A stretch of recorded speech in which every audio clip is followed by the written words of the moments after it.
Recorded Books presents an unabridged recording of The Magicians of Caprona, the first book in Volume 2 of the Chronicles of Chrestomanci, by Diana Wynne-Jones, narrated by Gerard Doyle. The world of Chrestomanci is not the same as this one. It is a world parallel to ours, where magic is as normal as mathematics, and things are generally more old-fashioned. In Chrestomanci's world, Italy is still divided into numbers of small states, each with its duke and capital city. In our world, Italy became one united country long ago. Though the two worlds are not connected in any way, this story somehow got through.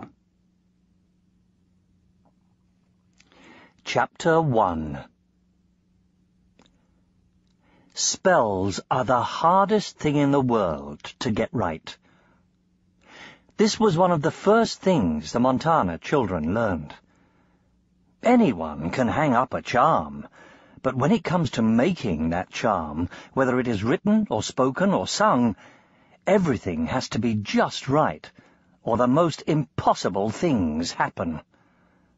An example of this is young Angelica Petrocchi, who turned her father bright green by singing a wrong note. It was the talk of all Caprona, indeed of all Italy, for weeks. The best spells still come from Caprona, in spite of the recent troubles, from the Casa Montana or the Casa Petrocchi. If you are using words that really work, to improve reception on your radio or to grow tomatoes, then the chances are that someone in your family has been on holiday to Caprona and brought the spell back. The old bridge in Caprona is lined with little stone booths, where long coloured envelopes, scripts and scrolls hang from strings like bunting. You can get spells there from every spell house in Italy. Each spell is labelled as to its use and stamped with the sign of the house which made it. If you want to find out who made your spell, look among your family papers. If you find a long, cherry-coloured script stamped with a black leopard, then it came from the Casa Petrocchi. If you find a leaf-green envelope bearing a winged horse, then the House of Montana made it. The spells of both houses are so good that ignorant people think that even the envelopes can work magic. This, of course, is nonsense. For, as Paolo and Tonino Montana were told over and over again, a spell is the right words delivered in the right way. The great houses of Petrocchi and Montana go back to the first founding of the state of Caprona, 700 years or more ago. And they are bitter rivals. They are not even on speaking terms. If a Petrocchi and a Montana meet in one of Caprona's narrow golden stone streets, they turn their eyes aside and edge past as if they were both walking past a pigsty. Their children are sent to different schools and warned never, ever to exchange a word with a child from the other house. Sometimes, however, parties of young men and women of the Montanas and the Petrocchis happen to meet when they are strolling on the wide street called the Corso in the evenings. When that happens, other citizens take shelter at once. If they fight with fists and stones, that is bad enough. But if they fight with spells, it can be appalling. An example of this is when the dashing Rinaldo Montana caused the sky to rain cowpats on the Corso for 3 days. It created great distress among the tourists. "The Petrocchi insulted me," Rinaldo explained with his most flashing smile, "and I happened to have a new spell in my pocket." The Petrocchis unkindly claimed that Rinaldo had misquoted his spell in the heat of the battle. Everyone knew that all Rinaldo's spells were love charms. The grown-ups of both houses never explained to the children just what had made the Montanas and the Petrocchis hate one another so. That was a task traditionally left to the older brothers, sisters, and cousins. Paolo and Tonino were told the story repeatedly by their sisters Rosa, Corina, and Lucia. by their cousins Luigi, Carlo, Domenico, and Anna, and again by their second cousins Piero, Luca, Giovanni, Paola, Teresa, Bella, Angelo, and Francesco. They told it themselves to 6 smaller cousins as they grew up. The Montanas were a large family. 200 years ago, the story went, old Riccardo Petrocchi took it into his head that the Duke of Caprona was ordering more spells from the Montanas than from the Petrocchis, and he wrote old Francesco Montana a very insulting letter about it. Old Francesco was so angry that he promptly invited all the Petrocchis to a feast. He had, he said, a new dish he wanted them to try. Then he rolled Riccardo Petrocchi's letter up into long spills and cast one of his strongest spells over it. And it turned into spaghetti. The Petrocchis ate it greedily and were all taken ill, particularly old Riccardo, for nothing disagrees with a person so much as having to eat his own words. He never forgave Francesco Montana, and the two families had been enemies ever since. "And that," said Lucia, who told the story oftenest, being only a year older than Paolo, "was the origin of spaghetti." It was Lucia who whispered to them all the terrible heathen customs the Petrocchis had. How they never went to Mass or confessed, how they never had baths or changed their clothes, how none of them ever got married, but just, in an even lower whisper, had babies like kittens. How they were apt to drown their unwanted babies, again like kittens, and had even been known to eat unwanted uncles and aunts, and how they were so dirty that you could smell the Casa Petrocchi and hear the flies buzzing right down the Via Sant'Angelo. There were many other things besides, some of them far worse than these, for Lucia had a vivid imagination. Paolo and Tonino believed every one, and they hated the Petrocchis heartily, though it was years before either of them set eyes on a Petrocchi. When they were both quite small, they did sneak off one morning down the Via Sant'Angelo, almost as far as the new bridge, to look at the Casa Petrocchi. But there was no smell, and no flies buzzing to guide them, and their sister Rosa found them before they found it. Rosa, who was 8 years older than Paolo, and quite grown up even then, laughed when they explained their difficulty, and good-naturedly took them to the Casa Petrocchi. It was in the Via Cantello, not the Via Sant'Angelo at all. Paolo and Tonino were most disappointed in it. It was just like the Casa Montana. It was large like the Casa Montana, and built of the same golden stone of Caprona, and probably just as old. The great front gate was old knotty wood, just like their own, and there was even the same golden figure of the angel on the wall above the gate. Rosa told them that both angels were in memory of the angel who had come to the first Duke of Caprona, bringing a scroll of music from heaven. But the boys knew that. When Paolo pointed out that the Casa Petrocchi did not seem to smell much, Rosa bit her lip and said gravely that there were not many windows in the outside walls, and they were all shut. "I expect everything happens around the yard inside, just like it does in our casa," she said. "Probably all the smelling goes on in there." They agreed that it probably did, and wanted to wait to see a Petrocchi come out. But Rosa said she thought that would be most unwise, and pulled them away. The boys looked over their shoulders as she dragged them off, and saw that the Casa Petrocchi had 4 golden stone towers, one at each corner, where the Casa Montana only had one, over the gate. "It's because the Petrocchis are show-offs," Rosa said, dragging. "Come on." Since the towers were each roofed with a little hat of red pantiles, just like their own roofs, or the roofs of all the houses in Caprona, Paolo and Tonino did not think they were particularly grand, but they did not like to argue with Rosa. Feeling very let down, they let her drag them back to the Casa Montana, and pull them through their own large knotty gate into the bustling yard beyond. There Rosa left them and ran up the steps to the gallery, shouting, "Lucia, Lucia, where are you? I want to talk to you." Doors and windows opened into the yard all around, and the gallery, with its wooden railings and pan-tiled roof, ran around 3 sides of the yard and led to the rooms on the top floor. Uncles, aunts, cousins large and small, and cats were busy everywhere, laughing, cooking, discussing spells, washing, sunning themselves or playing. Paolo gave a sigh of contentment and picked up the nearest cat. "I don't think the Casa Petrocchi can be anything like this inside."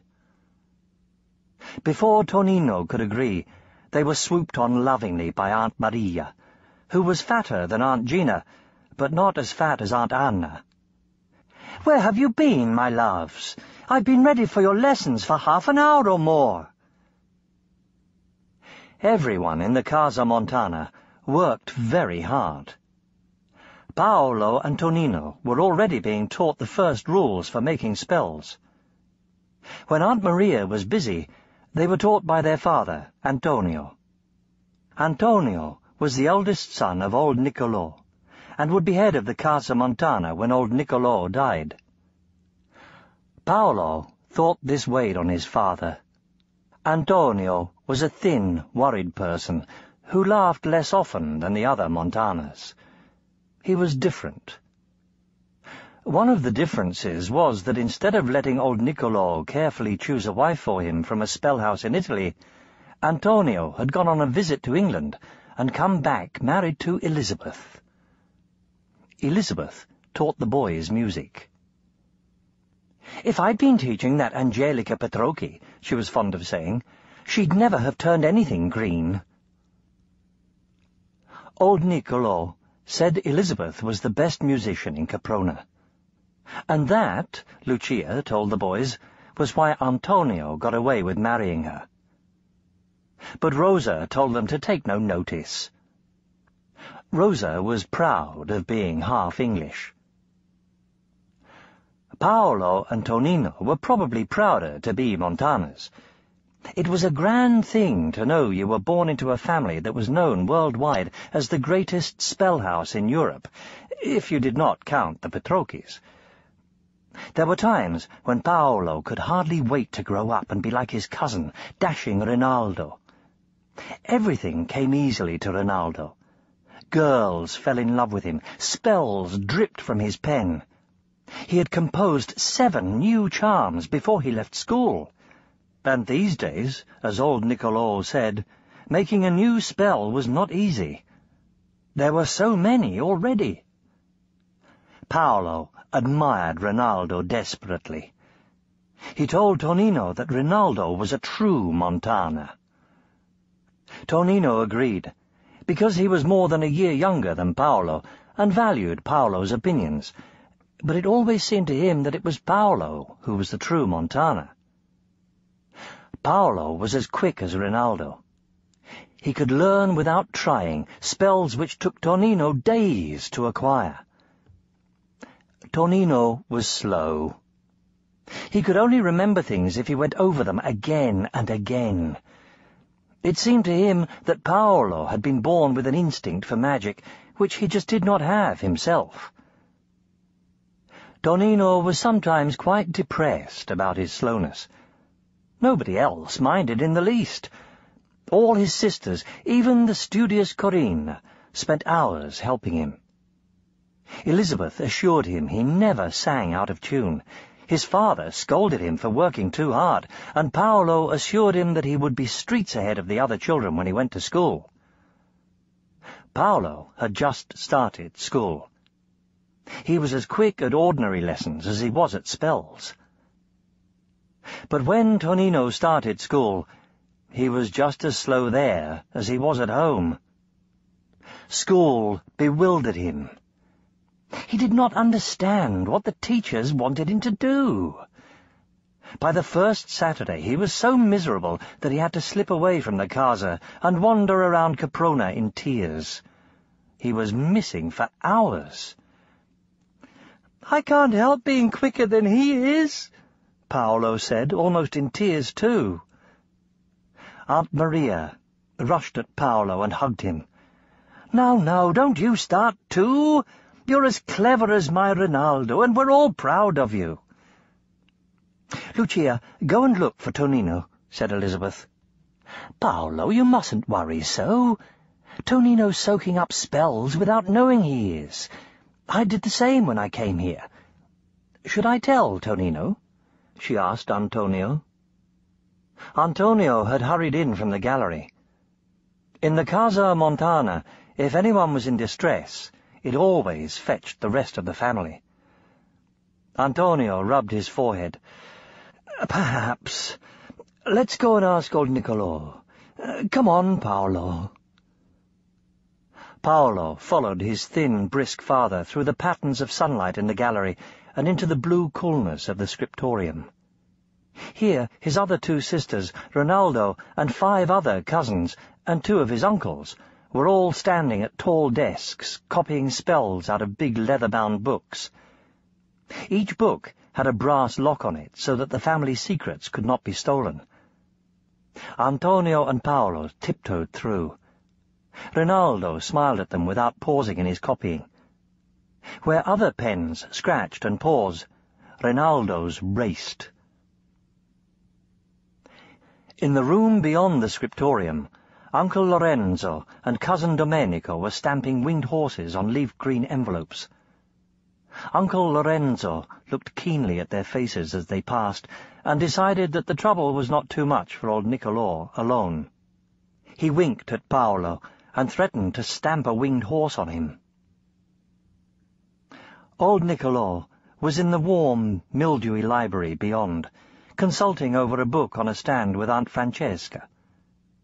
She was old Niccolò's sister, and therefore really a great aunt. She was a barrel of a lady, twice as fat as Aunt Anna, and even more passionate than Aunt Gina. She was saying, passionately, "But the spells of the Casa Montana always have a certain elegance. This is graceless, this is—" Both round old faces turned towards Antonio and Paolo.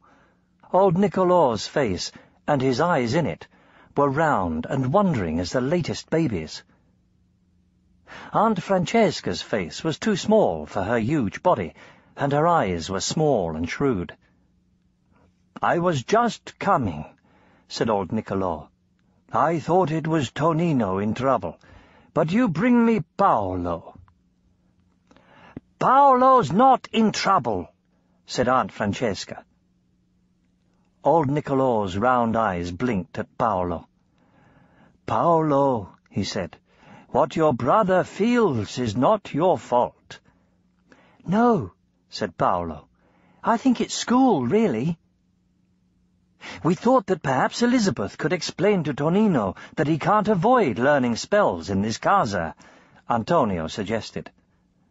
"But Tonino has ambition," cried Aunt Francesca. "I don't think he does," said Paolo. "No, but he is unhappy," said his grandfather, "and we must think how best to comfort him." "I know."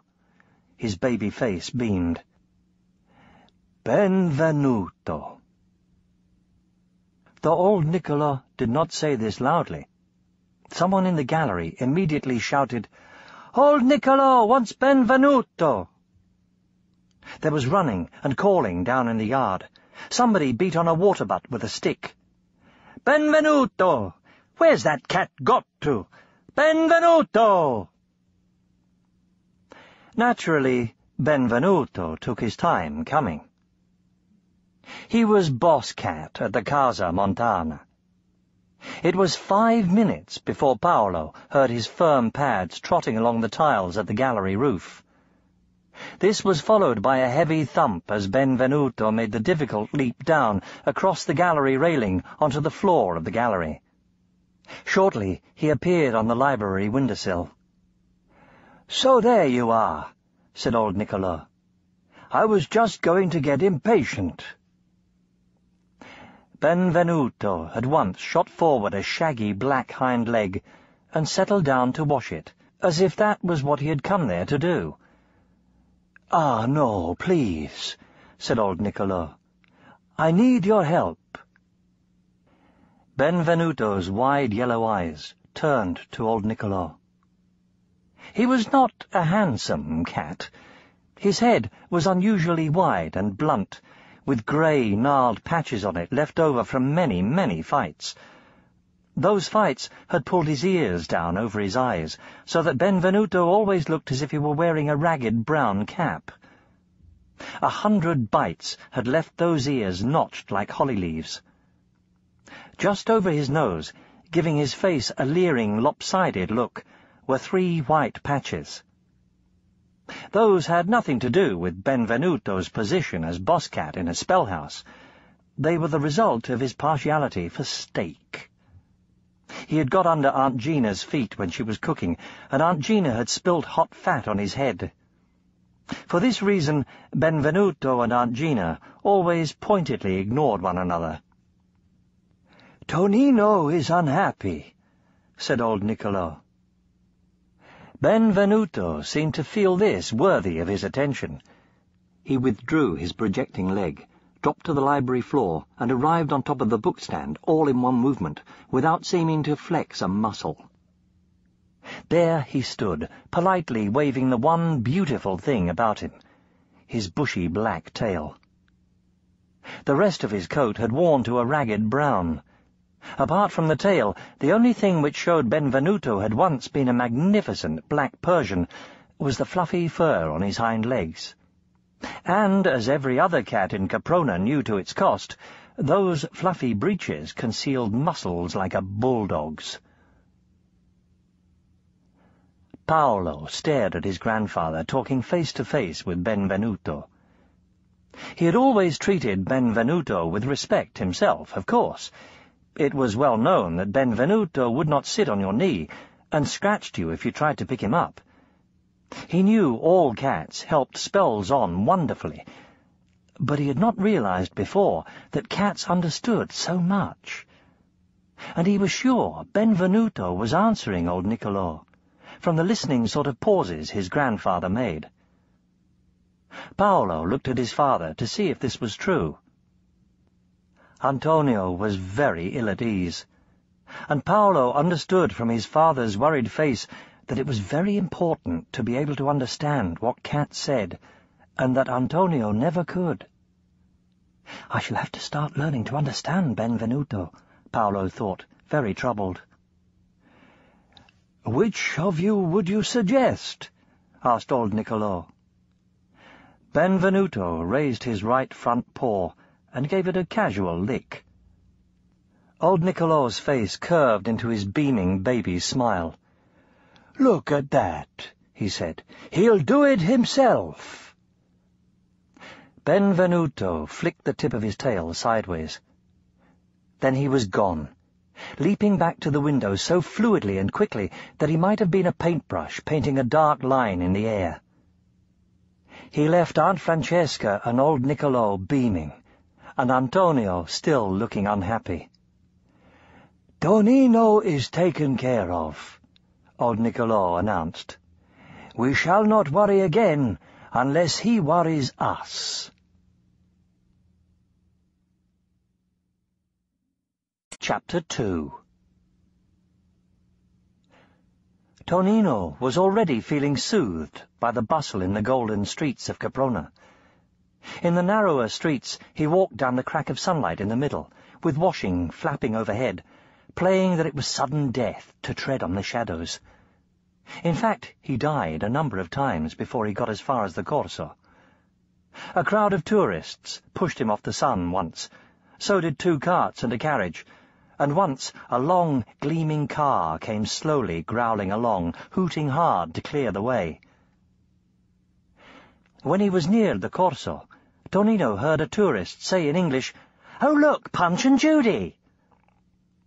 Very smug at being able to understand, Tonino dived and pushed and tunnelled until he was at the front of the crowd and able to watch Punch beat Judy to death at the top of his little painted sentry box. He clapped and cheered, and when someone puffed and panted into the crowd too and pushed him aside, Tonino was as indignant as the rest. He had quite forgotten he was miserable. "Don't shove!" he shouted. "Have a heart," protested the man. "I must see Mr. Punch cheat the hangman." "Then be quiet!" roared everyone, Tonino included. "I only said—" began the man. He was a large, damp-faced person, with an odd, excitable manner. "Shut up!" shouted everyone. The man panted and grinned and watched with his mouth open Punch attack the policeman. He might have been the smallest boy there. Tonino looked irritably sideways at him and decided the man was probably an amiable lunatic. He let out such bellows of laughter at the smallest jokes, and he was so oddly dressed. He was wearing a shiny red silk suit with flashing gold buttons and glittering medals. Instead of the usual tie, he had white cloth folded at his neck, held in place by a brooch which winked like a teardrop. There were glistening buckles on his shoes and golden rosettes at his knees. What with his sweaty face and his white, shiny teeth showing as he laughed, the man glistened all over. Mr. Punch noticed him too. "Oh, what a clever fellow!" he crowed, bouncing about on his little wooden shelf. "I see gold buttons! Can it be the Pope?" "Oh, no, it isn't!" bellowed Mr. Glister, highly delighted. "Can it be the Duke?" cawed Mr. Punch. "Oh, no, it isn't!" roared Mr. Glister, and everyone else. "Oh, yes, it is!" crowed Mr. Punch. While everyone was howling, "Oh, no, it isn't!" 2 worried-looking men pushed their way through the people to Mr. Glister. "Your Grace," said one, "the bishop reached the cathedral half an hour ago." "Oh, bother," said Mr. Glister. "Why are you lot always bullying me? Can't I just... until this ends? I love Punch and Judy." The 2 men looked at him reproachfully. "Oh, very well," said Mr. Glister. "You 2 pay the showman. Give everyone here something." He turned and went bounding away into the corso, puffing and panting. For a moment, Tonino worried if Mr. Glister was actually the Duke of Caprona. But the 2 men made no attempt to pay the showman, or anyone else. They simply went trotting demurely after Mr. Glister, as if they were afraid of losing him. From this, Tonino gathered that Mr. Glister was indeed a lunatic, a rich one, and they were humouring him. "Mean things!" crowed Mr. Punch, and set about tricking the hangman into being hanged instead of him. Tonino watched until Mr. Punch bowed and retired in triumph into the little painted villa at the back of his stage. Then he turned away, remembering his unhappiness. He did not feel like going back to the Casa Montana. He did not feel like doing anything particularly. He wandered on the way he had been going, until he found himself in the Piazza Nuova, up on the hill at the western end of the city.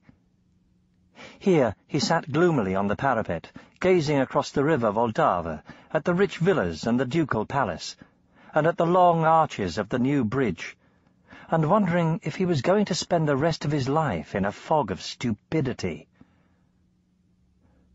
The Piazza Nuova had been made at the same time as the new bridge, about 70 years ago, to give everyone the grand view of Caprona Tonino was looking at now. It was breathtaking. But the trouble was, everything Tonino looked at had something to do with the Casa Montana. Take the ducal palace, whose golden stone towers cut clear lines into the clean blue of the sky opposite. Each golden tower swept outwards at the top, so that the soldiers on the battlements, beneath the snapping red and gold flags, could not be reached by anyone climbing up from below. Tonino could see the shields built into the battlements, 2 aside, 1 cherry, 1 leaf green, showing that the Montanas and the Petrocchis had added a spell to defend each tower. And the great white marble front below was inlaid with other marbles, all colours of the rainbow, and among those colours were cherry red and leaf green. The long golden villas on the hillside below the palace each had a leaf green or cherry red disc on their walls. Some were half hidden by the dark spires of the elegant little trees planted in front of them, but Tonino knew they were there. And the stone and metal arches of the new bridge, sweeping away from him towards the villas and the palace, each bore an enamel plaque, green and red alternately. The new bridge had been sustained by the strongest spells the Casa Montana and the Casa Petrocchi could produce. At the moment, when the river was just a shingly trickle, they did not seem necessary. But in winter, when the rain fell in the Apennines, the Voltava became a furious torrent. The arches of the new bridge barely cleared it. The old bridge, which Tonino could see by craning out and sideways, was often under water, and the funny little houses along it could not be used. Only Montana and Petrocchi spells deep in its foundations stopped the old bridge being swept away.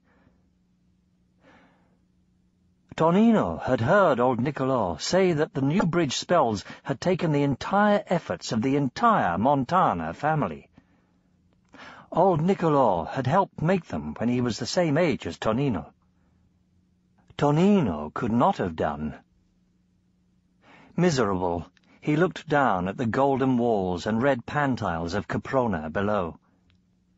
He was quite certain that every single one hid at least a leaf-green scrip, and the most Tonino had ever done was help stamp the winged horse on the outside. He was fairly sure that was all he ever would do. He had a feeling somebody was calling him. Tonino looked round at the Piazza Nuova. Nobody. Despite the view, the piazza was too far for the tourists to come. All Tonino could see were the mighty iron griffins which reared up at intervals all around the parapet, reaching iron paws to the sky. More griffins tangled into a fighting heap in the centre of the square to make a fountain, and even here Tonino could not get away from his family. A little metal plate was set into the stone beneath the huge iron claws of the nearest griffin. It was leaf green. Tonino found he had burst into tears. Among his tears he thought for a moment that one of the more distant griffins had left its stone perch and come trotting round the parapet towards him. It had left its wings behind, or else had them tightly folded. He was told, a little smugly, that cats do not need wings. Benvenuto sat down on the parapet beside him, staring accusingly. Tonino had always been thoroughly in awe of Benvenuto. He stretched out a hand to him timidly. "Hello, Benvenuto." Benvenuto ignored the hand. "It was covered with water from Tonino's eyes," he said, "and it made a cat wonder why Tonino was being so silly." "There are our spells everywhere," Tonino explained, "and I'll never be able— Do you think it's because I'm half English?" Benvenuto was not quite sure what difference that made. All it meant, as far as he could see, was that Paolo had blue eyes like a Siamese, and Rosa had white fur— "Fair hair," said Tonino. "And Tonino himself had tabby hair, like the pale stripes in a tabby," Benvenuto continued unperturbed. "And those were all cats, weren't they?" "But I'm so stupid," Tonino began. Benvenuto interrupted that he had heard Tonino chattering with those kittens yesterday, and he had thought Tonino was a good deal cleverer than they were. And before Tonino went and objected that those were only kittens, wasn't Tonino only a kitten himself? At this, Tonino laughed and dried his hand on his trousers. When he held the hand out to Benvenuto again, Benvenuto rose up very high on all four paws and advanced to it, purring. Tonino ventured to stroke him. Benvenuto walked around and around, arched and purring, like the smallest and friendliest kitten in the casa. Tonino found himself grinning with pride and pleasure. He could tell from the waving of Benvenuto's brush of a tail in majestic, angry twitches that Benvenuto did not altogether like being stroked, which made it all the more of an honour. "That was better," Benvenuto said.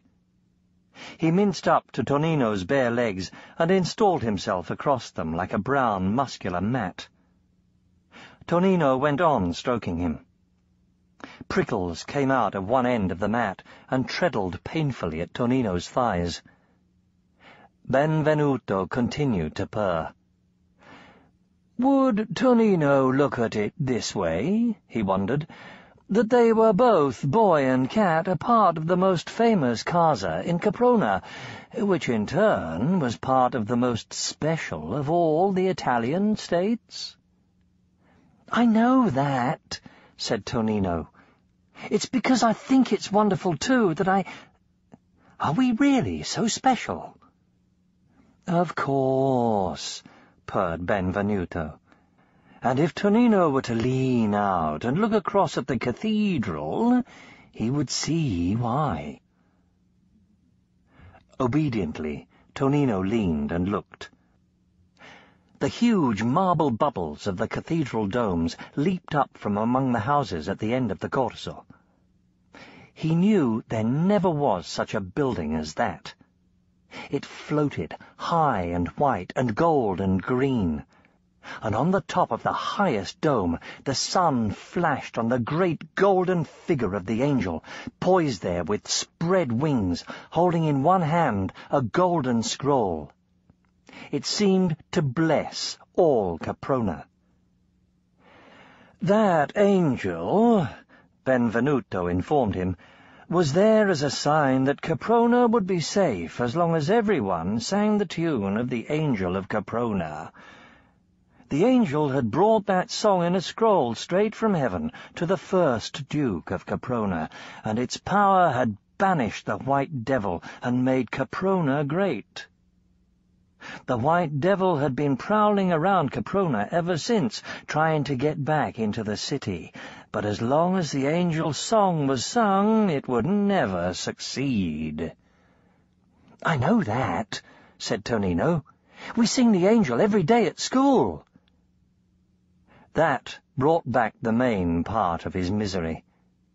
"They keep making me learn the story and all sorts of things, and I can't, because I know them already, so I can't learn properly."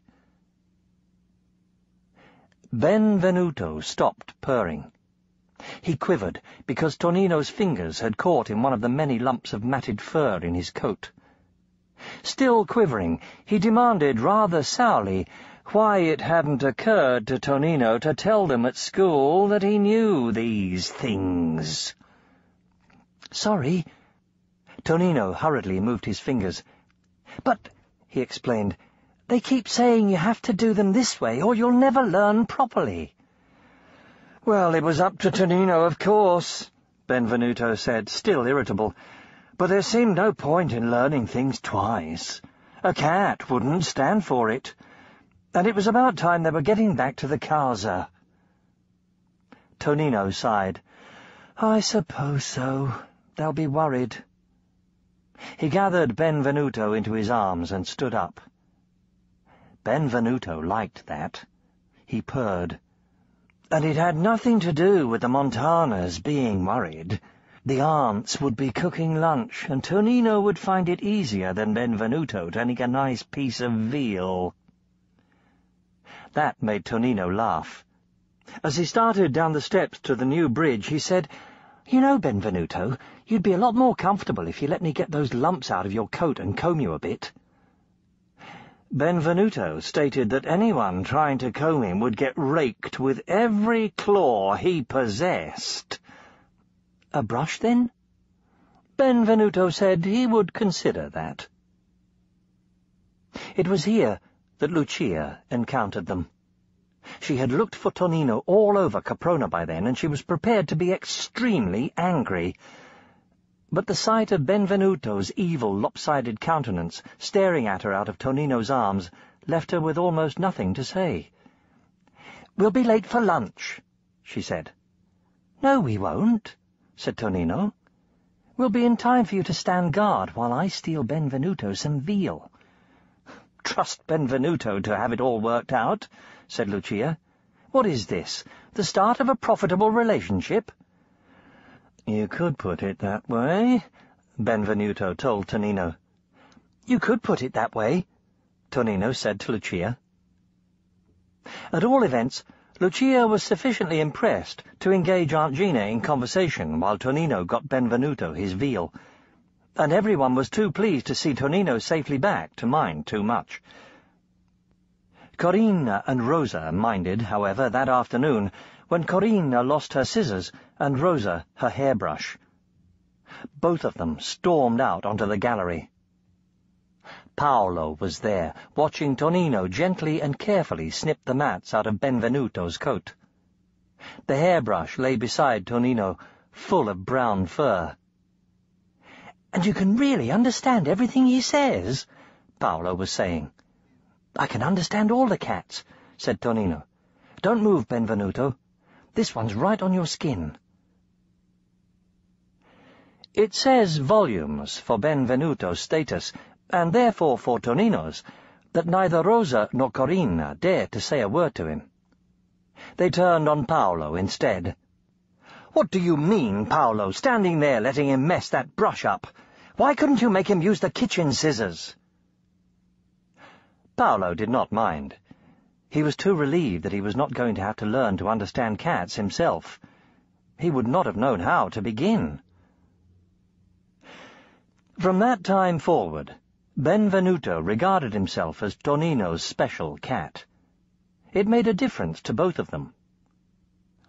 Benvenuto, what with constant brushing, for Rosa bought Tonino a special hairbrush for him, and almost as constant supplies filched from under Aunt Gina's nose, soon began to look younger and sleeker. Tonino forgot he had ever been unhappy. He was now a proud and special person. When old Niccolò needed Benvenuto, he had to ask Tonino first.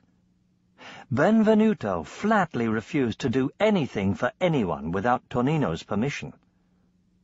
Paolo was very amused at how angry old Niccolò got. "That cat has just taken advantage of me," he stormed. "I ask him to do me a kindness, and what do I get? Ingratitude." In the end, Tonino had to tell Benvenuto that he was to consider himself at old Niccolò's service while Tonino was at school.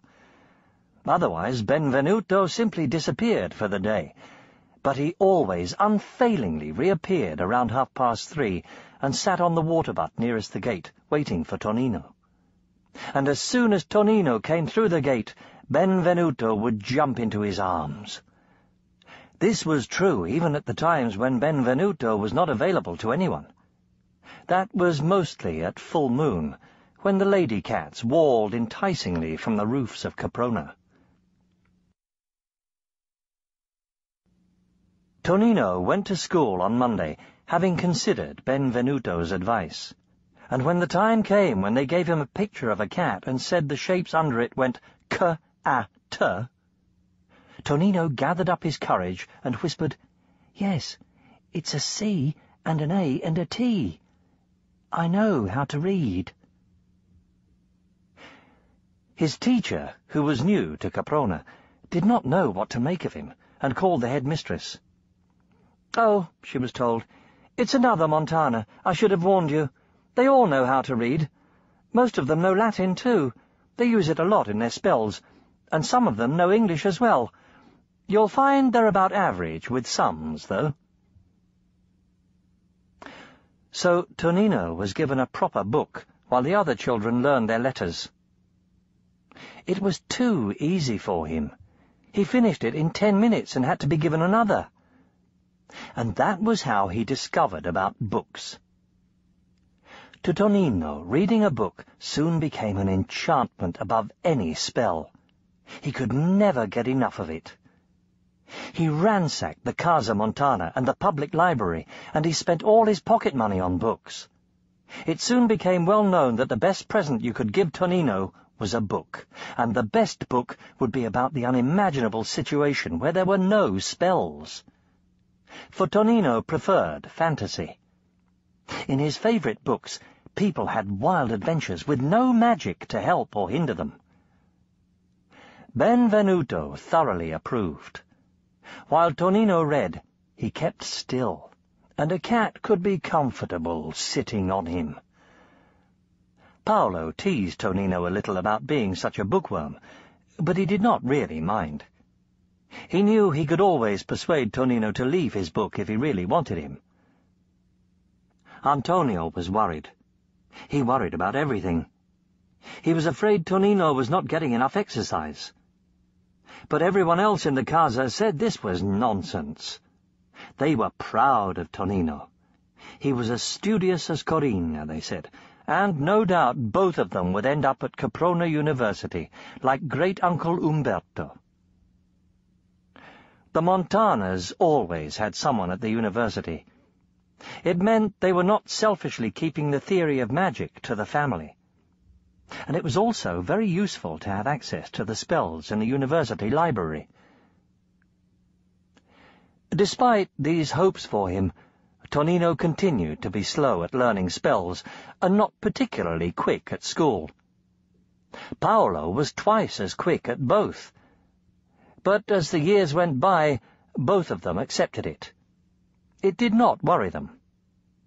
What worried them far more was their gradual discovery that things were not altogether well in the Casa Montana, nor in Caprona either. Chapter 3. It was Benvenuto who first worried Tonino.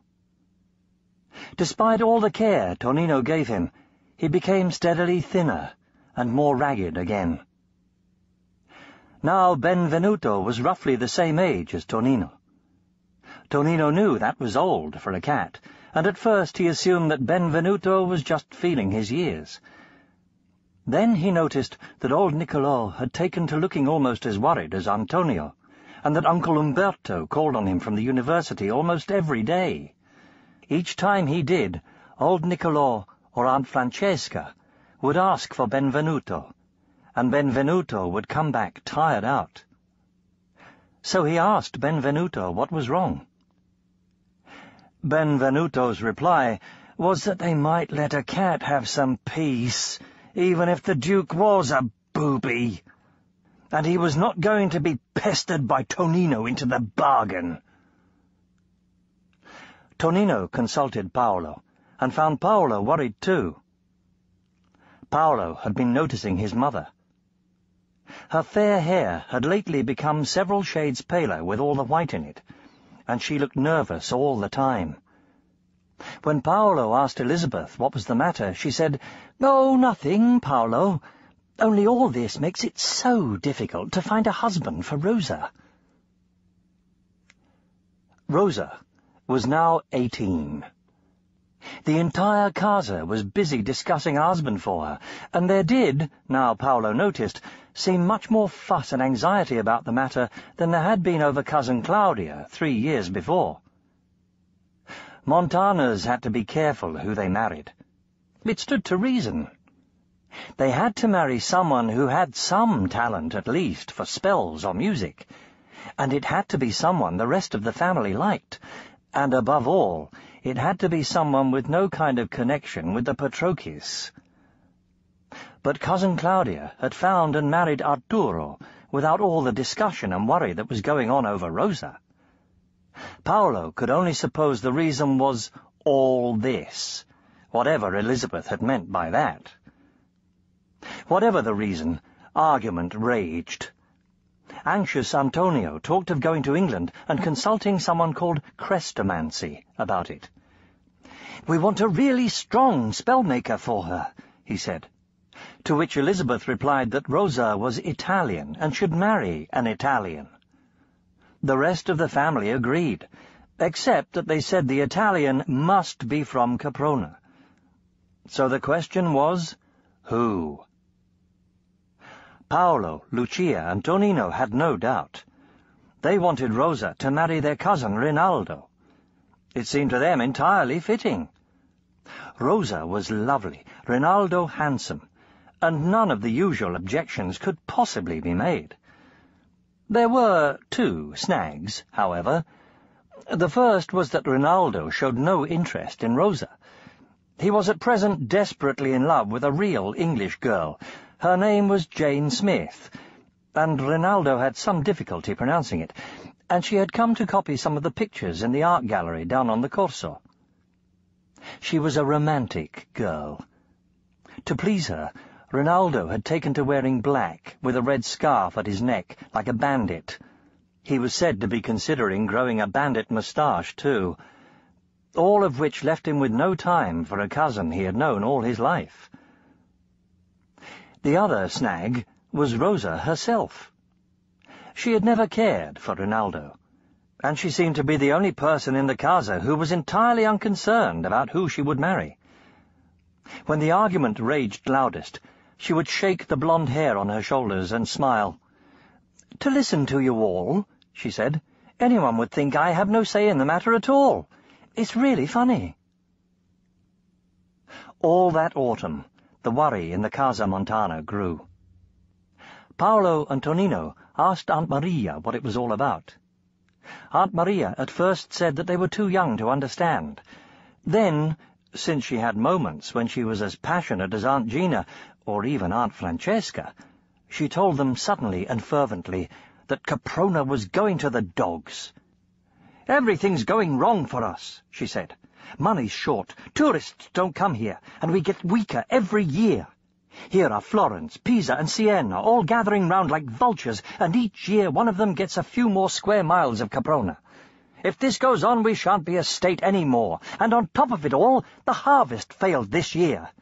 It's all the fault of those degenerate Petrocchis, I tell you. Their spells don't work any more. We Montanas can't hold Caprona up on our own, and the Petrocchis don't even try. They just keep turning things out in the same old way and going from bad to worse. You can see they are, or that child wouldn't have been able to turn her father green." This was disturbing enough, and it seemed to be plain fact. All the years Paolo and Tonino had been at school, they had grown used to hearing that there had been this concession to Florence, that Pisa had demanded that agreement over fishing rights, or that Siena had raised taxes on imports to Caprona. They had grown too used to it to notice. But now it all seemed ominous, and worse shortly followed. News came that the old bridge had been seriously cracked by the winter floods. This news caused the Casa Montana real dismay, for that bridge should have held. If it gave, it meant that the Montana charms in the foundations had given too. Aunt Francesca ran shrieking into the yard. "Those degenerate Petrocchis! They can't even sustain an old spell now! We've been betrayed!" Though no one else put it quite that way, Aunt Francesca probably spoke for the whole family. As if that was not enough, Rinaldo set off that evening to visit his English girl, and was led back to the casa streaming with blood, supported by his cousins Carlo and Giovanni. Rinaldo, using curse words Paolo and Tonino had never heard before, was understood to say he had met some Petrocchis. He had called them degenerate.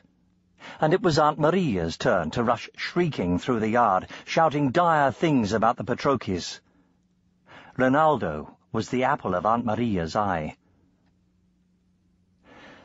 Rinaldo had been bandaged and put to bed when Antonio and Uncle Lorenzo came back from viewing the damage to the old bridge. Both looked very serious. Old Guido Petrocchi himself had been there, with the Duke's contractor, Mr. Andretti. some very deep charms had given. It was going to take the whole of both families working in shifts at least 3 weeks to mend them. "We could have used Rinaldo's help," Antonio said. Rinaldo swore that he was well enough to get out of bed and help the next day, but Aunt Maria would not hear of it. Nor would the doctor. So the rest of the family was divided into shifts, and work went on day and night. Paolo, Lucia, and Corina went to the bridge straight from school every day. Tonino did not. He was still too slow to be much use, but from what Paolo told him, he did not think he was missing much. Paolo simply could not keep up with the furious pace of the spells. He was put to running errands, like poor cousin Domenico. Tonino felt very sympathetic towards Domenico. He was the opposite of his dashing brother Rinaldo in every way, and he could not keep up with the pace of things either. Work had been going on, often in pouring rain, for nearly a week, when the Duke of Caprona summoned old Niccolò to speak to him. Old Niccolò stood in the yard and tore what was left of his hair. Tonino laid down his book. It was called Machines of Death, and quite fascinating, and went to see if he could help. "Ah, Tonino," said old Niccolò, looking at him with the face of a grieving baby, "I have gigantic problems. Everyone is needed on the old bridge, and that ass Rinaldo is lying in bed, and I have to go before the Duke with some of my family. The Petrocchis have been summoned too. We cannot appear less than they are, after all. Oh, why did Rinaldo choose such a time to shout stupid insults?" Tonino had no idea what to say, so he said, "Shall I get Benvenuto?" "No, no," said old Niccolò, more upset than ever. "The Duchess cannot abide cats. Benvenuto is no use here. I shall have to take those who are no use on the bridge. You shall go, Tonino, and Paolo, and Domenico, and I shall take your Uncle Umberto to look wise and weighty. Perhaps that way we shan't look so very thin." This was perhaps not the most flattering of invitations, but Tonino and Paolo were delighted nevertheless.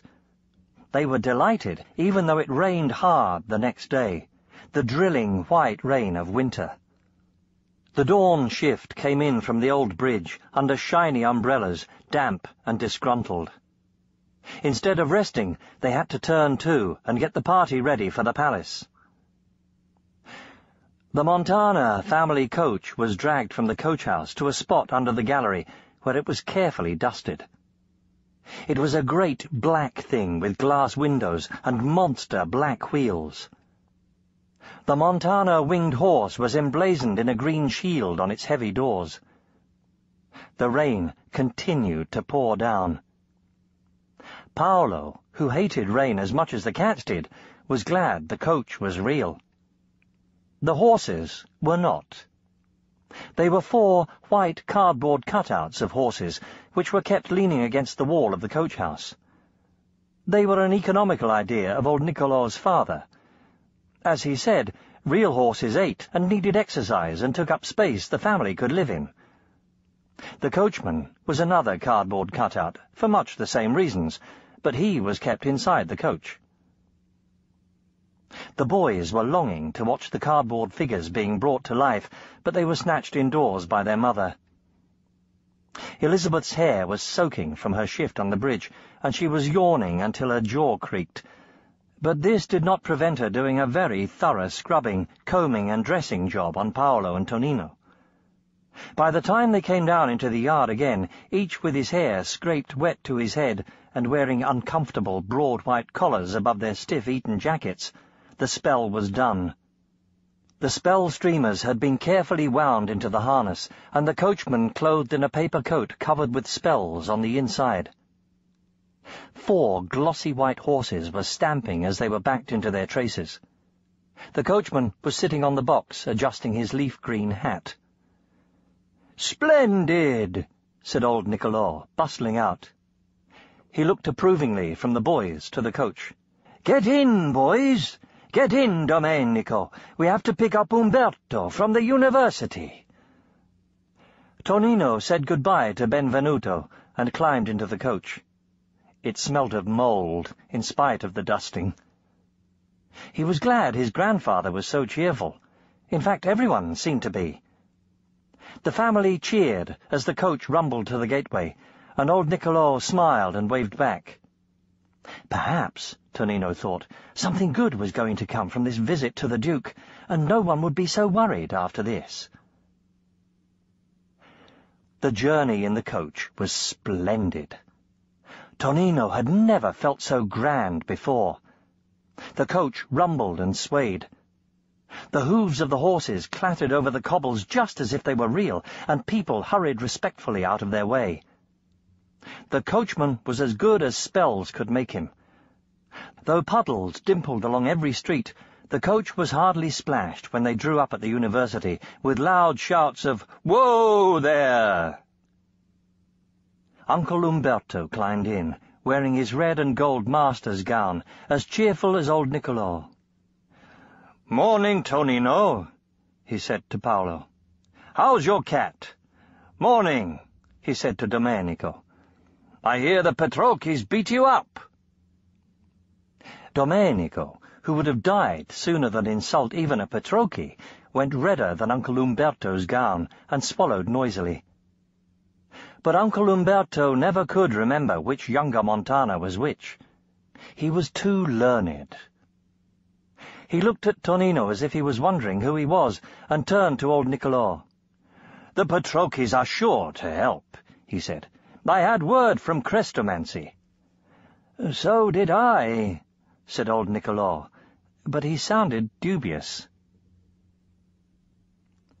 The coach rumbled down the rain-swept Corso and turned out across the new bridge, where it rumbled even more loudly. Paolo and Tonino stared out of the rainy windows, too excited to speak.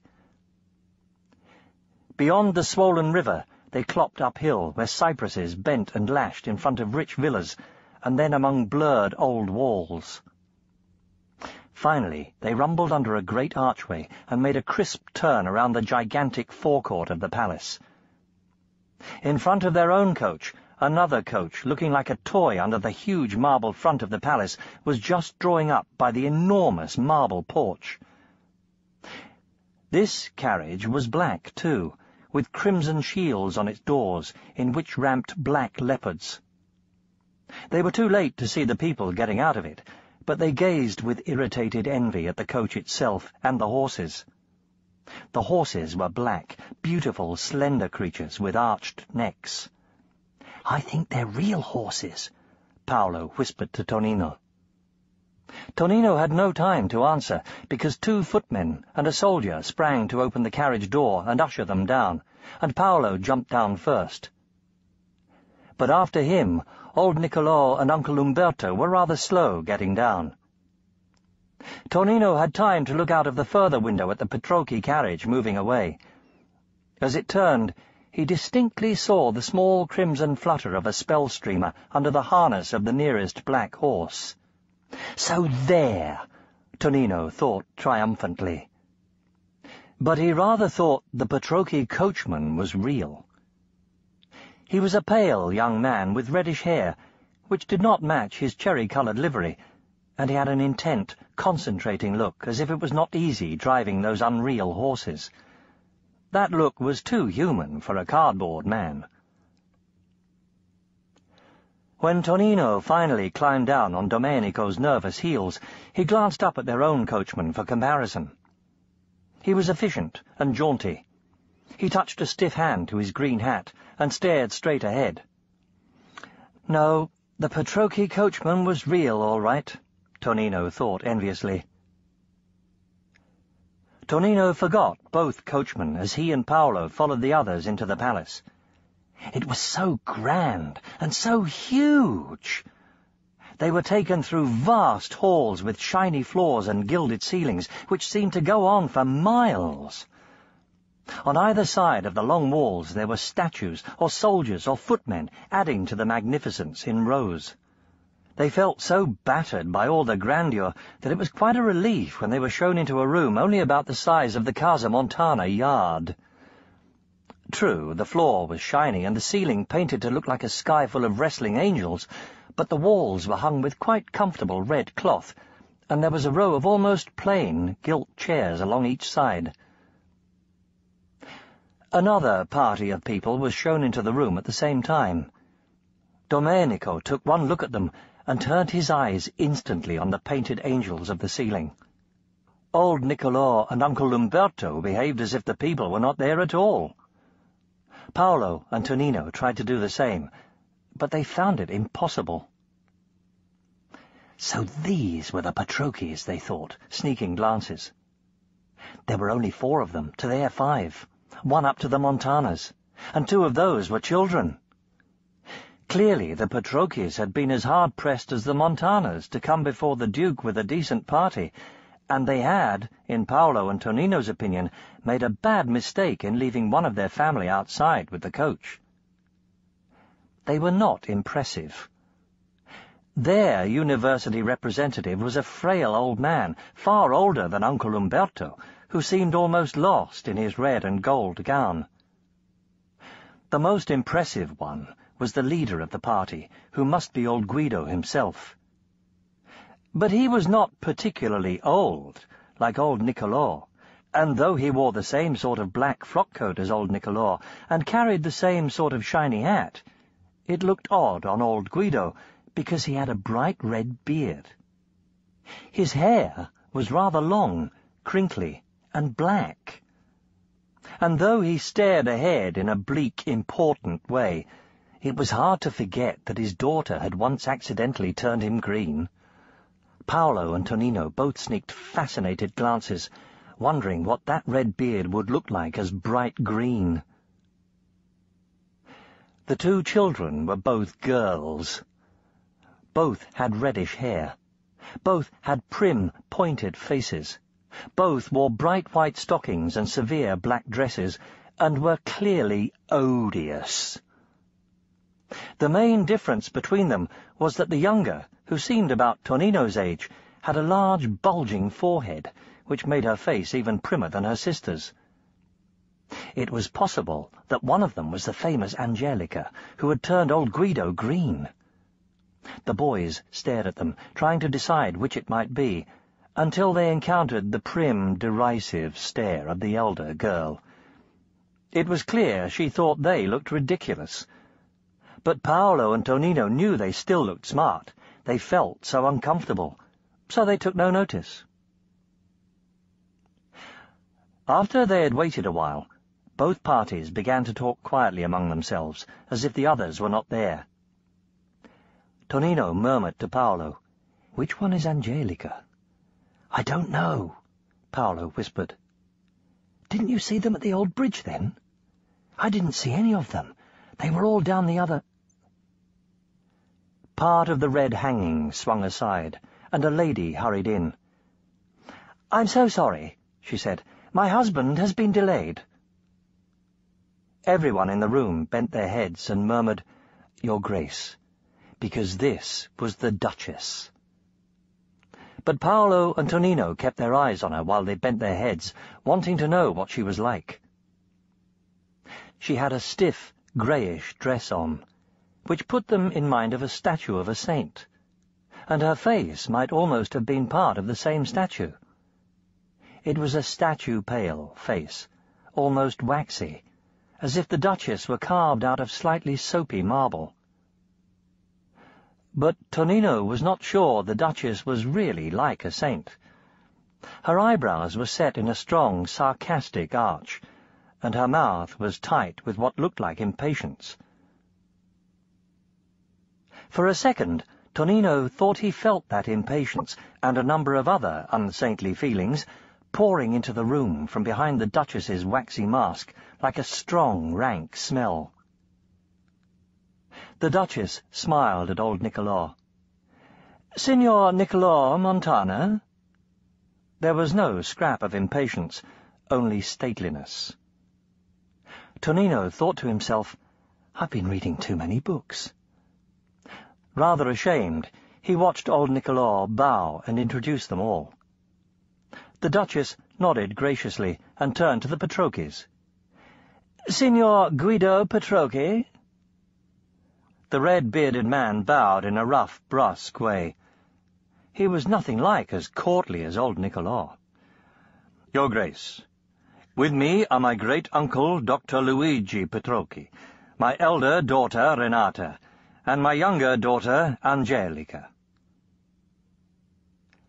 Paolo and Tonino stared at the younger girl, from her bulge of forehead to her thin white legs. So this was Angelica. She did not look capable of doing anything wrong or interesting. The Duchess said, "I believe you understand why—" The red curtains were once more swept aside. A bulky, excited-looking man raced in with his head down and took the Duchess by one arm. "Lucrezia, you must come! The scenery looks a treat!" The Duchess turned as a statue might turn, all one piece. Her eyebrows were very high, and her mouth pinched. "My Lord Duke," she said, freezingly. Tonino stared at the bulky man. He was now wearing slightly shabby green velvet with big brass buttons. Otherwise, he was exactly the same as the big, damp Mr. Glister who had interrupted the Punch and Judy show that time. So he had been the Duke of Caprona after all! And he was not in the least put off by the Duchess's frigid look. "You must come and look," he said, tugging at her arm, as excited as ever. He turned to the Montanas and the Petrocchis as if he expected them to help him pull the Duchess out of the room, and then seemed to realize that they were not courtiers. "Who are you?" "These," said the Duchess. Her eyebrows were still higher, and her voice was strong with patience. "These are the Petrocchis and the Montanas, awaiting your pleasure, my lord." The Duke slapped a large, damp-looking hand to his shiny forehead. "Well, I'm blessed! The people who make spells! I was thinking of sending for you. Have you come about this enchanter fellow who's got his knife into Caprona?" he asked old Niccolò. "My lord," said the Duchess, her face rigid. But the Duke broke away from her, beaming and gleaming, and dived on the Petrocchis. He shook old Guido's hand hugely, and then the girl Renata's. After that, he dived around and did the same to old Niccolò and Paolo. Paolo had to rub his hand secretly on his trousers after he let go. He was wet. "And they say the young ones are as clever as the old ones," the Duke said happily. "Amazing families, just the people I need for my play, my pantomime, you know. We're putting it on here for Christmas, and I could do with some special effects." The Duchess gave a sigh. Paolo looked at her rigid face and thought that it must be hard dealing with someone like the Duke. The Duke dived on Domenico. "Can you arrange for a flight of cupids blowing trumpets?" he asked him eagerly. Domenico swallowed and managed to whisper the word illusion. "Oh, good," said the Duke, and dived at Angelica Petrocchi. "And you'll love my collection of Punch and Judies," he said. "I've got hundreds." "How nice," Angelica answered primly. "My lord," said the Duchess, "these good people did not come here to discuss the theatre." Maybe, the Duke said with an impatient, eager wave of his large hand. "But while they're here, I might as well ask them about that too." "Mightn't I?" he said, diving at old Niccolò. Old Niccolò showed great presence of mind. He smiled. "Of course, Your Grace. No trouble at all. After we've discussed the state business we came for, we shall be happy to take orders for any stage effects you want." "So will we," said Guido Petrocchi, with a sour glance at the air over old Nicolò. The Duchess smiled graciously at old Nicolò for backing her up, which made old Guido look sourer than ever, and fixed the Duke with a meaning look. It seemed to get through to the Duke at last. "Yes, yes," he said. "Better get down to business. It's like this, you see." The Duchess interrupted with a gentle, fixed smile. "Refreshments are laid out in the small conference room. If you and the adults like to hold your discussion there, I will arrange something for the children here." Guido Petrocchi saw a chance to get even with old Nicolò. "Your Grace," he barked stiffly, "my daughters are as loyal to Caprona as the rest of my house. I have no secrets from them." The Duke flashed him a glistening smile. "Quite right. But they won't be half as bored if they stay here, will they?" Quite suddenly, everyone except Paolo and Tonino and the two Petrocchi girls was crowding away through another door behind the red hangings. The Duke leaned back, beaming. "I tell you what," he said, "you must come to my pantomime, all of you. You'll love it.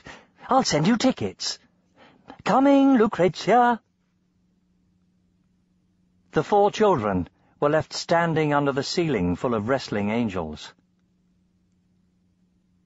After a moment, the Petrocchi girls walked to the chairs against the wall and sat down. Paolo and Tonino looked at one another. They marched to the chairs on the opposite side of the room and sat down there. It seemed a safe distance. From there, the Petrocchi girls were dark blurs with thin white legs and foxy blobs for heads. "I wish I'd brought my book," said Tonino. They sat with their heels hooked into the rungs of their chairs, trying to feel patient. "I think the Duchess must be a saint," said Paolo, "to be so patient with the Duke." Tonino was surprised Paolo should think that. He knew the Duke did not behave much like a Duke should, while the Duchess was every inch a Duchess. But he was not sure it was right, the way she let them know how patient she was being. "Mother dashes about like that," he said, "and Father doesn't mind. It stops him looking worried." "Father's not a Duchess," said Paolo. Tonino did not argue, because at that moment 2 footmen appeared, pushing a most interesting trolley. Tonino's mouth fell open. He had never seen so many cakes together in his life before. Across the room there were black gaps in the faces of the Petrocchi girls. Evidently they had never seen so many cakes either. Tonino shut his mouth quickly and tried to look as if he saw such sights every day. The footmen served the Petrocchi girls first. They were very cool and seemed to take hours choosing. When the trolley was finally wheeled across to Paolo and Tonino, they found it hard to seem as composed. There were 20 different kinds of cake. They took 10 each with greedy speed, so that they had one of every kind between them and could swap if necessary. When the trolley was wheeled away, Tonino just managed to spare a glance from his plate to see how the Petrocchis were doing. Each girl had her white knees hooked up to carry a plate big enough to hold 10 cakes. They were rich cakes.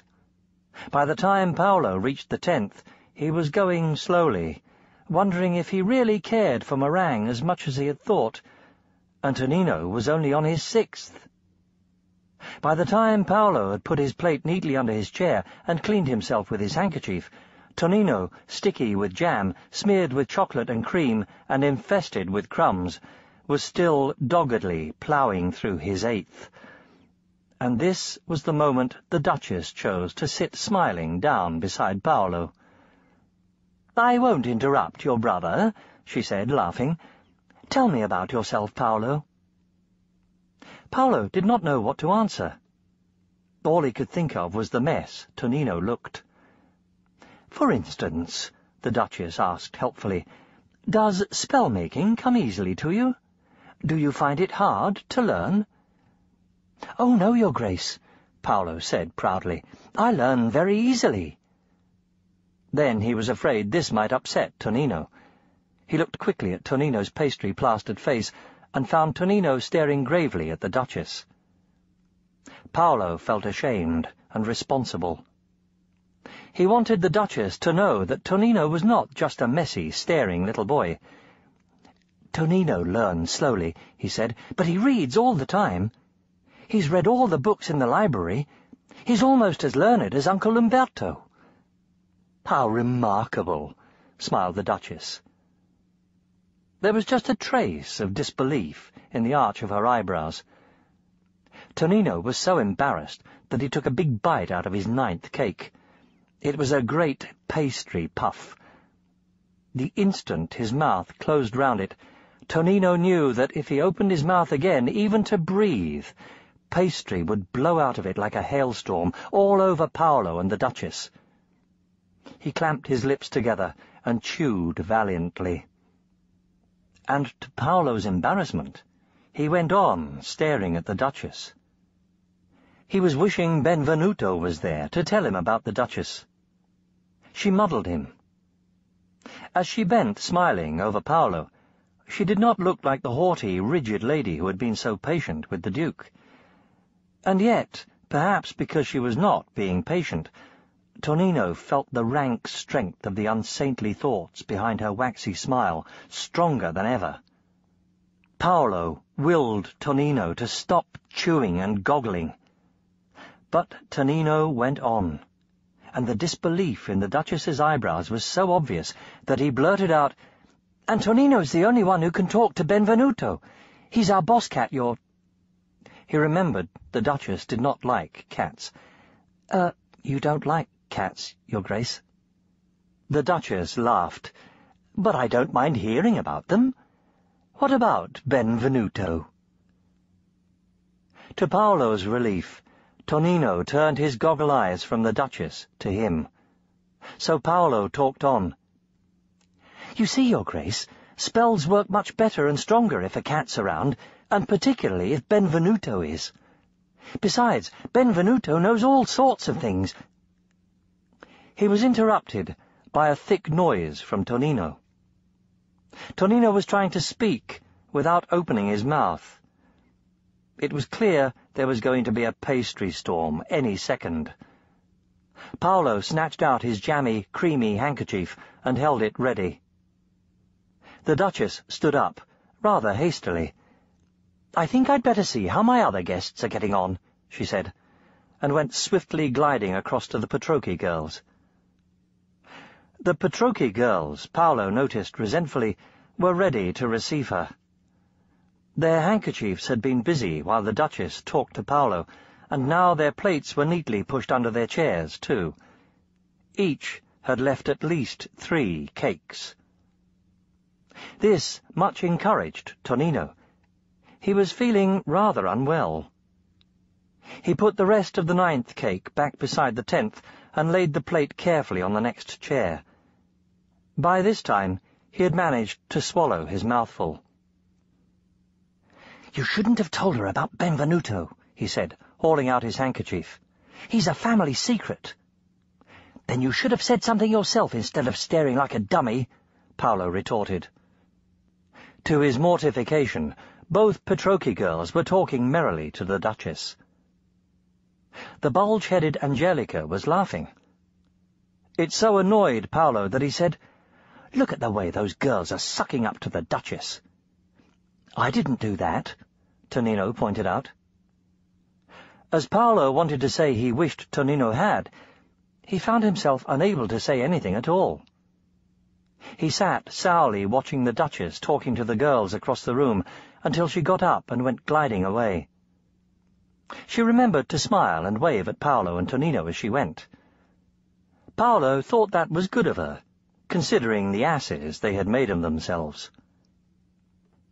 Very soon after that, the curtains swung aside, and old Nicolò came back, walking slowly beside Guido Petrocchi.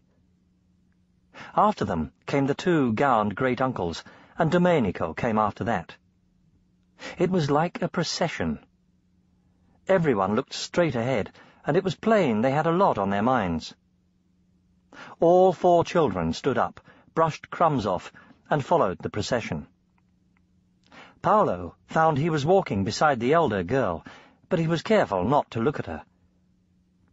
In utter silence, they marched to the great palace door, where the carriages were moving along to receive them. The Petrocchi carriage came first, with its black horses patched and beaded with rain. Tonino took another look at its coachman, rather hoping he had made a mistake. It was still raining, and the man's clothes were soaked. His red Petrocchi hair was brown with wet under his wet hat. He was shivering as he leaned down, and there was a questioning look on his pale face, as if he was anxious to be told what the Duke had said. No, he was real, all right. The Montana coachman behind stared into space, ignoring the rain and his passengers equally. Tonino felt that the Petrocchis had definitely come out best.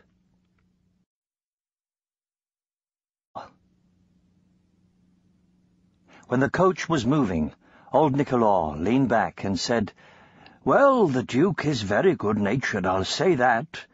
Perhaps he's not such a fool as he seems." Uncle Umberto answered with deepest gloom, "When my father was a boy, his father went to the palace once a week. He was received as a friend." Domenico said timidly, "At least we sold some stage effects." "That," said Uncle Umberto crushingly, "is just what I'm complaining of." Tonino and Paolo looked from one to the other, wondering what had depressed them so. Old Nicolò noticed them looking. "Guido Petrocchi wished those disgusting daughters of his to be present while we conferred with the Duke," he said. "I shall not—" "Oh, good Lord," muttered Uncle Umberto. "One doesn't listen to a Petrocchi." "No, but one trusts one's grandsons," said old Nicolò. "Boys, old Caprona's in a bad way, it seems. The states of Florence, Pisa, and Siena have now united against her. The Duke suspects they are paying an enchanter to—" "Huh," said Uncle Umberto. "Paying the Petrocchis." Domenico, who had been rendered surprisingly bold by something, said, "Uncle, I could see the Petrocchis were no more traitors than we are." Both old men turned to look at him. He crumpled. "The fact is," old Nicolò continued, "Caprona is not the great state she once was. There are many reasons, no doubt, but we know, and the Duke knows, even Domenico knows, that each year we set the usual charms for the defense of Caprona, and each year we set them stronger, and each year they have less effect. Something, or someone, is definitely sapping our strength. So the Duke asks what else we can do, and—" Domenico interrupted with a squawk of laughter. "And we said we'd find the words to the Angel of Caprona!"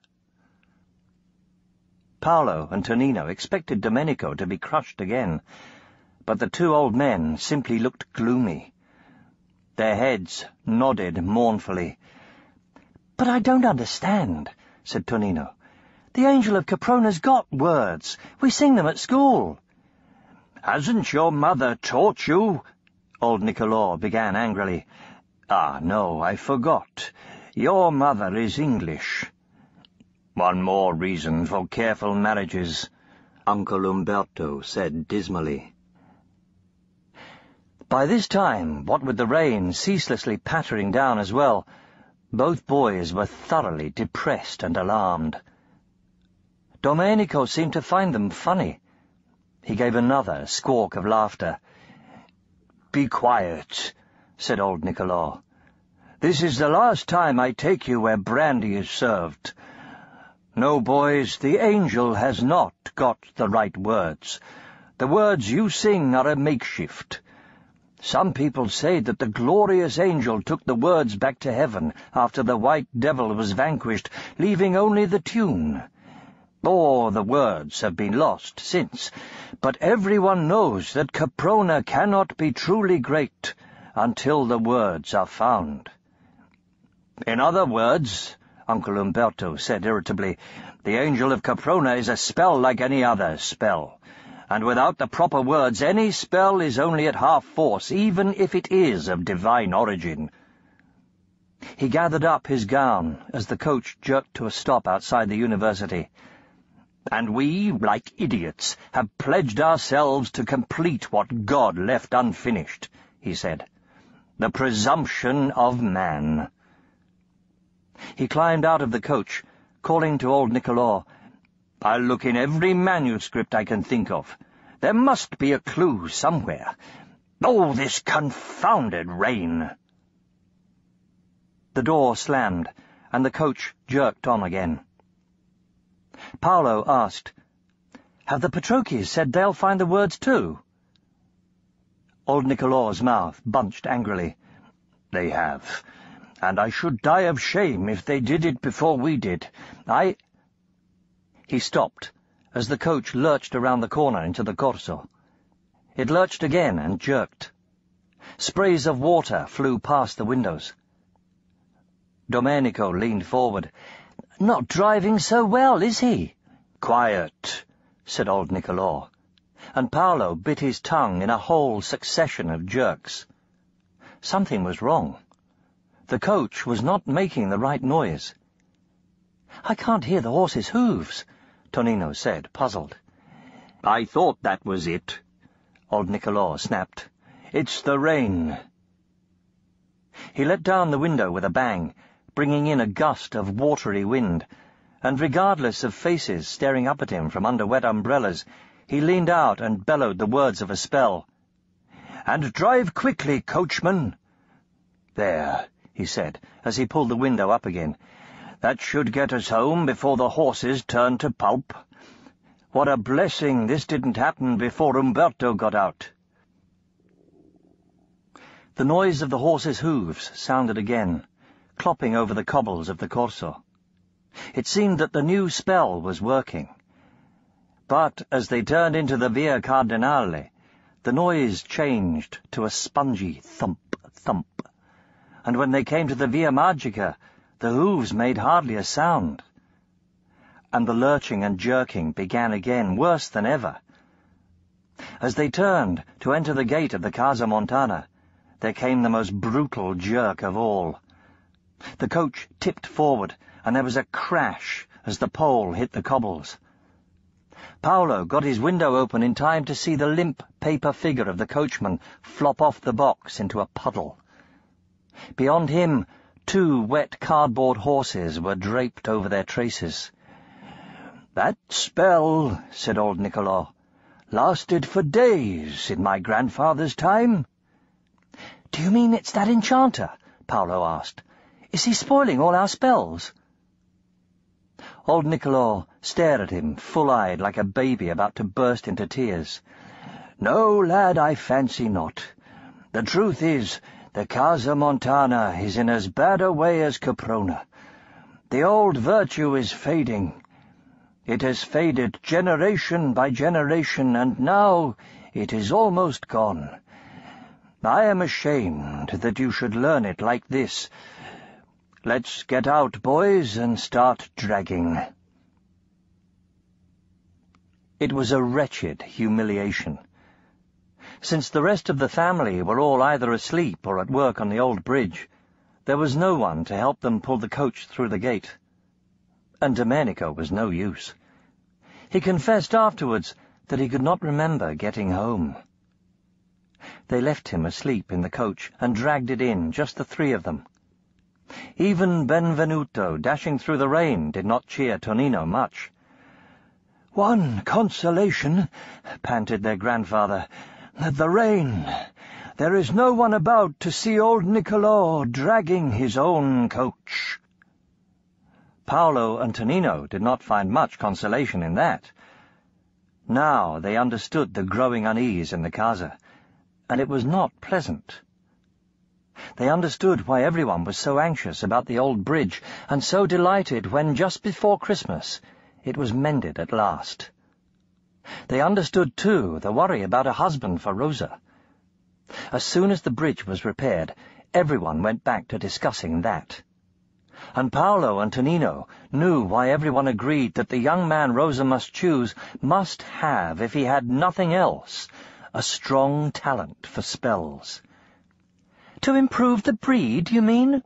said Rosa. She was very sarcastic and independent about it. "Very well, dear Uncle Lorenzo. I shall only fall in love with men who can make paper horses waterproof." Uncle Lorenzo blushed angrily. The whole family felt humiliated by those horses, but Elizabeth was trying not to laugh. Elizabeth certainly encouraged Rosa in her independent attitude. Benvenuto informed Tonino it was the English way. "Cats liked English people," he added. "Have we really lost our virtue?" Tonino asked Benvenuto anxiously. He thought it was probably the explanation for his slowness. Benvenuto said that he did not know what it was like in the old days, but he knew there was enough magic about now to make his coat spark. It seemed like a lot, but he sometimes wondered if it was being applied properly. Around this time, twice as many newspapers found their way into the Casa. There were journals from Rome, and magazines from Genoa and Milan, as well as the usual Caprona papers. Everyone read them eagerly, and talked in mutters about the attitude of Florence, movements in Pisa, and opinion hardening in Siena. Out of the worried murmurs, the word war began to sound more and more frequently.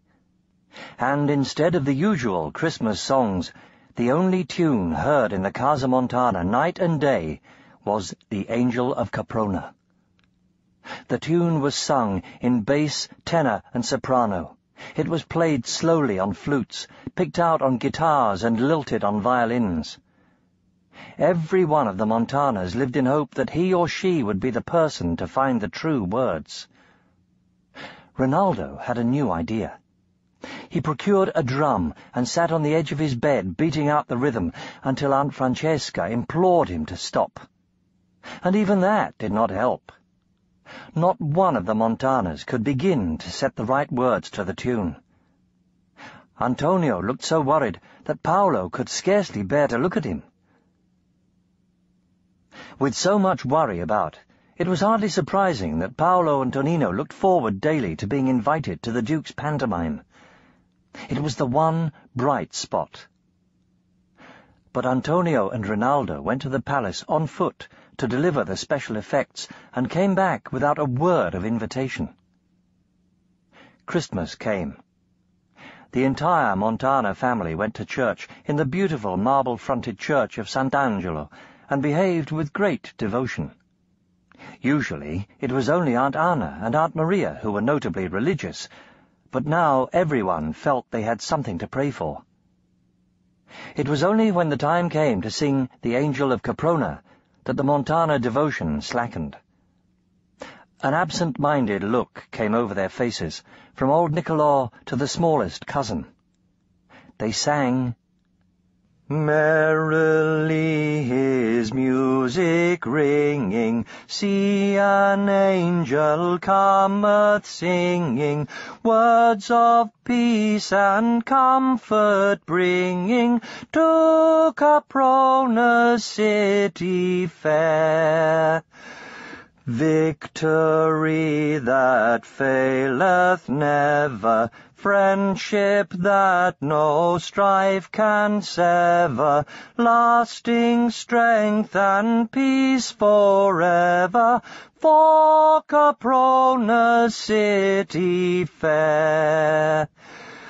See the devil flee astounded, in Caprona now is founded, virtue strong and peace unbounded, in Caprona's city fair.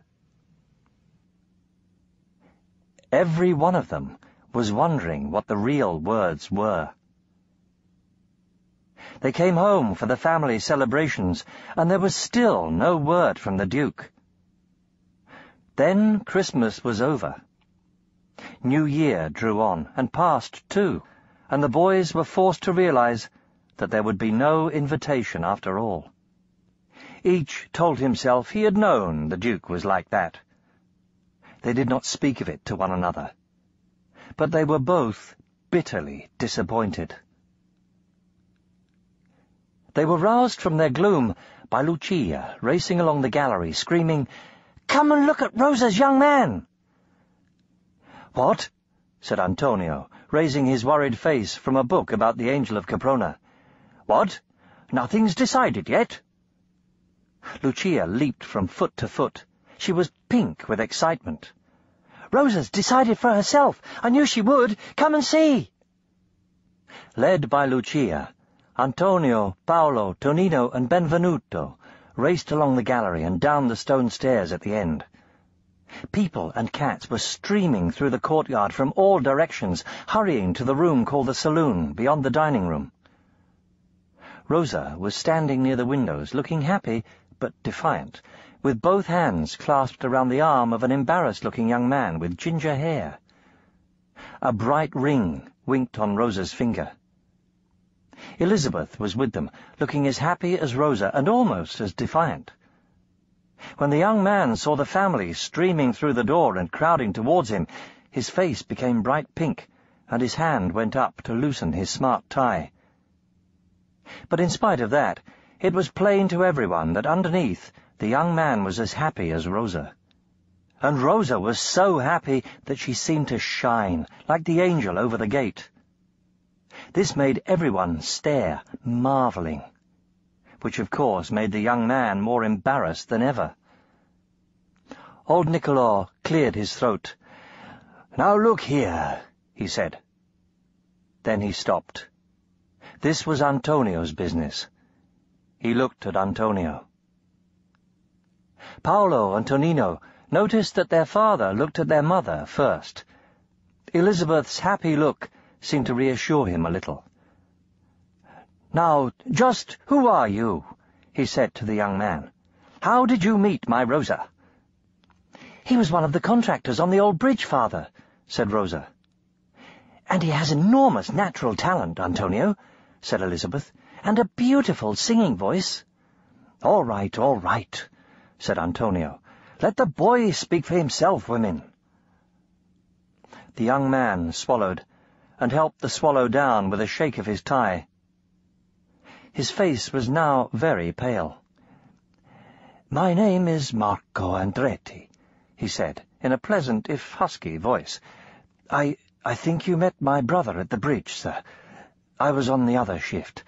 That's how I came to meet Rosa." The way he smiled down at Rosa left everybody hoping that he would be fit to become a Montana. "It'll break their hearts if father says no," Lucia whispered to Paolo. Paolo nodded. He could see that. Antonio was pulling his lip, which was a thing he did when his face could hold no more worry than it did already. "Yes," he said. "I've met Mario Andretti, of course. A very respectable family." He made that sound not altogether a good thing. "But I'm sure you're aware, Signor Andretti, that ours is a special family. We have to be careful who we marry. First, what do you think of the Patrocchis?" Marco's pale face went fiery red. He answered with a violence which surprised the Montanas. "I hate their guts, Signor Montana." He seemed so upset that Rosa pulled his arm down and patted it soothingly. "Marco has personal family reasons, father," she said. "Which I'd prefer not to go into," Marco said. Well, I'll not press you for them," Antonio said, and continued to pull his lip. "But, you see, our family must marry someone with at least some talent for magic. Have you any ability there, Signor Andretti?" Marco Andretti seemed to relax at this. He smiled, and gently took Rosa's hands off his sleeve. Then he sang. Elizabeth had been right about his voice. It was a golden tenor. Uncle Lorenzo was heard to rumble that he could not think what a voice like that was doing outside the Milan Opera. "A golden tree there grows, a tree whose golden branches bud with green," sang Marco. As he sang, the tree came into being, rooted in the carpet between Rosa and Antonio, first as a faint gold shadow, then as a rattling metal shape, dazzling gold in the shafts of sunlight from the windows. The Montanas nodded their appreciation. The trunk and each branch, even the smallest twig, was indeed pure gold. But Marco sang on, and as he sang, the gold twigs put out buds, pale and fist-shaped at first, then bright and pointed. Instants later, the tree was in leaf. It was moving and rattling constantly to Marco's singing. It put out pink and white flowers in clusters, which budded, expanded, and dropped as quickly as flames in a firework. The room was full of scent, then of petals fluttering like confetti. Marco still sang, and the tree still moved. Before the last petal had fallen, pointed green fruit was swelling where the flowers had been. The fruit grew brownish and swelled and turned bulging and yellow until the tree drooped under the weight of a heavy crop of big yellow pears. "With golden fruit for everyone,"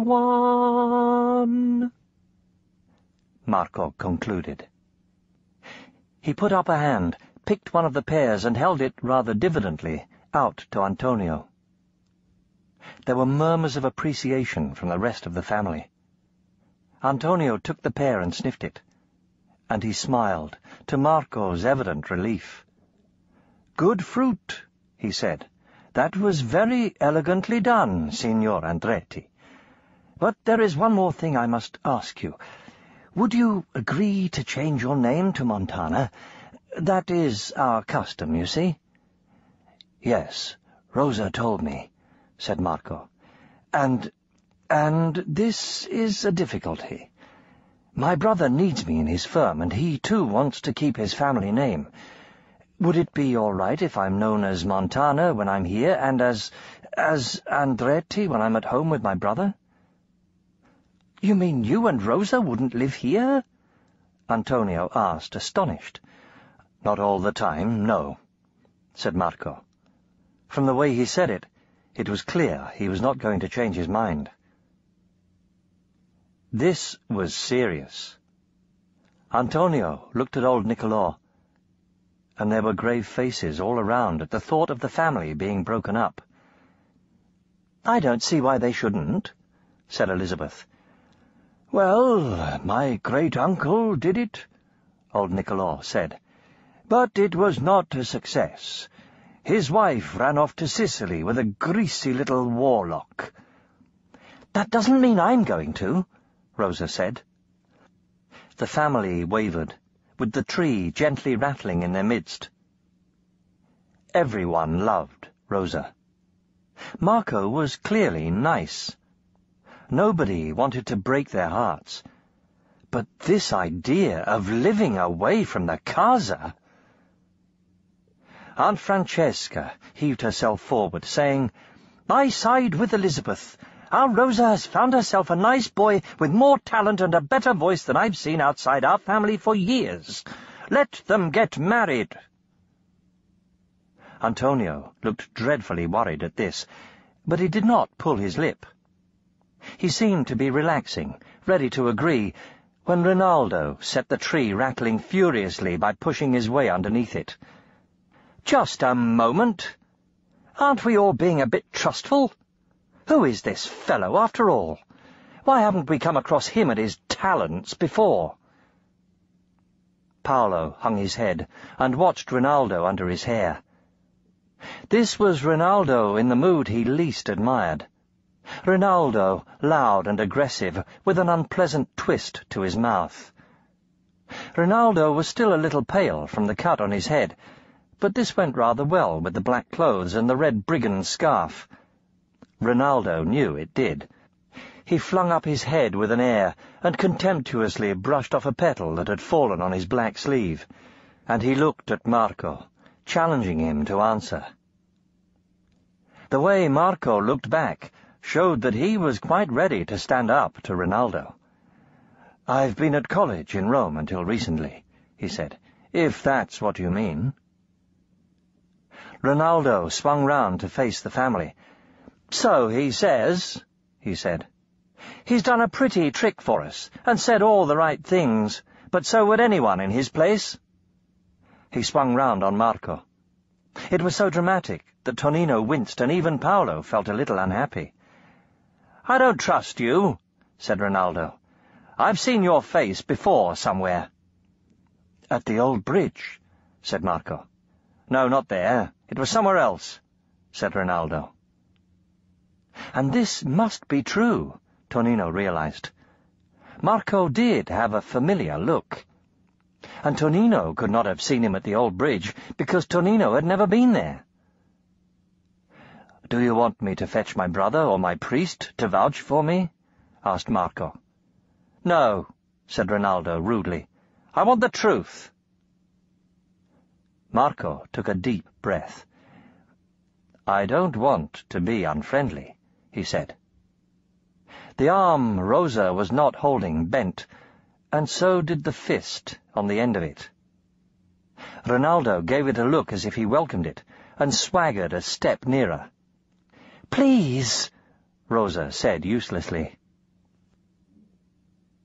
Benvenuto moved in Tonino's arms. Into Tonino's head came a picture of a large, stripy tomcat swaggering on the casa roof. Benvenuto's roof. Tonino nearly laughed. Benvenuto's muscular back legs pushed him backwards into Paolo as Benvenuto took off. Benvenuto landed between Rinaldo and Marco. There was a gentle "ah" from the rest of the family. They knew Benvenuto would settle it. Benvenuto deliberately ignored Rinaldo. Arching himself tall, with his tail straight up like a cypress tree, he minced to Marco's legs and rubbed himself around them. Marco undoubled his fist and bent to hold his hand out to Benvenuto. "Hello," he said. "What's your name?" He paused for Benvenuto to tell him. "I'm pleased to meet you, Benvenuto," he said. The "ah" from the family was loud and long this time. It was followed by cries of, "Get out of it, Rinaldo! Don't make a fool of yourself! Leave Marco alone!" Though Rinaldo was nothing like as easily crushed as Domenico, even he could not stand up to the whole family. When he looked at old Niccolò and saw old Niccolò waving him angrily aside, he gave up and shoved his way out of the room. "Rosa and Marco," said Antonio, "I give my provisional consent to your marriage." Upon that, everyone hugged everyone else, shook hands with Marco, and kissed Rosa. Very flushed and happy, Marco plucked pear after pear from the golden tree and gave them to everyone, even the newest baby. They were delicious pears, ripe to perfection. They melted in mouths and dribbled down chins. "I don't want to be a spoilsport," Aunt Maria said, slurping juice in Paolo's ear, "but a tree in the saloon is going to be a nuisance." But Marco had thought of that. As soon as the last pear was picked, the tree began to fade.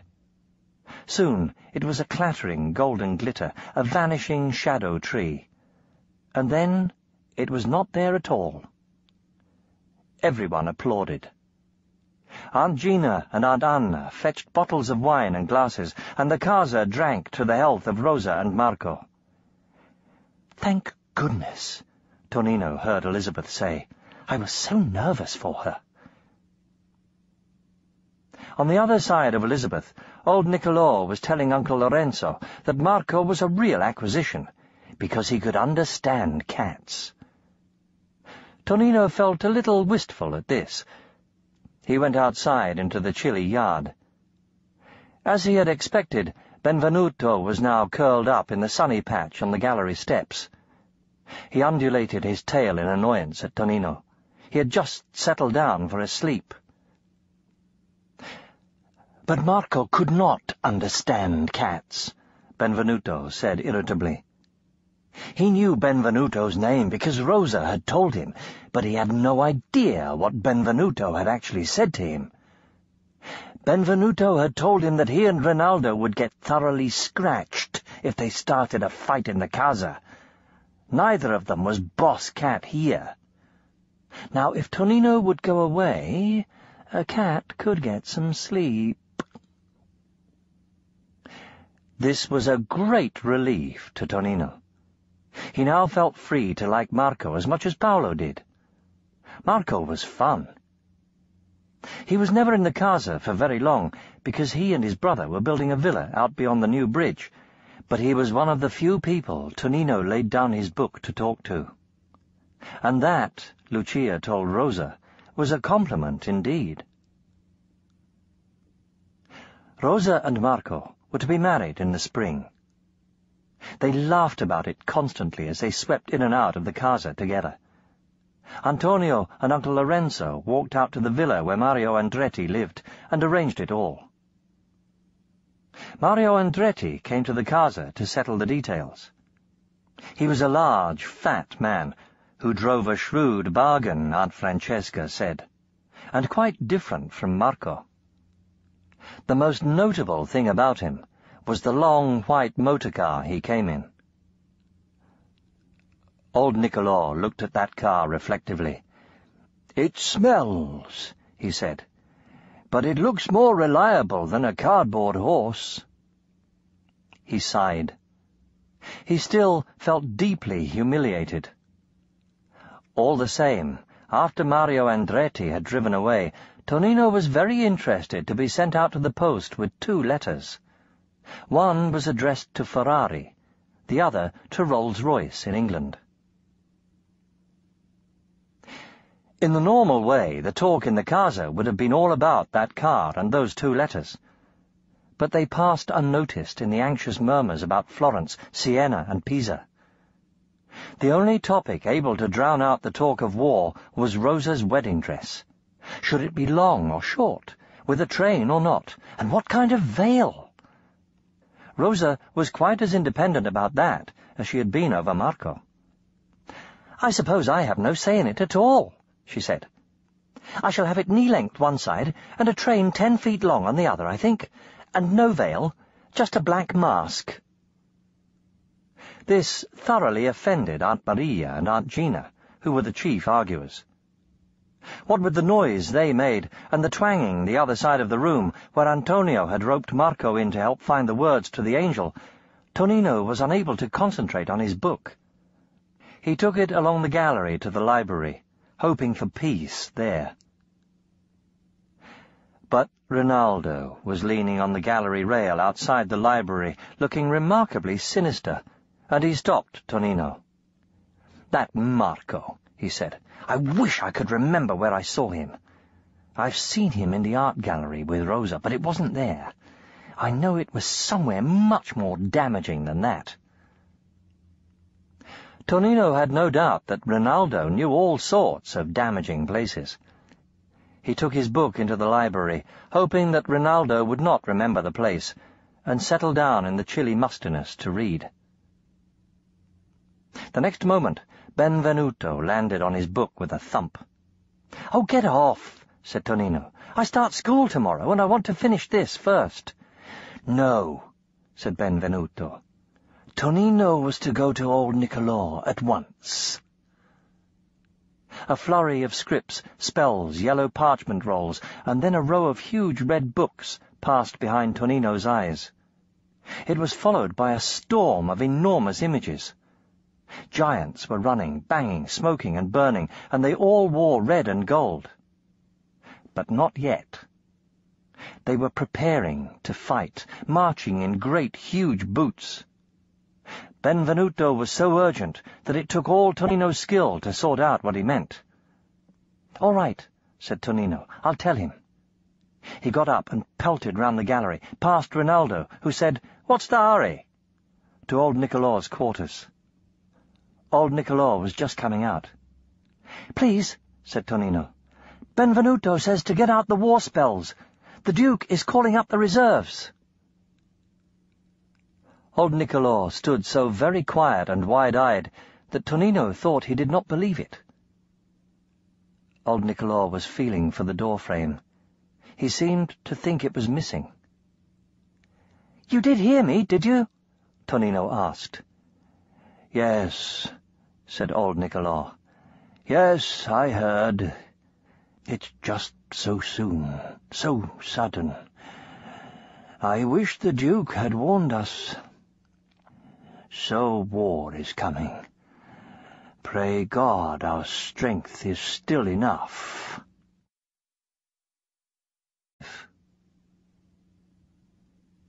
Benvenuto's news caused a stampede in the Casa Montana. The older cousins raced to the scriptorium and began packing away all the usual spells, inks and pens. The aunts fetched out the special inks for use in war spells. The uncles staggered under reams of fresh paper and parchment. Antonio, old Niccolò, and Rinaldo went to the library and fetched the giant red volumes with "War" stamped on their spines, while Elizabeth raced to the music room with all the children to put away the ordinary music and set out the tunes and instruments of war. Meanwhile, Rosa, Marco, and Domenico raced out into the Via Magica and came back with newspapers. Everyone at once left what they were doing and crowded into the dining room to see what the papers said. They made a pile of people, all craning over the table. Rinaldo was standing on a chair, leaning over 3 aunts. Marco was underneath, craning anxiously sideways, head to head with old Niccolò, as Rosa flipped over the pages. There were so many other people packed in and leaning over that Lucia, Paolo, and Tonino were forced to squat with their chins on the table in order to see at all. "No, nothing," Rosa said, flipping over the second paper. "Wait," said Marco. "Look at the stop press." Everyone swayed towards it, pushing Marco further sideways. Then Tonino almost knew where he had seen Marco before. "There it is," said Antonio. All the bodies came upright, with their faces very serious. "Reserve mobilized, right enough," said Rosa. "Oh, Marco." "What's the matter?" Rinaldo asked jeeringly from his chair. "Is Marco a reservist?" "No," said Marco. My brother got me out of it." Rinaldo laughed. "What a patriot!" Marco looked up at him. "I'm a final reservist," he said, "and I hope you are too. If you aren't, it will be a pleasure to take you around to the army office in the arsenal this moment."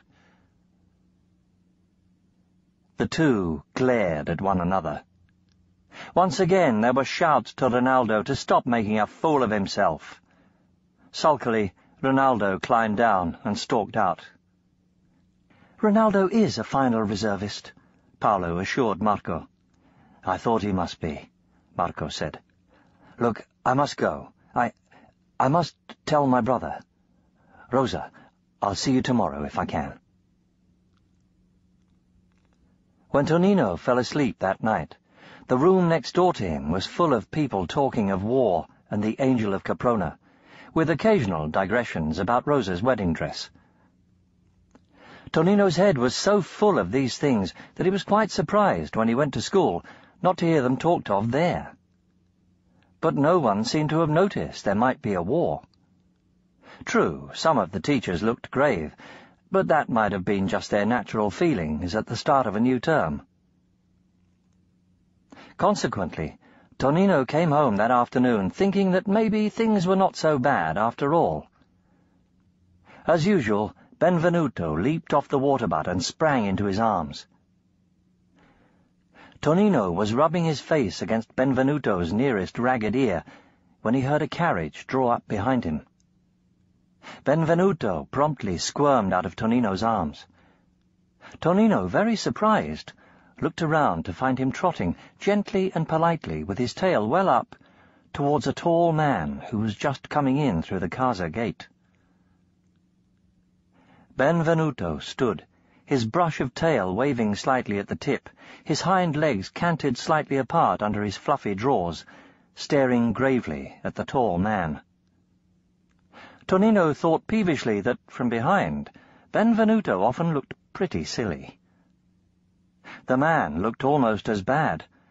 He was wearing an exceedingly expensive coat with a fur collar and a tweed travelling cap with daft ear flaps. And he bowed to Benvenuto. "Good afternoon, Benvenuto," he said, as grave as Benvenuto himself. "I'm glad to see you so well." "Yes, I'm very well, thank you." Benvenuto advanced to rub himself around the stranger's legs. "No," said the man, "I beg you. Your hair's come off." And Benvenuto stopped, without abating an ounce of his uncommon politeness. By this time, Tonino was extremely resentful.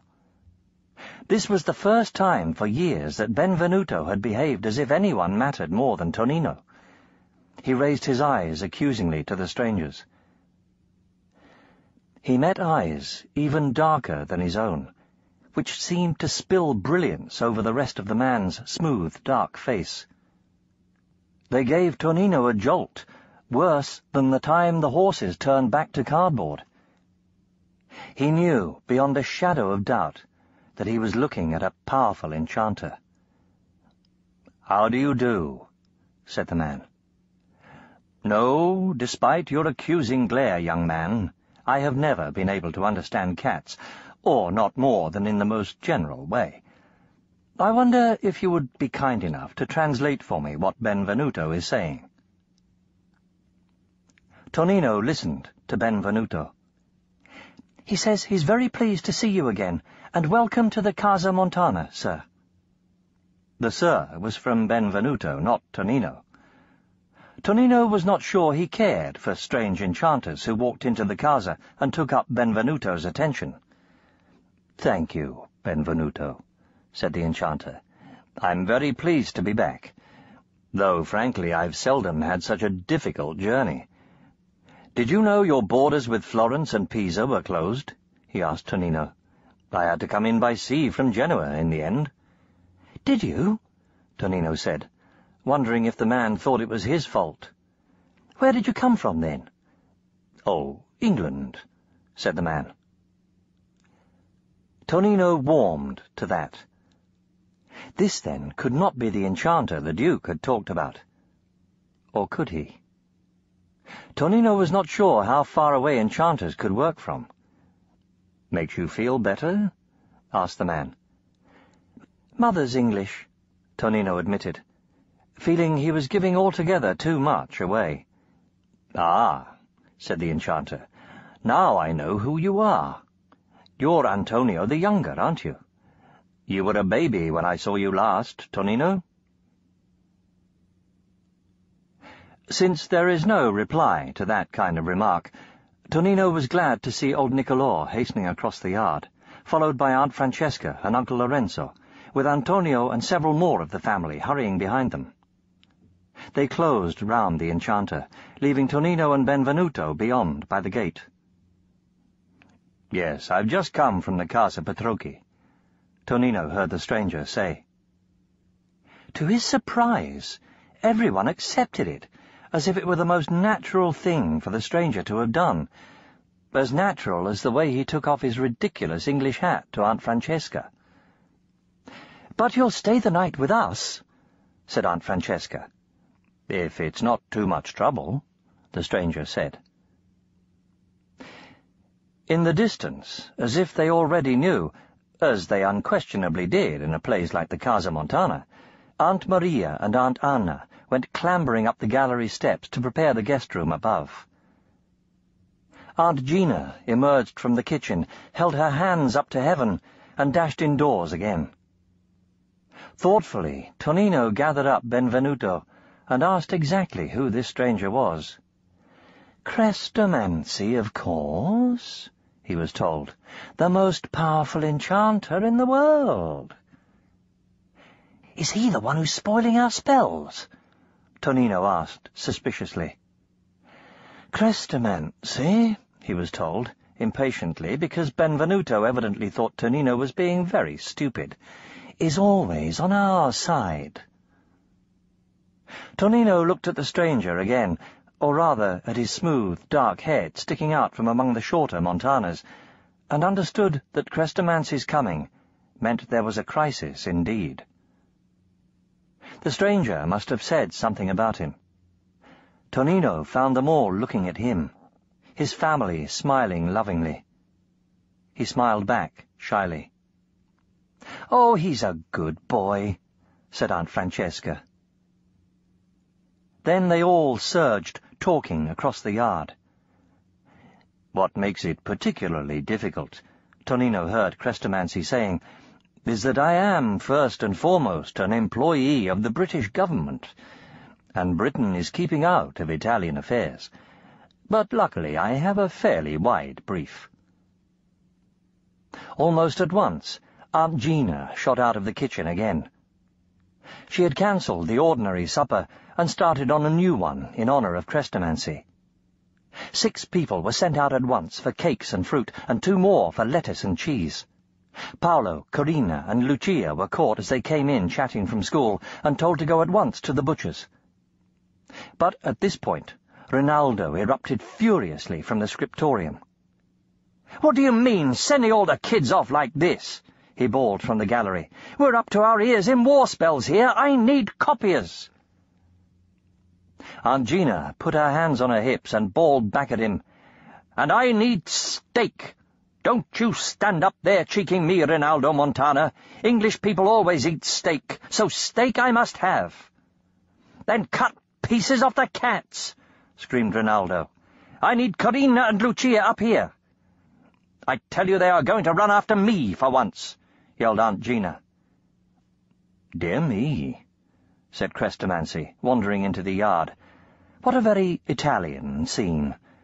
Can I help in any way?" He nodded and smiled from Aunt Gina to Rinaldo. Both of them smiled back, Rinaldo at his most charming. "You would agree I need copiers, sir, wouldn't you?" he said. "Bah!" said Aunt Gina. "Rinaldo turns on the charm, and I get left to struggle alone, as usual. All right. Because it's war spells, Paolo and Tonino can go for the steak. But wait while I write you a note, or you'll come back with something no one can chew." "So glad to be of service," Chrestomanci murmured, and turned away to greet Elizabeth, who came racing down from the gallery waving a sheaf of music, and fell into his arms. The heads of the 5 little cousins Elizabeth had been teaching stared wonderingly over the gallery rail. "Elizabeth," said Chrestomanci, looking younger than ever. Tonino stared as wonderingly as his cousins. His mother was laughing and crying at once. He could not follow the torrent of English speech. Virtue, he heard, and war, and before long the inevitable Angel of Caprona. He was still staring when Aunt Gina stuck her note into his hand and told him to make haste. As they hurried to the butcher's, Tonino said to Paolo, "I didn't know Mother knew anyone like Chrestomanci." "Neither did I," Paolo confessed.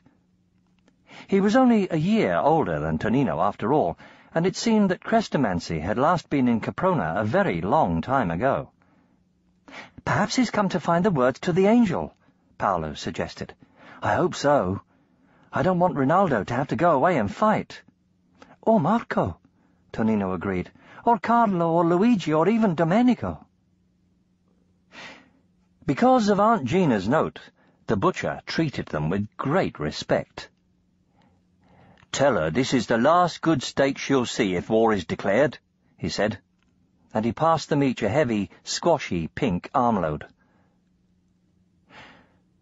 They arrived back with their armfuls just as a cab set down Uncle Umberto, puffing and panting, outside the casa gate. "I am right. Chrestomanci is here, eh, Paolo?" Uncle Umberto asked Tonino. Both boys nodded. It seemed easier than explaining that Paolo was Tonino. "Good, good!" exclaimed Uncle Umberto, and surged into the casa, where he found Chrestomanci just crossing the yard. "The angel of Caprona," Uncle Umberto said to him eagerly. "Could you—" "My dear Umberto," said Chrestomanci, shaking his hand warmly, "everyone here is asking me that. For that matter, so was everyone in the Casa Petrocchi, too, and I'm afraid I know no more than you do. But I shall think about it, don't worry."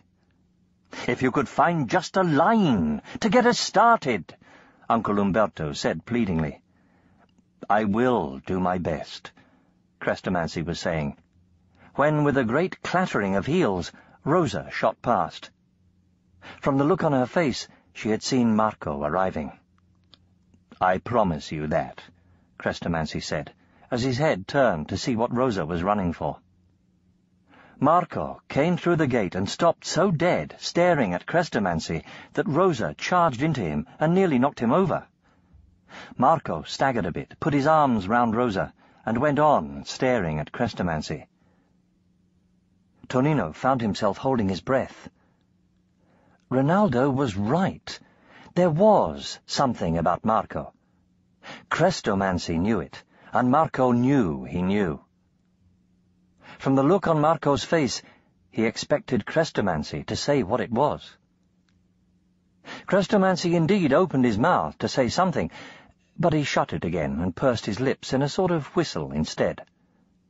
Marco looked at him uncertainly. "Oh," said Uncle Umberto, "may I introduce—" He stopped and thought. Rosa he usually remembered because of her fair hair, but he could not place Marco. "Corina's fiancé?" he suggested. "I'm Rosa," said Rosa. "This is Marco Andretti." "How do you do?" Chrestomanci said politely. Marco seemed to relax. Chrestomanci's eyes turned to Paolo and Tonino, standing staring. "Good heavens," he said. "Everyone here seems to live such exciting lives. What have you boys killed?" Paolo and Tonino looked down in consternation to find that the steak was leaking onto their shoes. 2 or 3 cats were approaching meaningly. Aunt Gina appeared in the kitchen doorway. "Where's my steak?" Paolo and Tonino sped towards her, leaving a pattering trail. "What was all that about?" Paolo panted to Tonino. "I don't know," said Tonino, because he didn't, and because he liked Marco. Aunt Gina shortly became very sharp and passionate about the steak. The leaking trail attracted every cat in the casa. They were underfoot in the kitchen all evening, mewing pitifully. Benvenuto was also present, at a wary distance from Aunt Gina, and he made good use of his time. Aunt Gina erupted into the yard again, trumpeting, "Tonino! Tonino!" Tonino laid down his book and hurried outside. "Yes, Aunt Gina?" "That cat of yours has stolen a whole pound of steak," Aunt Gina trumpeted, flinging a dramatic arm skyward.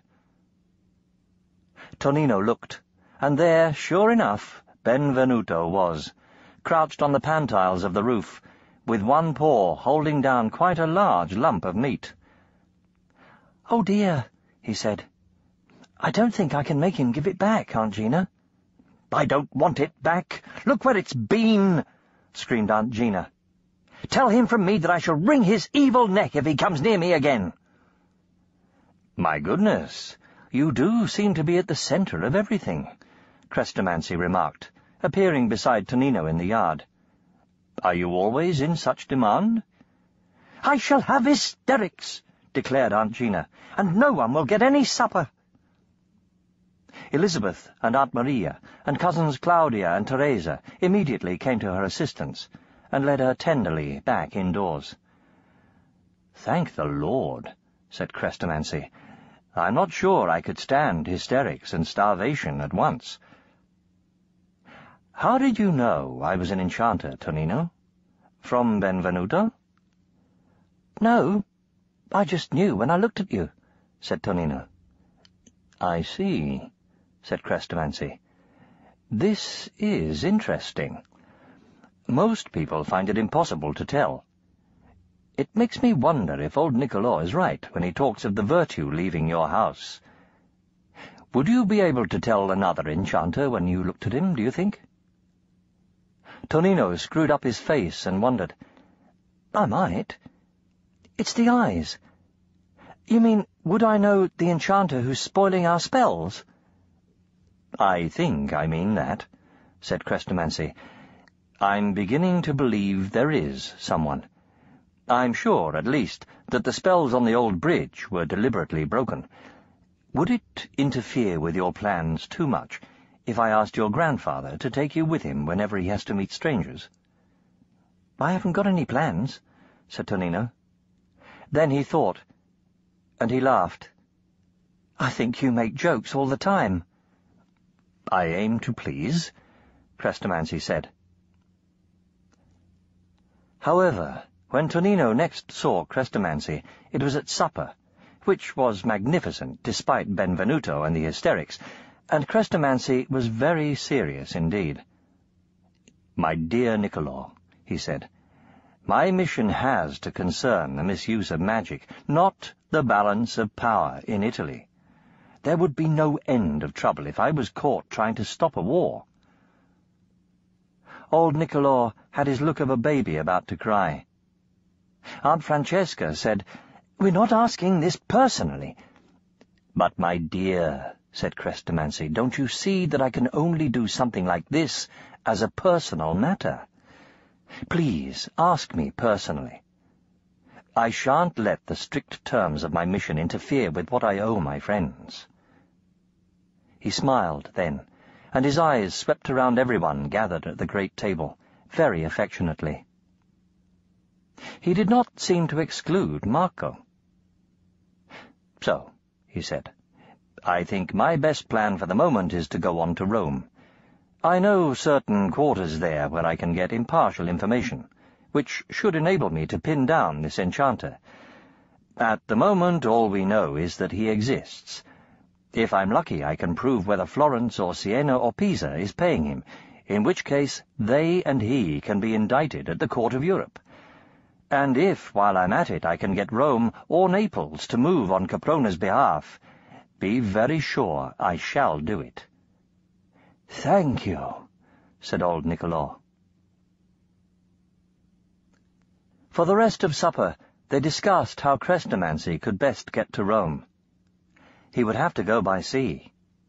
It seemed that the last stretch of border between Caprona and Siena was now closed. Much later that night, when Paolo and Tonino were on their way to bed, they saw lights in the scriptorium. They tiptoed along to investigate. Chrestomanci was there, with Antonio, Rinaldo, and Aunt Francesca, going through spells in the big red books. Everyone was speaking in mutters, but they heard Chrestomanci say, "This is a sound combination, but it'll need new words." And on another page, "Get Elizabeth to put this in English, as a surprise factor." And again, "Ignore the tune. The only tune which is going to be any use to you at the moment is the angel. He can't block that." "Why just those 3? Tonino whispered. "They're best at making new spells," Paolo whispered back. "We need new war spells. It sounds as if the other enchanter knows the old ones." They crept to bed with an excited, urgent feeling, and neither of them found it easy to sleep. Chrestomanci left the next morning before the children went to school. Benvenuto and old Niccolò escorted him to the gate, one on either side, and the entire casa gathered to wave him off. Things felt both flat and worrying once he was gone. That day there was a great deal of talk of war at school. The teachers whispered together. 2 had left to join the reserves. Rumours went around the classes. Someone told Tonino that war would be declared next Sunday, so that it would be a holy war. Someone else told Paolo that all the reserves had been issued with 2 left boots, so that they would not be able to fight. There was no truth in these things. It was just that everyone now knew that war was coming. The boys hurried home, anxious for some real news. As usual, Benvenuto leaped off his water butt. While Tonino was enjoying Benvenuto's undivided attention again, Elizabeth called from the gallery, "Tonino, someone sent you a parcel." Tonino and Benvenuto sprang for the gallery stairs, highly excited. Tonino had never had a parcel before. But before he got anywhere near it, he was seized on by Aunt Maria, Rosa, and Uncle Lorenzo. They seized on all the children who could write and hurried them to the dining room. This had been set up as another scriptorium.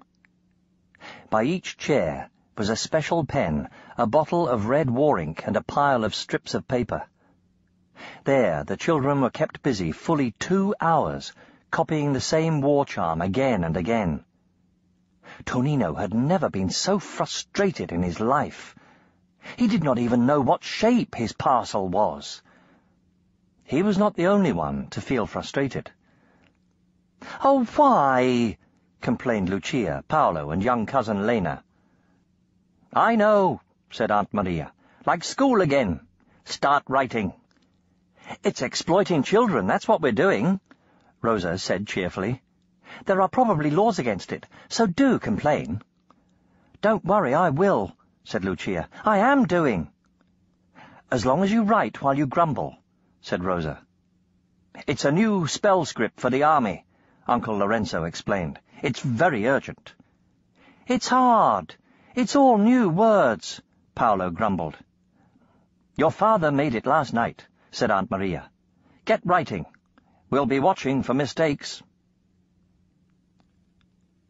When, finally, stiff-necked and with red splodges on their fingers, they were let out into the yard, Tonino discovered that he had barely time to unwrap the parcel before supper. Supper was early that night, so that the elder Montanas could put in another shift on the army spells before bedtime. "It's worse than working on the old bridge," said Lucia. "What's that, Tonino? Who sent it?" The parcel was promisingly book-shaped. It bore the stamp and the arms of the University of Caprona. This was the only indication Tonino had that Uncle Umberto had sent it, for when he wrenched off the thick brown paper, there was no letter, not even a card. There was only a new, shiny book. Tonino's face beamed. At least Uncle Umberto knew this much about him. He turned the book lovingly over. It was called The Boy Who Saved His Country, and the cover was the same shiny, pimpled red leather as the great volumes of war spells. "Is Uncle Umberto trying to give you a hint or something?" Paolo asked, amused. He and Lucia and Corina leaned over Tonino while he flipped through the pages. There were pictures, to Tonino's delight. Soldiers rode horses, soldiers rode machines. A boy hung from a rope and scrambled up the frowning wall of a fortress, and, most exciting of all, a boy stood on a rock with a flag, confronting a whole troop of ferocious-looking dragoons. Sighing with anticipation, Tonino turned to Chapter 1, How Giorgio Uncovered an Enemy Plot. "Supper!" howled Aunt Gina from the yard. "Oh, I shall go mad! Nobody attends to me!" Tonino was forced to shut the lovely book again and hurry down to the dining room. He watched Aunt Gina anxiously as she doled out minestrone. She looked so hectic that he was convinced Benvenuto must have been at work in the kitchen again. "It's all right," Rosa said. "It's just she thought she'd got a line from the Angel of Caprona. Then the soup boiled over and she forgot it again." Aunt Gina was distinctly tearful. "With so much to do, my memory's like a sieve," she kept saying.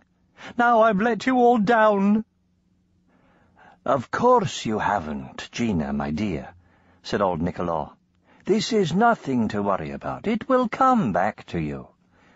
"But I can't even remember what language it was in," wailed Aunt Gina.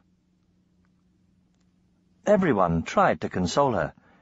They sprinkled grated cheese on their soup and slurped it with special relish to show Aunt Gina how much they appreciated her. But Aunt Gina continued to sniff and accuse herself. Then Rinaldo thought of pointing out that she had got further than anyone else in the Casa Montana. "None of the rest of us has any of the Angel of Caprona to forget," he said, giving Aunt Gina his best smile. "Bah!" said Aunt Gina. "Turning on the charm, Rinaldo Montana." But she seemed a good deal more cheerful after that. Tonino was glad Benvenuto had nothing to do with it this time. He looked around for Benvenuto. Benvenuto usually took up a good position for stealing scraps near the serving table, but tonight he was nowhere to be seen. Nor, for that matter, was Marco. "Where's Marco?" Paolo asked Rosa. Rosa smiled. She seemed quite cheerful about it. "He has to help his brother," she said, "with fortifications." That brought home to Paolo and Tonino the fact that there was going to be a war. They looked at one another nervously. Neither of them was quite sure whether you behaved in the usual way in wartime or not. Tonino's mind shot to his beautiful new book, The Boy Who Saved His Country. He slurped the title through his mind just as he was slurping his soup. Had Uncle Umberto meant to say to him, "Find the words to the Angel of Caprona and save your country, Tonino"? It would indeed be the most marvellous thing if he, Tonino Montana, could find the words and save his country. He could hardly wait to see how the boy in the book had done it. As soon as supper was over, he sprang up, ready to dash off and start reading. And once again he was prevented. This time it was because the children were told to wash up supper. Tonino groaned, and again he was not the only one. "It isn't fair," Corina said passionately. "We slave all afternoon at spells, and we slave all evening at washing up. I know there's going to be a war, but I still have to do my exams. How am I ever going to do my homework?" The way she flung out an impassioned arm made Paolo and Tonino think that Aunt Gina's manner must be catching. Rather unexpectedly, Lucia sympathized with Corina. "I think you're too old to be one of us children," she said. "Why don't you go away and do your homework and let me organize the kids?" Corina looked at her uncertainly. "What about your homework?" "I've not got much. I'm not aiming for the university like you," Lucia said kindly. "Run along." And she pushed Corina out of the dining room. As soon as the door was shut, she turned briskly to the other children. "Come on, what are you lot standing gooping for? Everyone take a pile of plates to the kitchen. Quick march, Tonino. Move, Lena and Bernardo. Paolo, you take the big bowls." With Lucia standing over them like a sergeant major, Tonino had no chance to slip away. He trudged to the kitchen with everyone else, where, to his surprise, Lucia ordered everyone to lay the plates and cutlery out in rows on the floor. Then she made them stand in a row themselves, facing the rows of greasy dishes. Lucia was very pleased with herself. "Now," she said, "this is something I've always wanted to try. This is washing up made easy by Lucia Montana's patent method. I'll tell you the words. They go to the Angel of Caprona, and you're all to sing after me." "Are you sure we should?" asked Lena, who was a very law-abiding cousin. Lucia gave her a look of scalding contempt. "If some people," she remarked to the whitewashed beams of the ceiling, "don't know true intelligence when they see it, they are quite at liberty to go and live with the Patrokis." "I only asked," Lena said, crushed. "Well, don't," said Lucia. "This is the spell." Shortly, they were all singing lustily. "Angel, clean our knives and dishes, clean our spoons and salad bowls, wash our saucepans, hear our wishes, Angel, make our forks quite clean." At first, nothing much seemed to happen. Then it became clear that the orange grease was certainly slowly clearing from the plates. Then the lengths of spaghetti stuck to the bottom of the largest saucepan started unwinding and wriggling like worms. Up over the edge of the saucepan they wriggled, and over the stone floor to ooze themselves into the waste cans. The orange grease and the salad oil travelled after them in rivulets, and the singing faltered a little as people broke off to laugh. "Sing! Sing!" shouted Lucia. So they sang. Unfortunately for Lucia, the noise penetrated to the scriptorium. The plates were still pale pink and rather greasy, and the last of the spaghetti was still wriggling across the floor when Elizabeth and Aunt Maria burst into the kitchen. "Lucia!" said Elizabeth. "You irreligious brats!" said Aunt Maria. "I don't see what's so wrong," said Lucia. "She doesn't see. Elizabeth, words fail," said Aunt Maria. "How can I have taught her so little and so badly? Lucia, a spell is not instead of a thing, it's only to help that thing. And on top of that you go and use the Angel of Caprona, as if it was any old tune and not the most powerful song in all Italy. I could box your ears, Lucia." "So could I," said Elizabeth.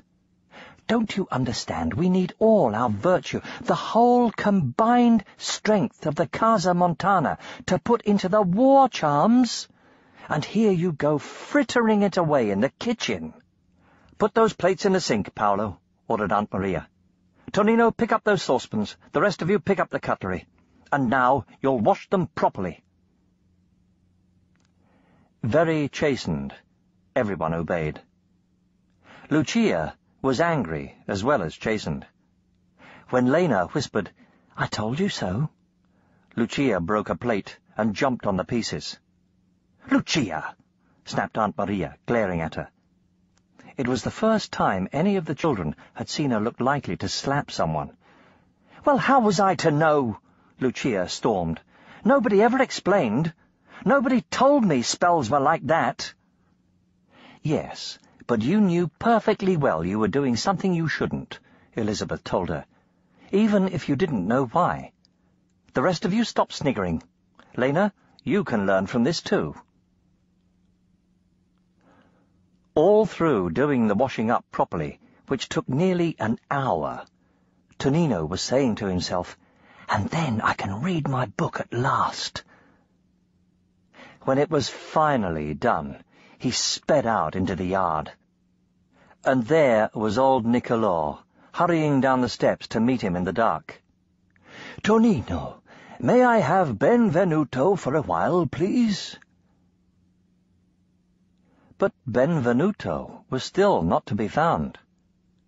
Tonino began to think he would die of book frustration. All the children joined in hunting and calling, but there was still no Benvenuto. Soon most of the grown-ups were looking for him too, and still Benvenuto did not appear. Antonio was so exasperated that he seized Tonino's arm and shook him. "It's too bad, Tonino. You must have known we'd need Benvenuto. Why did you let him go?" "I didn't. You know what Benvenuto's like," Tonino protested, equally exasperated. "Now, now, now," said old Nicolò, taking each of them by a shoulder. "It is quite plain by now that Benvenuto is on the other side of town, making vile noises on a roof somewhere. All we can do is hope someone empties a jug of water on him soon. It's not Tonino's fault, Antonio." Antonio let go Tonino's arm and rubbed both hands on his face. He looked very tired. "I'm sorry, Tonino," he said. "Forgive me. Let us know as soon as Benvenuto comes back, won't you?" He and old Nicolò hurried back to the scriptorium. As they passed under the light, their faces were stiff with worry. "I don't think I like war, Tonino," Paolo said. "Let's go and play table tennis in the dining room." "I'm going to read my book," Tonino said firmly. He thought he would get like Aunt Gina if anything else happened to stop him.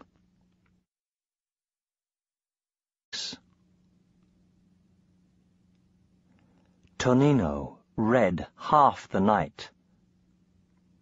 With all the grown-ups hard at work in the scriptorium, there was no one to tell him to go to bed. Corina tried when she had finished her homework, but Tonino was too deep in the book even to hear her. And Corina went respectfully away, thinking that as the book had come from Uncle Umberto, it was probably very learned. It was not in the least learned. It was the most gripping story Tonino had ever read. It started with the boy, Giorgio, going along a mysterious alleyway near the docks on his way home from school. There was a peeling blue house at the end of the alley, and just as Giorgio passed it, a scrap of paper fluttered from one of its windows. It contained a mysterious message, which led Giorgio at once into a set of adventures with the enemies of his country. Each one was more exciting than the last. Well after midnight, when Giorgio was holding a pass single-handed against the enemy, Tonino happened to hear his father and mother coming to bed. He was forced to leave Giorgio lying wounded and dive into bed himself. All night he dreamed of notes fluttering from the windows of peeling blue houses, of Giorgio, who was sometimes Tonino himself and sometimes Paolo, and of villainous enemies, most of whom seemed to have red beards and black hair, like Guido Petrocchi. And as the sun rose, he was too excited to stay asleep. He woke up and went on reading. When the rest of the Casa Montana began to stir, Tonino had finished the book. Giorgio had saved his country. Tonino was quivering with excitement and exhaustion. He wished the book was twice as long. If it had not been time to get up, he would have gone straight back to the beginning and started reading the book again. And the beauty of it, he thought, eating breakfast without noticing, was that Giorgio had saved his country not only single-handed, but without a spell coming into it anywhere. If Tonino was going to save Caprona, that was the way he would like to do it. Around Tonino, everyone else was complaining, and Lucia was sulking. The washing-up spell was still about in the kitchen. Every cup and plate was covered with a thin layer of orange spaghetti grease, and the butter tasted of soap. "What did she use, in heaven's name?" groaned Uncle Lorenzo. "This coffee tastes of tomato." "Her own words to the angel of Caprona," Aunt Maria said, and shuddered as she picked up her greasy cup. "Lucia, you fool," said Ronaldo. "That's the strongest tune there is." All right. Stop going on at me, I'm sorry," Lucia said angrily. "So are the rest of us, unfortunately," sighed Uncle Lorenzo. "If only I could be like Giorgio," Tonino thought, as he got up from the table. I suppose what I should have to do is to find the words to the angel. He went to school without seeing anything on the way, wondering how he could manage to do that when the rest of his family had failed. He was realistic enough to know that he was simply not good enough at spells to make up the words in the ordinary way. It made him sigh heavily. "Cheer up," said Paolo as they went into school. "I'm all right," Tonino said. He was surprised Paolo should think he was miserable. He was not miserable at all. He was wrapped in delightful dreams. "Maybe I can do it by accident," he thought. He sat in class, composing strings of gibberish to the tune of the angel, in hopes that some of it might be right. But that did not seem satisfactory somehow. Then, in a lesson that was probably history, for he did not hear a word of it, it struck him like a blinding light what he had to do. He had to find the words, of course. The first Duke must have had them written down somewhere and lost the paper. Tonino was the boy whose mission it was to discover that lost paper. No nonsense about making up words, just straight detective work. And Tonino was positive that the book had been a clue. He must find a peeling blue house, and the paper with the words on would be somewhere near. "Tonino," asked the teacher for the 4th time, "where did Marco Polo journey to?" Tonino did not hear the question, but he realized he was being asked something. "The Angel of Caprona," he said. Nobody at school got much sense out of Tonino that day. He was full of the wonder of his discovery. It did not occur to him that Uncle Umberto had looked in every piece of writing in the university library and not found the words to the angel. Tonino knew. After school, he avoided Paolo and his cousins. As soon as they were safely headed for the Casa Montana, Tonino set off in the opposite direction, towards the docks and quays by the new bridge. An hour later, Rosa said to Paolo, "What's the matter with Benvenuto? Look at him." Paolo leaned over the gallery rail beside her. Benvenuto, looking surprisingly small and piteous, was running backwards and forwards just inside the gate, mewing frantically. Every so often, as if he was too distracted to know what he was doing, he sat down, shot out a hind leg, and licked it madly. Then he leapt up and ran about again. Paolo had never seen Benvenuto behave like this. He called out, "Benvenuto, what's the matter?" Benvenuto swung around, crouching low on the ground, and stared urgently up at him. His eyes were like 2 yellow beacons of distress. He gave a string of mews so penetrating and so demanding that Paolo felt his stomach turn uneasily. "What is it, Benvenuto?" called Rosa. Benvenuto's tail flapped in exasperation. He gave a great leap and vanished somewhere out of sight. Rosa and Paolo hung by their midriffs over the rail and craned after him. Benvenuto was now standing on the water butt with his tail slashing. As soon as he knew they could see him, he stared fixedly at them again and uttered a truly appalling noise. "Wong, wong, wong, wong, wong, wong." Paolo and Rosa, without more ado, swung towards the stairs and clattered down them. Benvenuto's wails had already attracted all the other cats in the casa. They were running across the yard and dropping from roofs before Paolo and Rosa were halfway down the stairs.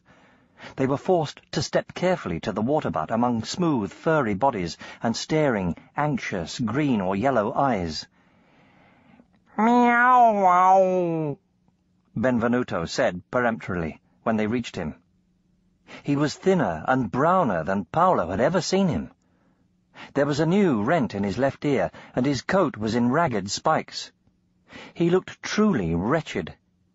Meow, wow, he reiterated from a wide, pink mouth. "Something's wrong," Paolo said uneasily. "He's trying to say something." Guiltily, he wished he had kept his resolution to learn to understand Benvenuto.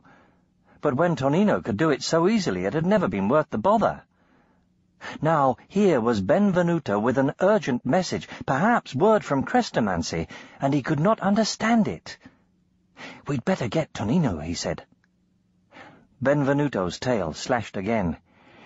meow, wow, he said, with tremendous force and meaning. Around Paolo and Rosa, the pink mouths of all the other cats opened too. meow, wow. It was deafening. Paolo stared helplessly. It was Rosa who tumbled to their meaning. "Tonino!" she exclaimed. "They're saying Tonino!" "Paolo, where's Tonino?" With a jolt of worry, Paolo realized he had not seen Tonino since breakfast. And as soon as he realized that, Rosa knew it too. And such was the nature of the Casa Montana that the alarm was given then and there. Aunt Gina shot out of the kitchen, holding a pair of kitchen tongs in one hand and a ladle in the other. Domenico and Aunt Maria came out of the saloon, and Elizabeth appeared in the gallery outside the music room with the 5 little cousins. The door of the scriptorium opened, filled with anxious faces. Benvenuto gave a whisk of his tail and leaped for the gallery steps. He bounded up them, followed by the other cats, and Paolo and Rosa hurried up too, in a sort of shoal of leaping black and white bodies. Everyone converged on Antonio's rooms. People poured out of the scriptorium. Elizabeth raced around the gallery, and Aunt Maria and Aunt Gina clambered up the steps by the kitchen quicker than either had ever climbed in her life. The casa filled with the sound of hollow running feet. The whole family jammed themselves after Rosa and Paolo into the room where Tonino was usually to be found reading. There was no Tonino, only the red book lying on the windowsill. It was no longer shiny. The pages were thick at the edges, and the red cover was curling upwards, as if the book was wet.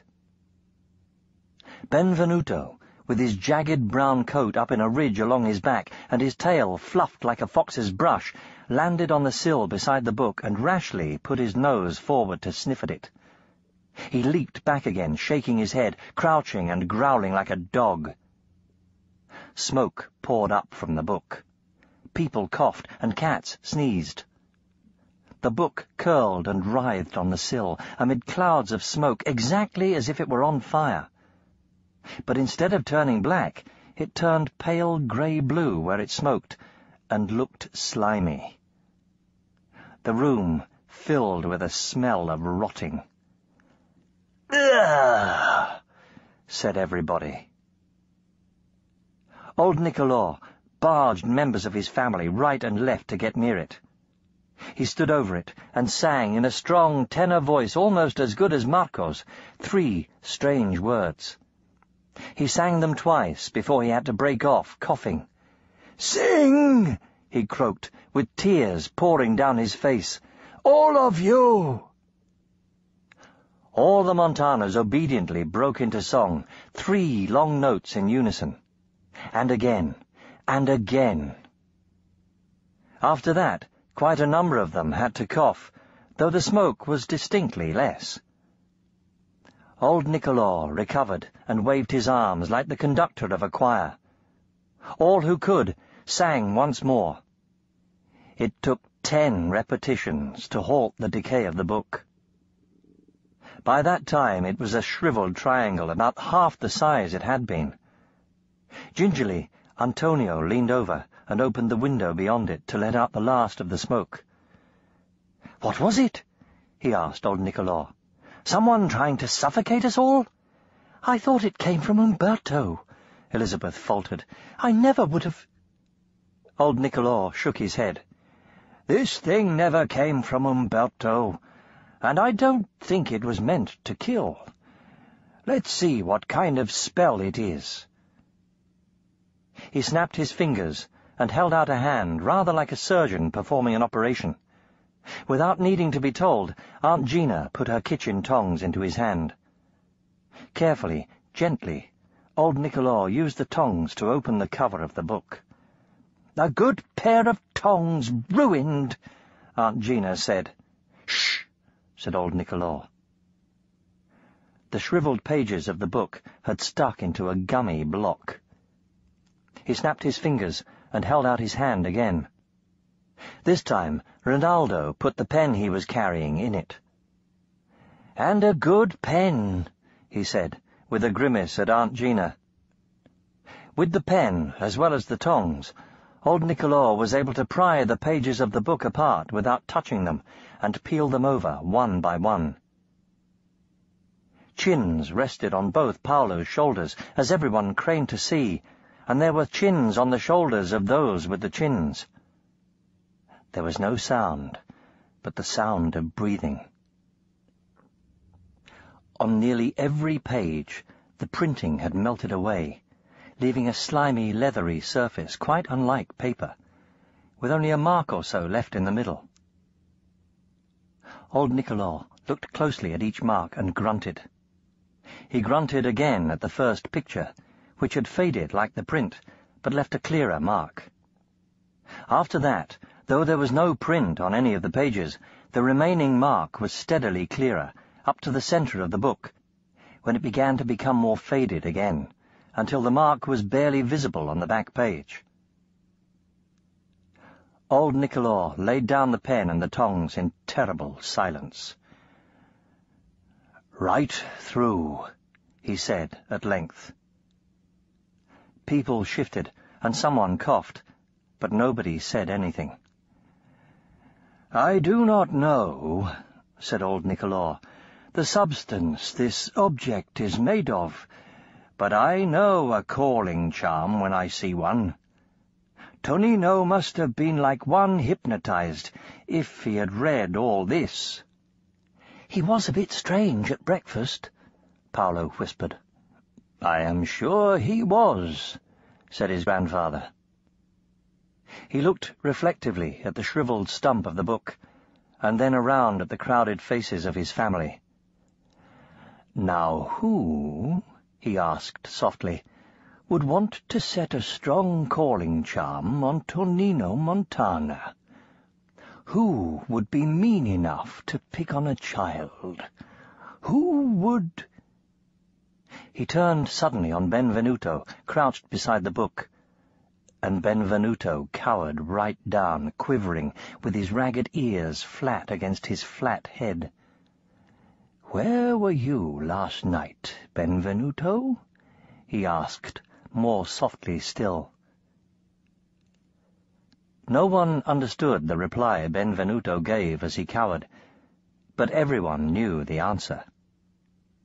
It was in Antonio and Elizabeth's harrowed faces, in the set of Rinaldo's chin, in Aunt Francesca's narrowed eyes, narrowed almost out of existence, and in the way Aunt Maria looked at Uncle Lorenzo, but most of all, it was in the way Benvenuto threw himself down on his side, with his back to the room, the picture of a cat in despair. Old Niccolo looked up. "Now isn't that odd?" he said gently.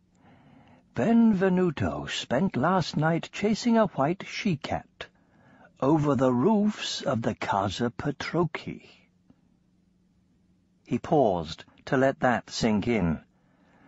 "So Benvenuto," he said, "who knows a bad spell when he sees one, was not around to warn Tonino." "But why?" Elizabeth asked despairingly. Old Niccolo went, if possible, quieter still. "I can only conclude, my dear, that the Petrocchis are being paid by Florence, Siena, or Pisa." There was another silence, thick and meaningful. Antonio broke it. "Well," he said, in such a subdued, grim way that Paolo stared at him. "Well, are we going?" "Of course," said old Niccolò. "Domenico, fetch me my small black spell-book." Everyone left the room, so suddenly, quietly and purposefully, that Paolo was left behind, not clear what was going on. He turned uncertainly to go to the door, and realized that Rosa had been left behind too. She was sitting on Tonino's bed, with one hand to her head, white as Tonino's sheets. "Paolo," she said, "tell Claudia I'll have the baby if she wants to go. I'll have all the little ones." She looked up at Paolo as she said it, and she looked so strange that Paolo was suddenly frightened. He ran gladly out into the gallery. The family was gathering, still quiet and grim, in the yard. Paolo ran down there and gave his message. Protesting little ones were pushed up the steps to Rosa, but Paolo did not help. He found Elizabeth and Lucia and pushed close to them. Elizabeth put an arm around him and an arm around Lucia. "Keep close to me, loves," she said. "I'll keep you safe." Paolo looked across her at Lucia and saw that Lucia was not frightened at all. She was excited. She winked at him. Paolo winked back and felt better.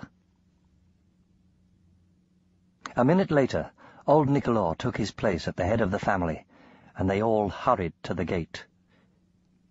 Paolo had just forced his way through, jostling his mother on one side and Domenico on the other, when a carriage drew up in the road, and Uncle Umberto scrambled out of it.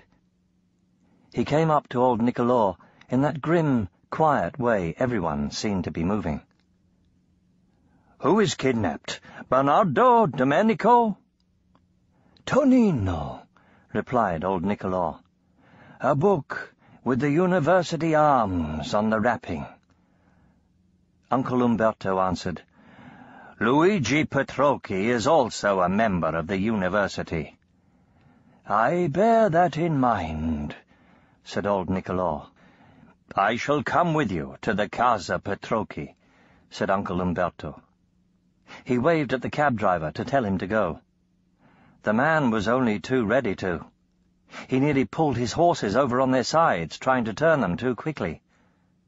The sight of the entire Casa Montana grimly streaming into the street seemed altogether too much for him. That pleased Paolo. He looked back and forth as they swung down the Via Magica, and pride grew in him. There was such a lot of them, and they were so single-minded. The same intent look was in every face. And though children pattered and young men strode, though the ladies clattered on the cobbles in elegant shoes, though old Niccolò's steps were short and bustling, and Antonio, because he could not wait to come at the Petrocchis, walked with long, lunging steps, the common purpose gave the whole family a common rhythm. Paolo could almost believe they were marching in step. The concourse crowded down the Via Sant'Angelo and swept around the corner into the Corso, with the cathedral at their backs. People out shopping hastily gave them room. But old Niccolò was too angry to use the pavement like a mere pedestrian. He led the family into the middle of the road, and they marched there like a vengeful army, forcing cars and carriages to draw into the curbs, with old Niccolò stepping proudly at their head. It was hard to believe that a fat old man with a baby's face could look so warlike. The Corso bends slightly beyond the Archbishop's palace. Then it runs straight again by the shops, past the columns of the art gallery on one side and the great gilded doors of the arsenal on the other. They swung around that bend. There, approaching from the opposite direction, was another similar crowd, also walking in the road. The Petrokis were on the march, too. "Extraordinary," muttered Uncle Umberto. "Perfect," spat old Nicolò. The two families advanced on one another. There was utter silence now, except for the cloppering of feet. Every ordinary citizen, as soon as they saw the entire Casa Montana advancing on the entire Casa Petrocchi, made haste to get off the street. People knocked on the doors of perfect strangers and were let in without question. The manager of Grossi's, the biggest shop in Caprona, threw open his plate-glass doors and sent his assistants out to fetch in everyone nearby, after which he clamped the doors shut and locked a steel grill down in front of them. From between the bars, white faces stared out at the oncoming spellmakers, and a troop of reservists, newly called up and sloppily marching in crumpled new uniforms, were horrified to find themselves caught between the two parties. They broke and ran as one crumpled reservist and sought frantic shelter in the arsenal.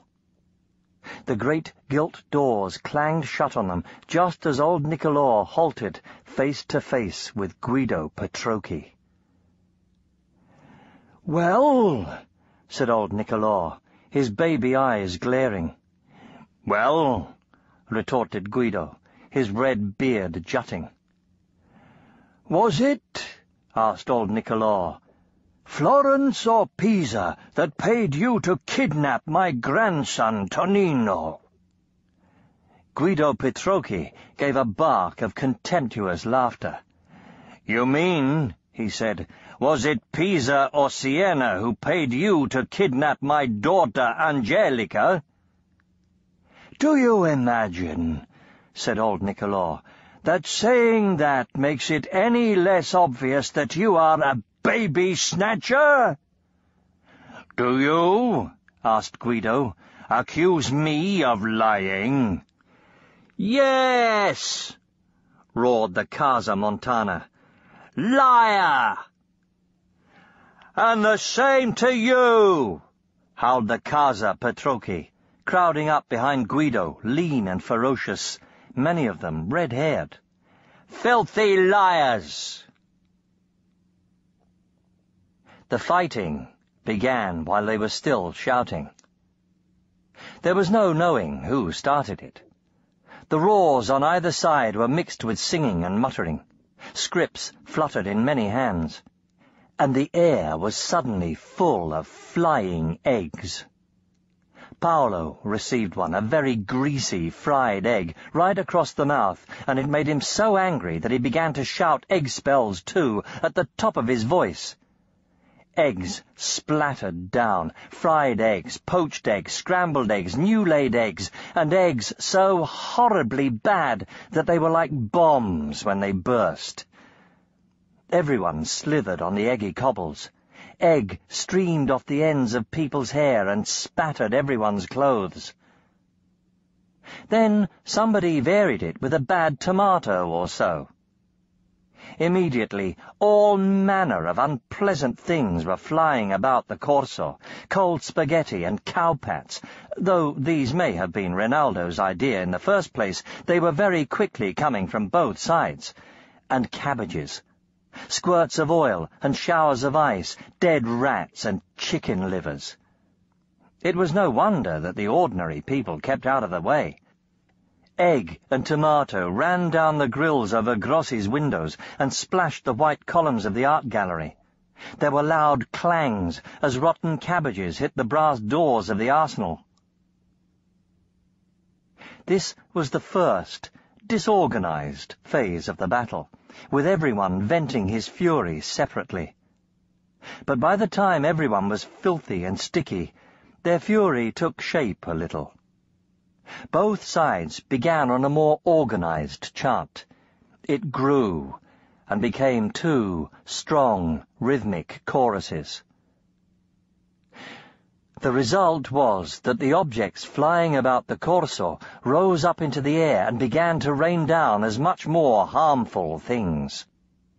Paolo looked up to see a cloud of transparent, glittering, frozen-looking pieces tumbling out of the sky at him. He thought it was snow at first, until a piece hit his arm and cut it.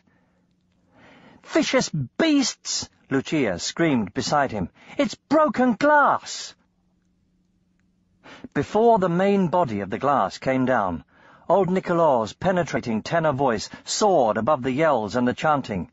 "Testudo!"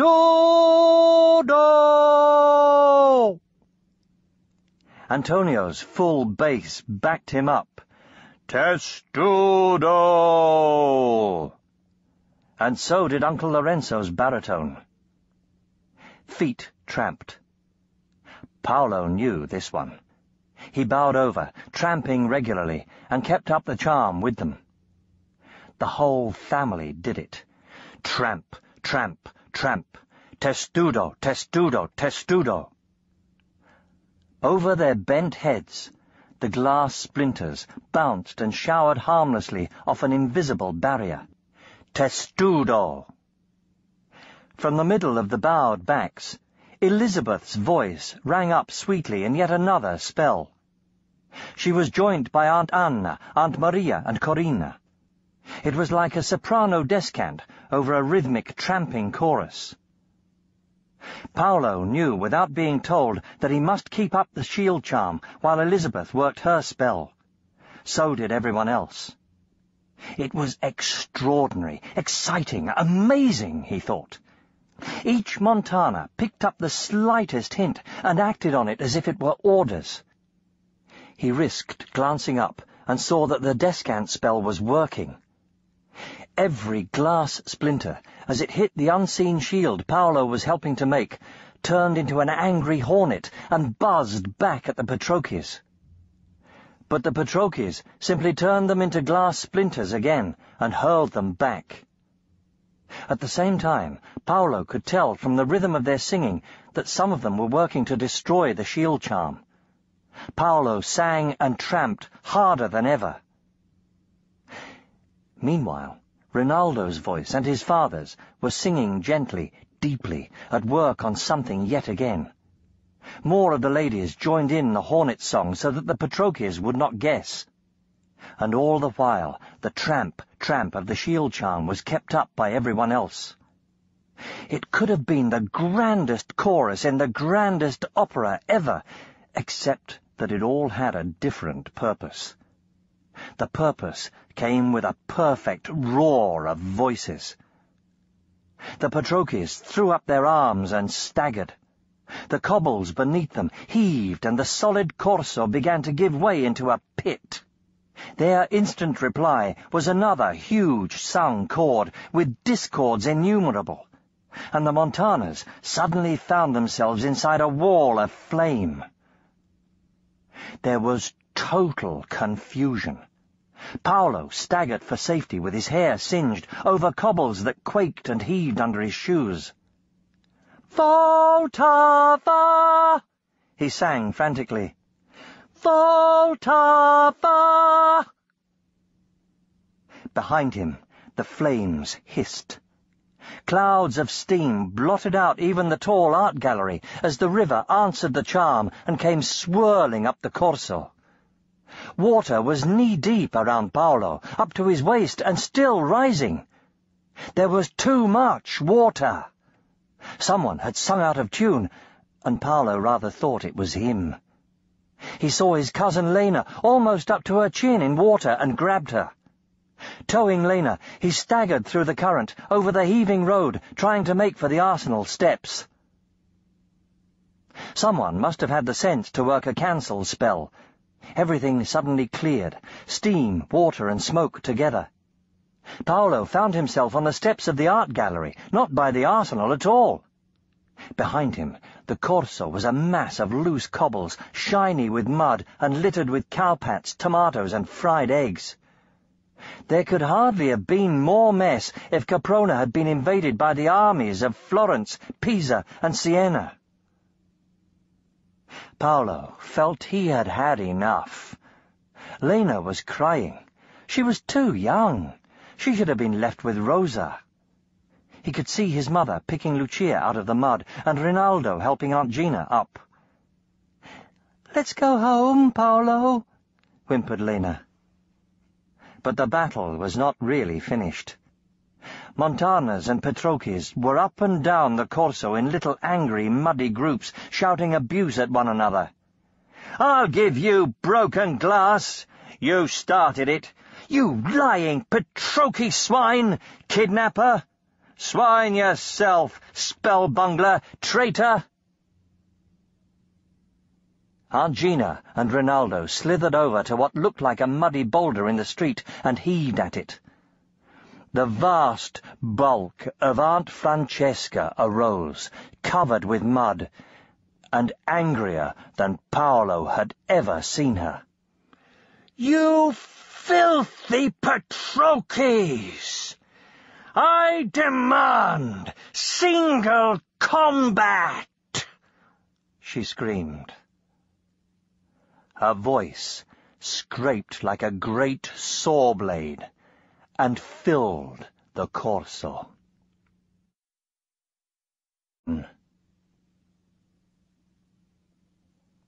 Aunt Francesca's challenge seemed to rally both sides. A female Patroki voice screamed, "We agree!" and all the muddy groups hastened towards the middle of the Corso again. Paolo reached his family to hear old Niccolò saying, "Don't be a fool, Francesca." He looked more like a muddy goblin than the head of a famous family. He was almost too breathless to speak. "They have insulted us and fought us," said Aunt Francesca. "They deserve to be disgraced and drummed out of Caprona, and I shall do it. I'm more than a match for a Patroki." She looked it, vast and muddy as she was, with her huge black dress in tatters and her grey hair half undone and streaming over one shoulder. But the other Montanas knew Aunt Francesca was an old woman. There was a chorus of protest. Uncle Lorenzo and Rinaldo both offered to take on the Patroki champion in her place. "No," said old Niccolò. "Rinaldo, you were wounded." He was interrupted by catcalls from the Patrokis. "Cowards! We want single combat!" Old Niccolò's muddy face screwed up with anger. "Very well, they shall have their single combat," he said. "Antonio, I appoint you. Step forward." Paolo felt a gush of pride. So his father was, as he had always thought, the best spellmaker in the Casa Montana.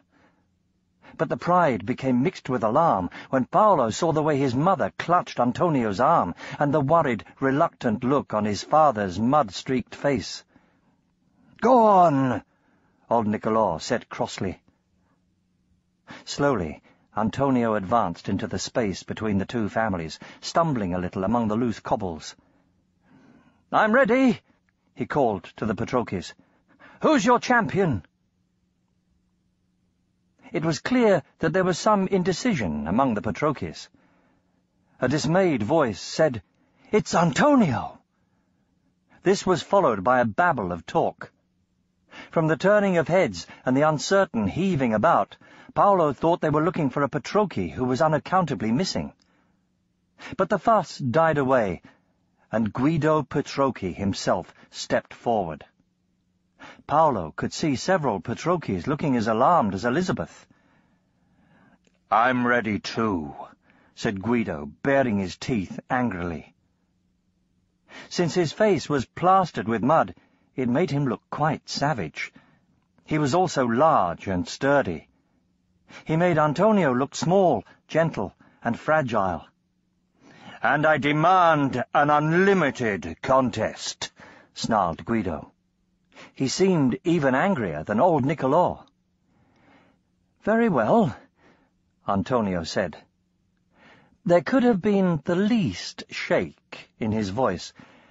"You're aware that means a fight to the finish, are you?" "Suits me perfectly," said Guido. He was like a giant saying fee, fi, fo, fum. Paolo was suddenly very frightened. It was at this moment that the ducal police arrived. They had come in, quietly and cunningly, riding bicycles along the pavements. No one noticed them until the chief of police and his lieutenant were standing beside the two champions. "Guido Petrocchi and Antonio Montana," said the lieutenant. "I arrest you—" Both champions jumped and turned to find blue-braided uniforms on either side of them. "Oh, go away," said old Nicolò, hastening forward. "What do you have to interfere for?" "Yes, go away," said Guido. "We're busy." The lieutenant flinched at Guido's face, but the chief of police was a bold and dashing man with a handsome moustache, and he had his reputation to keep up as a bold and dashing man. He bowed to old Nicolò. "These two are under arrest," he said.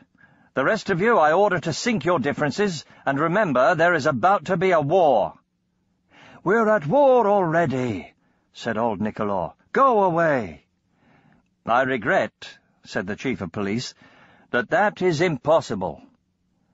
"Then don't say you weren't warned," said Guido.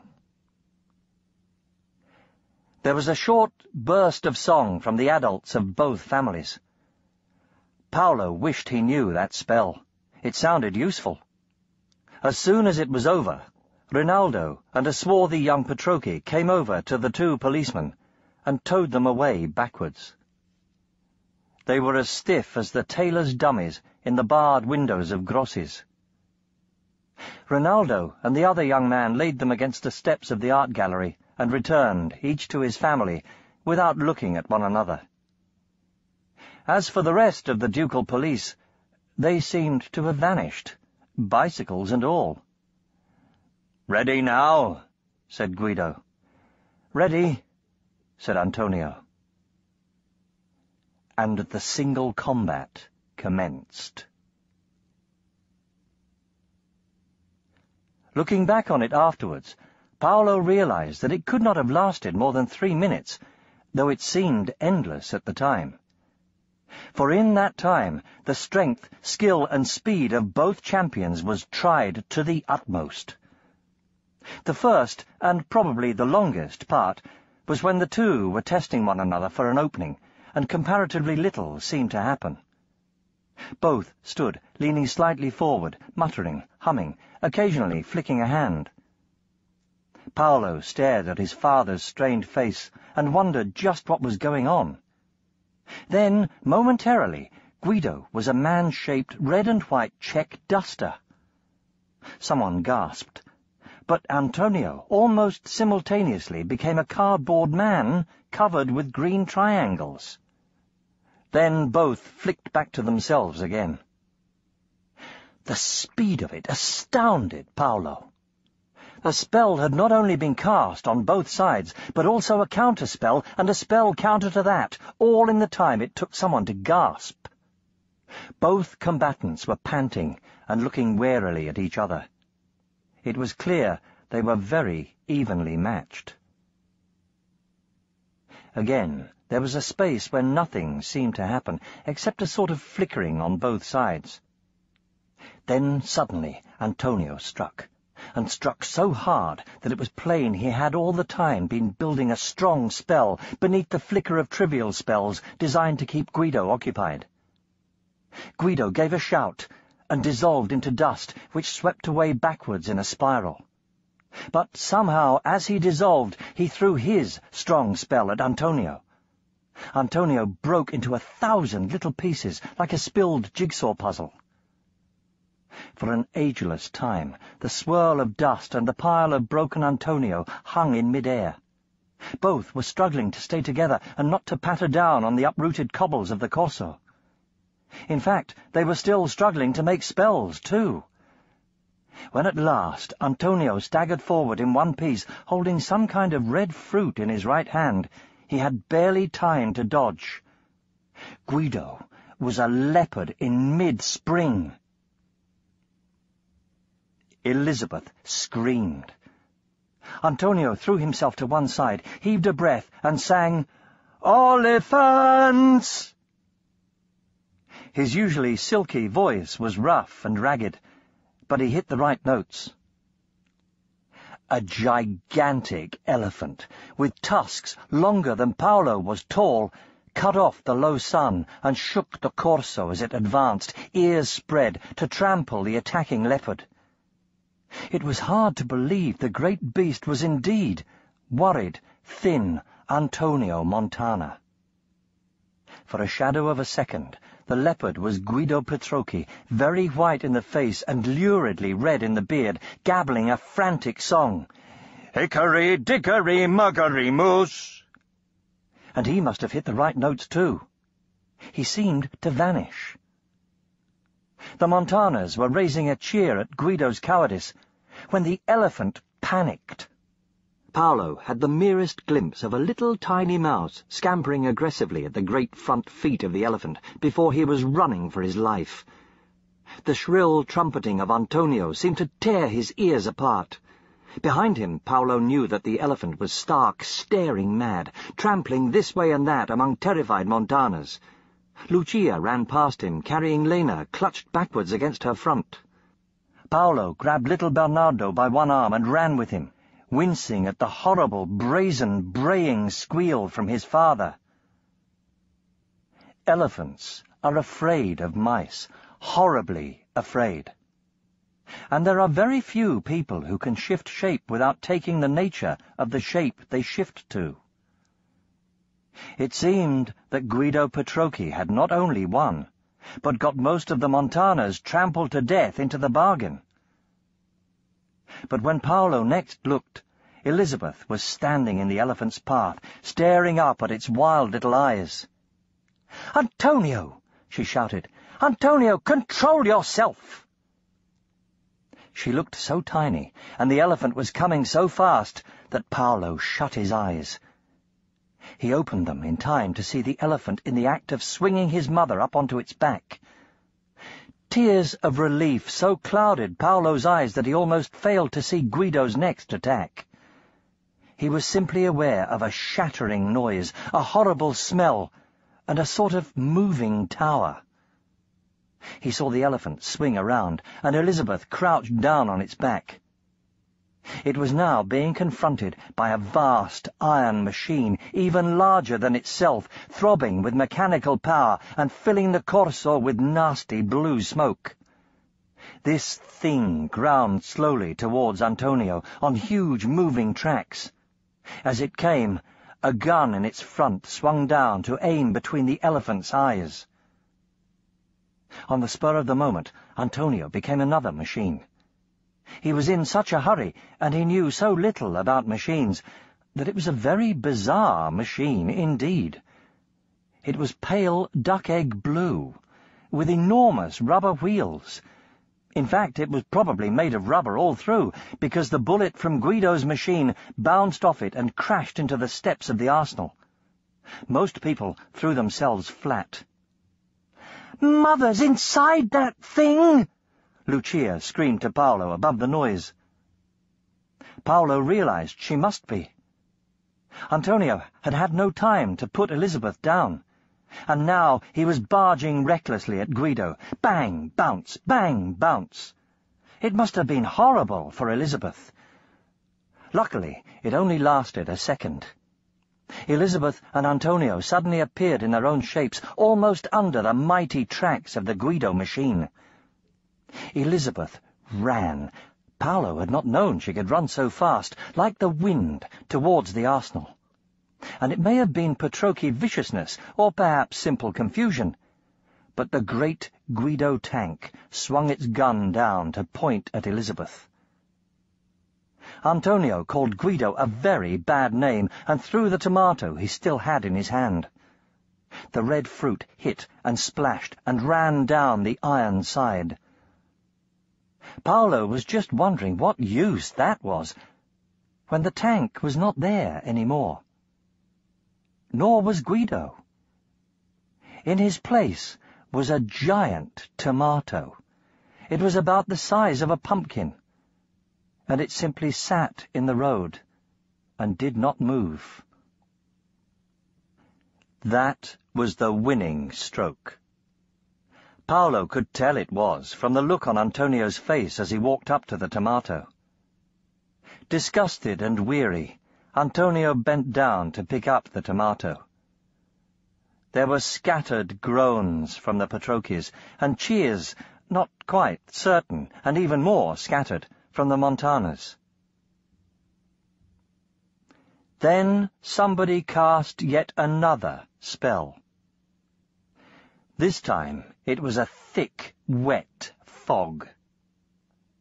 No doubt, at the beginning, it would not have seemed so terrible, but after all the rest, just when the fight was over, Paolo felt it was the last straw. All he could see in front of his eyes was thick whiteness. After he had taken a breath or so, he was coughing.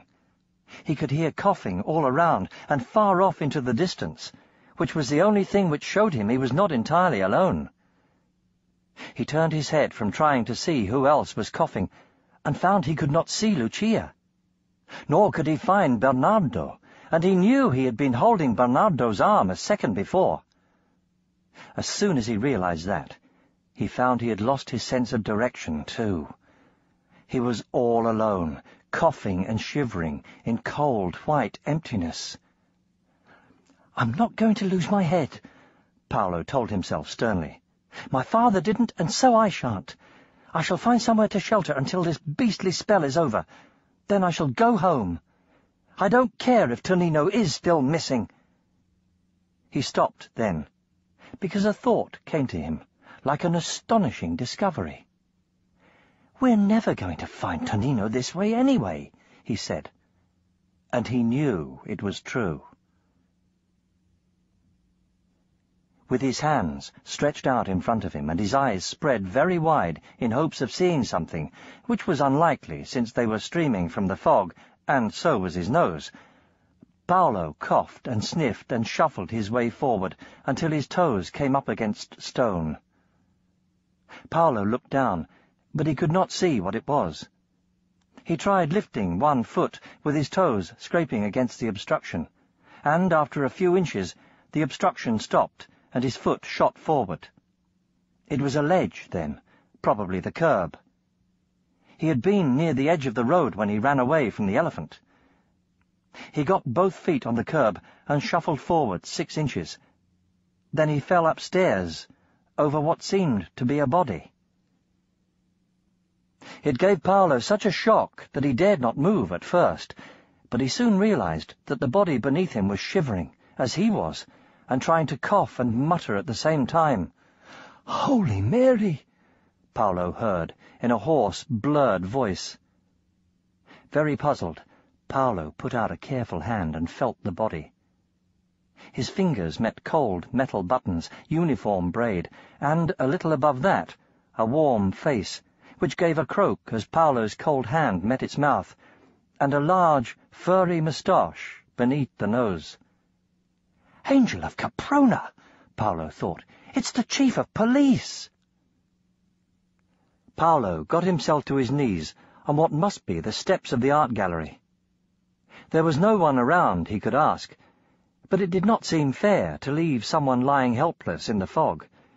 It was bad enough if you could move. So, hoping he was doing the right thing, Paolo knelt and sang very softly the most general cancel spell he could think of. It had no effect on the fog. That was evidently very strong magic, but he heard the chief of police roll over on his side and groan. Boots scraped as he tested his legs. "Mamma mia!" Paolo heard him moan.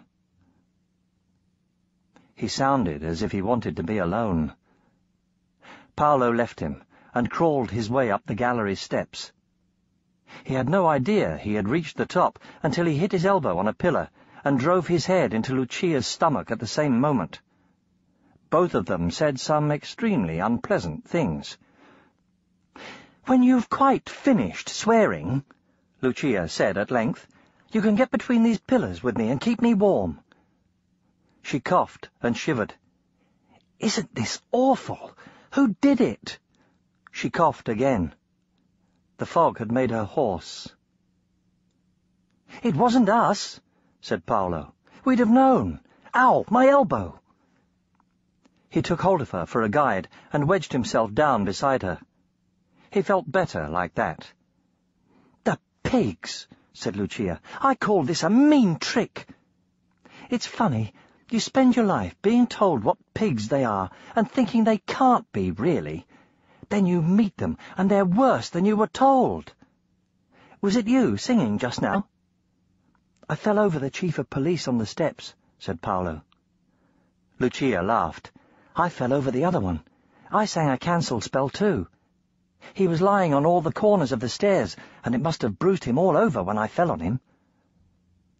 "It's bad enough when you can move," Paolo agreed, "like being blind." "Horrible," said Lucia. "That blind beggar in the Via Sant'Angelo, I shall give him some money tomorrow." "The one with white eyes?" said Paolo. "Yes, so shall I. And I never want to see another spell." "To tell you the truth," said Lucia, "I was wishing I dared burn the library and the scriptorium down. It came to me like a blinding flash, just before I fell over that policeman, that no amount of spells are going to work on those beastly kidnappers." "That's just what I thought," exclaimed Paolo. "I know the only way to find Tonino." "Hang on," said Lucia. "I think the fog's getting thinner." She was right. When Paolo leaned forward, he could see two dark lumps below, where the chief of police and his lieutenant were sitting on the steps with their heads in their hands.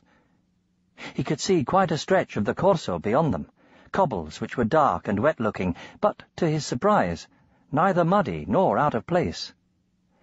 "Someone's put it all back," said Lucia. The fog thinned further. They could see the glimmering doors of the arsenal now, and the entire foggy width of the Corso, with every cobblestone back where it should be. Somewhere about the middle of it, Antonio and Guido Petrocchi were standing facing one another. "Oh, they're not going to begin again, are they?" wailed Paolo. But almost at once, Antonio and Guido swung round and walked away from one another. "Thank goodness," said Lucia. She and Paolo turned to one another, smiling with relief. Except that it was not Lucia. Paolo found himself staring into a white, pointed face, and eyes darker, larger, and shrewder than Lucia's.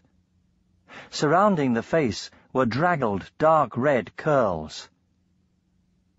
The smile died from the face, and horror replaced it as Paolo stared.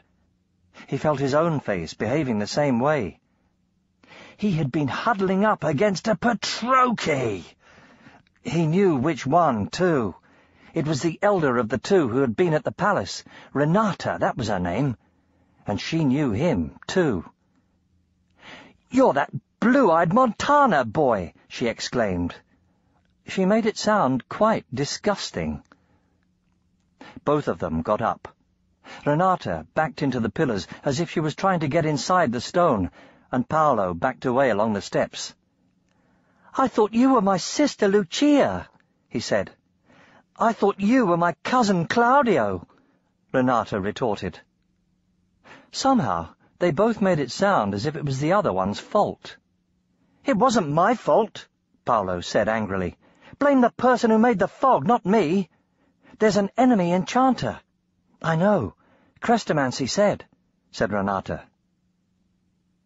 Paolo felt he hated Chrestomanci. He had no business to go and say the same things to the Petrocchis as he said to the Montanas. But he hated the enemy enchanter even more. He had been responsible for the most embarrassing thing which had ever happened to Paolo. Muttering with shame, Paolo turned to run away. "No, stop, wait," Renata said. She said it so commandingly that Paolo stopped without thinking, and gave Renata time to snatch hold of his arm. Instead of pulling away, Paolo stood quite still and attempted to behave with the dignity becoming to a Montana. He looked at his arm and at Renata's hand holding it, as if both had become one composite, slimy toad. But Renata hung on. "Look all you like," she said. "I don't care. I'm not letting go until you tell me what your family has done with Angelica." "Nothing," Paolo said contemptuously. "We wouldn't touch one of you with a barge pole. What have you lot done with Tonino?" An odd little frown wrinkled Renata's white forehead. "Is that your brother? Is he really missing?" "He was sent a book with a calling spell in it," said Paolo. "A book?" said Renata slowly. "Got Angelica, too. We only realized when it shriveled away." She let go of Paolo's arm. They stared at one another in the blowing remains of the fog. "It must be the enemy enchanter," said Paolo. "Trying to take our minds off the war," said Renata. "Tell your family, won't you?" "If you tell yours," said Paolo. "Of course I will. What do you take me for?" said Renata. In spite of everything, Paolo found himself laughing. "I think you're a Patrochi," he said.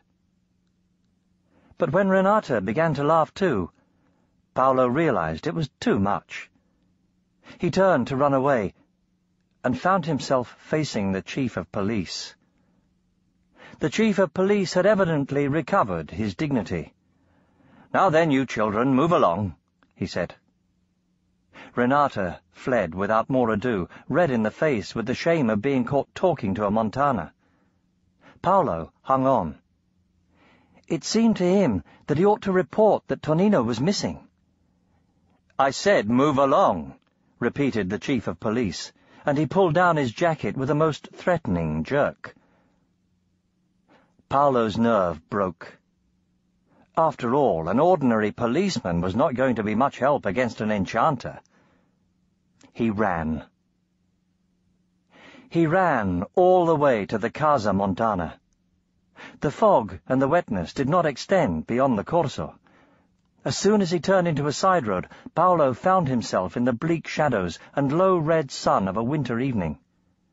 It was like being shot back into another world, a world where things happened as they should, where one's father did not turn into a mad elephant, where, above all, one's sister did not turn out to be a Patrochi.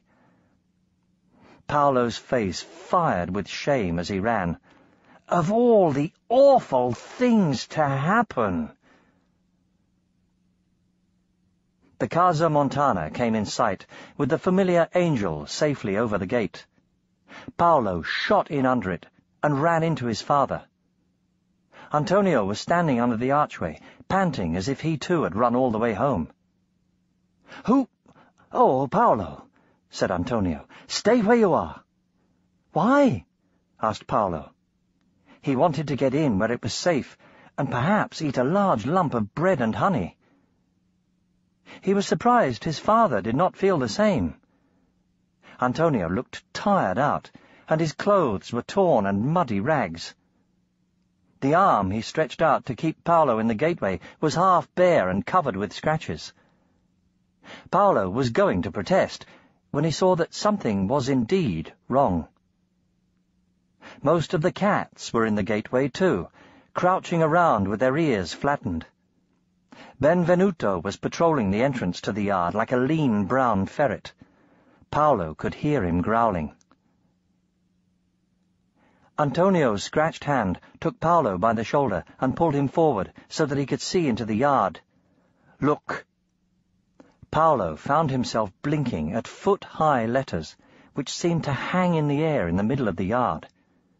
In the fading light, they were glowing an unpleasant, sick yellow. "Stop all spells or your child suffers. Casa Patrochi." The name was in sicker and brighter letters. They were meant to make no mistake about who had sent the message. After what Renata had said, Paolo knew it was wrong. "It wasn't the Patrochis," he said. "It's that enchanter Chrestomanci told us about." "Yes, to be sure," said Antonio. Paolo looked up at him and saw that his father did not believe him. probably had not even attended to him. "But it's true," he said. "He wants us to stop making war spells."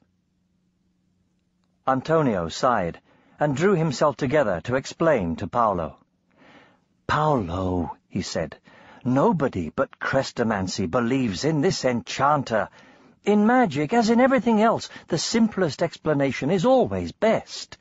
In other words, why invent an unknown enchanter when you have a known enemy with known reasons for hating you? Why shouldn't it be the Patrocis?" Paolo wanted to protest, but he was still too embarrassed about Renata to say that Angelica Patroci was missing too. He was struggling to find something that he could say which might convince his father, when a square of light sprang up in the gallery as a door there opened. "Rosa!" shouted Antonio, his voice cracked with anxiety. The shape of Rosa appeared in the light, carrying Cousin Claudia's baby. The light itself was so orange and so right, beside the sick glow of the letters floating in the yard, that Paolo was flooded with relief. Behind Rosa there was Marco, carrying another little one. "Praised be," said Antonio. He shouted, "Are you all right, Rosa? How did those words come here?" "We don't know," Rosa called back. "They just appeared. We've been trying to get rid of them, but we can't." Marco leaned over the rails and called, "It's not true, Antonio. The Patrocis wouldn't do a thing like this." Antonio called back, "Don't go around saying that, Marco." He said it so forbiddingly that Paolo knew nothing he said was going to be believed. If he had had a chance of convincing Antonio, he had now lost it.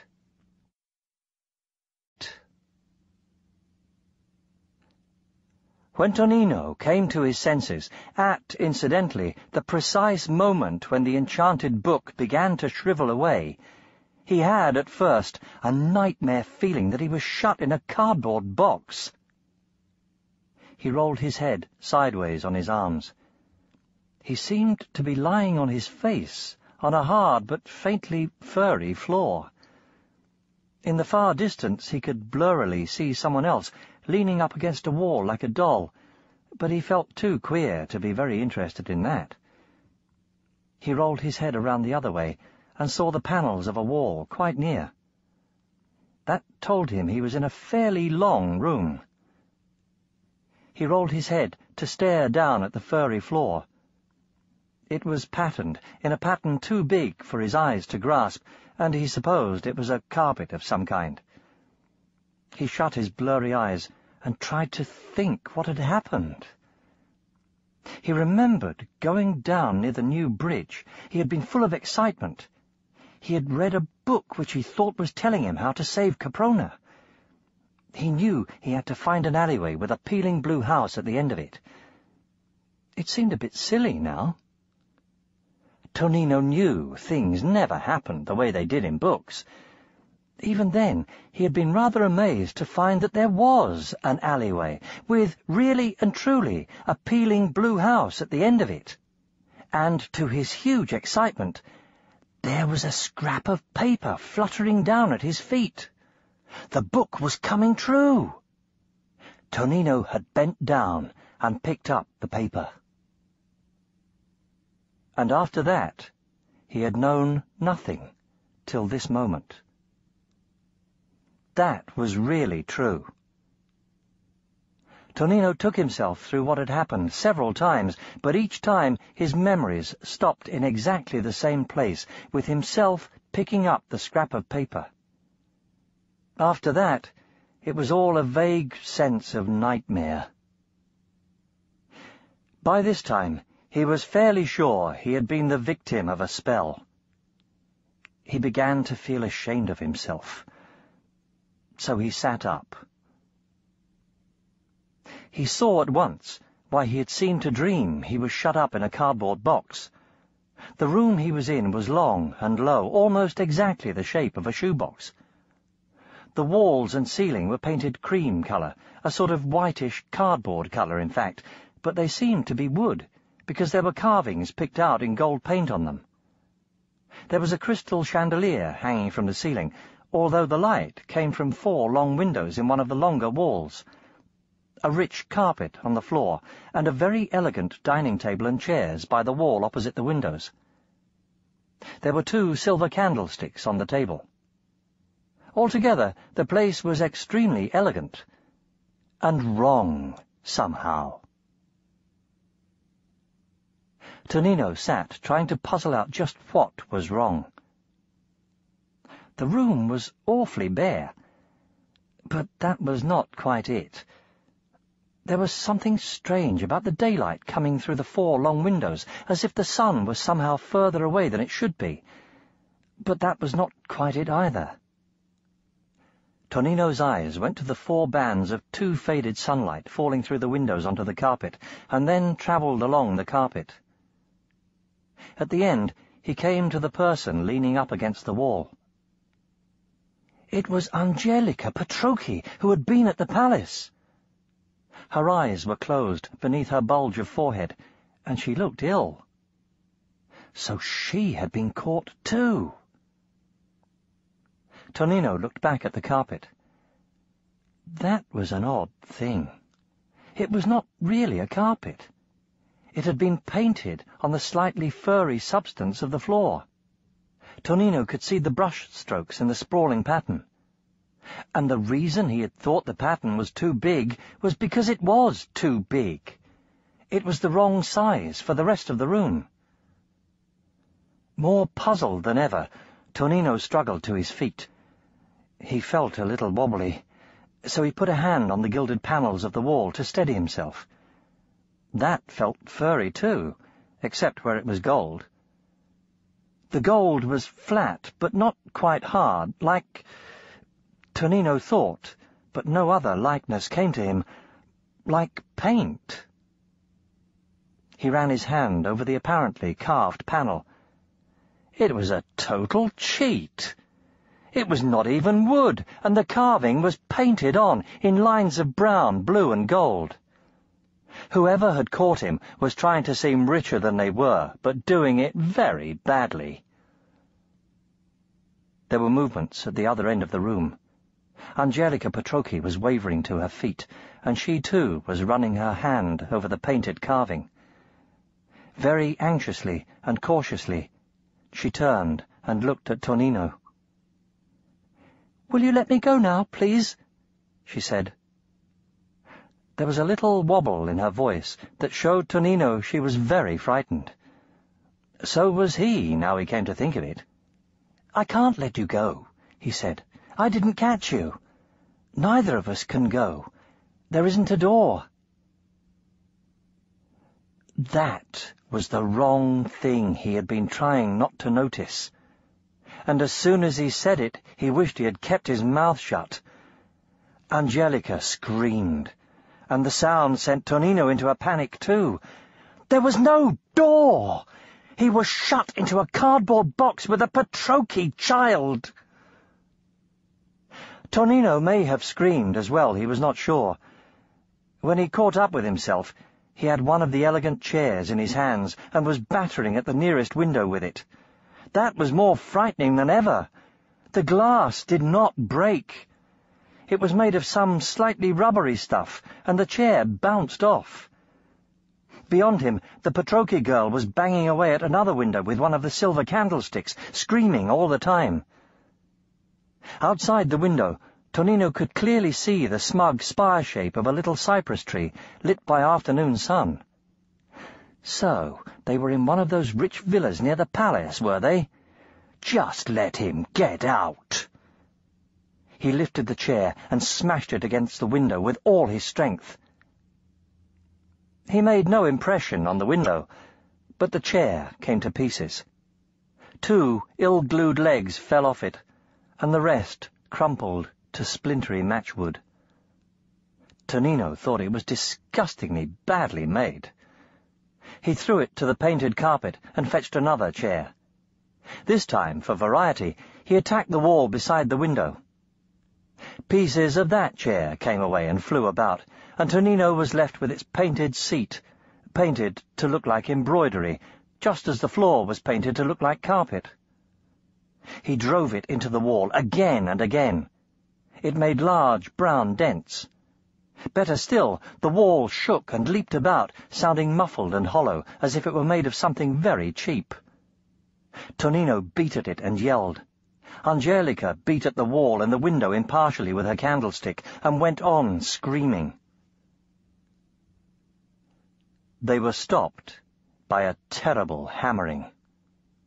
Someone seemed to be dealing hundreds of thunderous blows on the ceiling. The room was like the inside of a drum. It was too loud to bear. The Petrocchi girl dropped her candlestick and rolled on the floor. Tonino found himself crouching down with his hands to his ears, looking up at the chandelier jiggling overhead. He thought his head would burst. The pounding stopped. There was no sound except a whimper, which Tonino rather thought came from him. A great, huge voice spoke through the ceiling. "That's better. Now be quiet or you won't get any food. And if you try any more tricks, you'll be punished.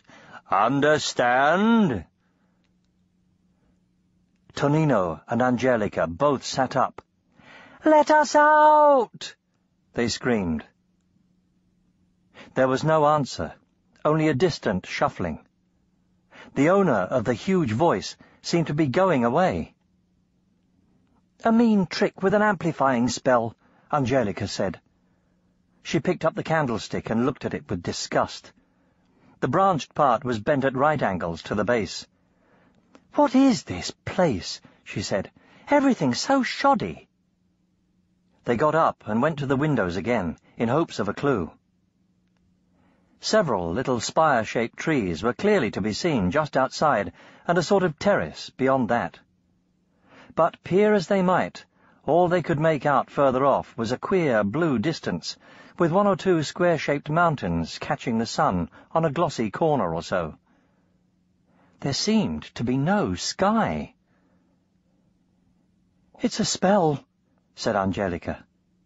Her voice suggested she might be going to panic again. "A spell to stop us knowing where we are." Tonino supposed it must be. There was no other way of accounting for the strange absence of view. "But I'm sure I know," he said, "by those trees. We're in one of those rich villas by the palace." "You're right," agreed Angelica. The panic had left her voice. "I shall never envy those people again. Their lives are all show." They turned from the windows and discovered that the vast banging had dislodged one of the wall panels behind the dining table. It hung open like a door. They shoved one another out of the way to reach it first. But there was only a cupboard-sized bathroom without a window.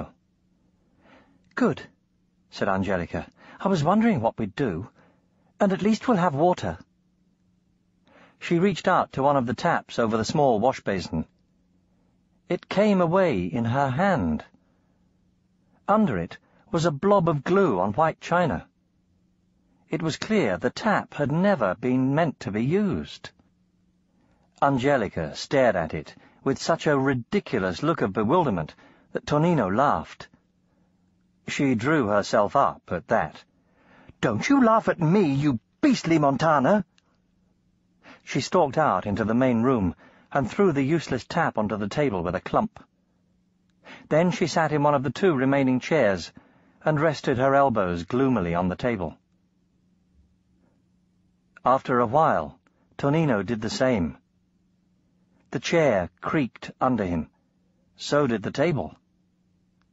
Though its surface was painted to look like smooth mahogany, close to, it was all blobs of varnish and huge splinters. "There's nothing that's not shoddy," he said. "Including you, whatchamacall Montana," Angelica said. She was still angry. "My name's Tonino," Tonino said. "It's the last twist of the knife being shut up with a Montana," Angelica said. "Whatever your name is, I shall have to put up with all your filthy habits." "Well, I've got to put up with yours," Tonino said irritably. It suddenly struck him that he was all alone, far from the friendly bustle of the Casa Montana. Even when he was hidden in a corner of the casa with a book, he knew the rest of the family was all around him, and Benvenuto would be purring and pricking him to remind him he was not alone. Dear old Benvenuto! Tonino was afraid he was going to cry, in front of a Patrocchi, too. "How did they catch you?" he said, to take his mind off it. "With a book." A slight woeful smile appeared on Angelica's tight white face. "It was called The Girl Who Saved Her Country, and I thought it was from Great-Uncle Luigi. I still think it was a good story." She looked defiantly at Tonino. Tonino was annoyed. It was not pleasant to think he had been caught by the same spell as a Patrocchi. "Me too," he said gruffly. "And I haven't got any filthy habits," snapped Angelica. "Yes, you have. All the Patrocchis have," said Tonino. "But I expect you don't realize because they're normal to you." "I like that!" Angelica picked up the broken tap as if she had half a mind to throw it. "I don't care about your habits," said Tonino. Nor did he. All he wanted to do was find some way out of this nightmare room and go home. "How shall we get out of here?" "Through the ceiling," Angelica said sarcastically. Tonino looked upwards. There was that chandelier. If they could give it a pull, it might well rip a hole in the shoddy ceiling. "Don't be stupid," said Angelica. "If there's a spell out in front, there's bound to be one up there to stop us getting out." Tonino feared she was right, but it was worth a try. He climbed from his chair onto the table. He thought he could reach the chandelier from there if he stood up. There was a violent creaking. Before Tonino could begin to stand up, the table swayed away sideways, as if all 4 of its legs were loose. "Get down!" said Angelica. Tonino got down. It was clear the table would fall to pieces if he stayed on it. Gloomily, he pushed the crooked legs straight again. "So that's no good," he said. "Unless," said Angelica, suddenly bright and pert, "we steady it with a spell." Tonino transferred his miserable look from the table legs to her sharp little face. He sighed. The subject had been bound to come up. "You'll have to do the spell," he said. Angelica stared at him. He could feel his face heating up. "I hardly know any spells," he said. I'm slow." He had expected Angelica to laugh, and she did. But he thought she need not have laughed in such a mean, exultant way, nor keep saying, "Oh, that's good," like that. "What's so funny?" he said. "You can laugh. I know all about you turning your father green. You'll know better than me." "Want to bet?" said Angelica, still laughing. "No," said Tonino. "Just make the spell." "I can't," said Angelica. It was Tonino's turn to stare, and Angelica's turn to blush. A thin, bright pink spread right up the bulge of her forehead, and she put her chin up defiantly.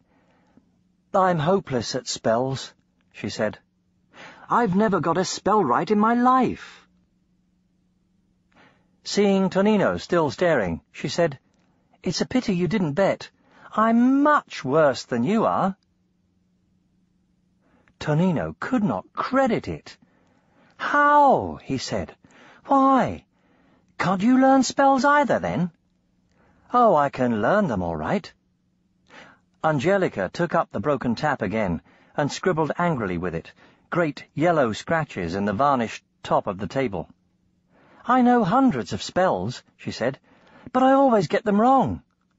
For a start, I'm tone deaf. I can't sing a tune right to save my life. Like now."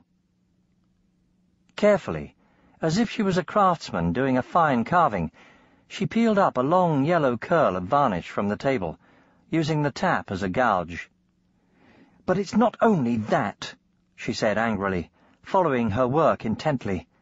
"I get words wrong, too. Everything wrong. And my spells always work. That's the worst of it. I've turned all my family, all colours of the rainbow. I've turned the baby's bath into wine, and the wine into gravy. I turned my own head back to front once. I'm much worse than you.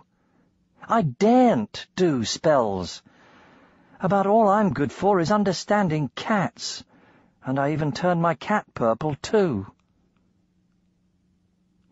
Tonino watched her working away with the tap, with rather mixed feelings. If you looked at it practically, this was the worst possible news. Neither of them had a hope against a powerful spellmaker who had caught them. On the other hand, he had never met anyone who was worse at spells than he was. He thought, a little smugly, that at least he had never made a mistake in a spell, and that made him feel good. He wondered how the Casa Montana would feel if he kept turning them all colours of the rainbow. He imagined the stern Patroclus must hate it. "Doesn't your family mind?" he asked. "Not much," Angelica said, surprisingly. "They don't mind it half as much as I do. Everyone has a good laugh every time I make a new mistake, but they don't let anyone talk about it outside the casa. Papa says I'm notorious enough for turning him green, and he doesn't like me to be even seen anywhere until I've grown out of it." "But you went to the palace," said Tonino. He thought Angelica must be exaggerating. "Only because Cousin Monica was having a baby, and everyone was so busy on the old bridge," said Angelica. "He had to take Renata off her shift and get my brother out of bed to drive the coach in order to have enough of us." "There were 5 of us," Tonino said smugly. "Our horses collapsed in the rain."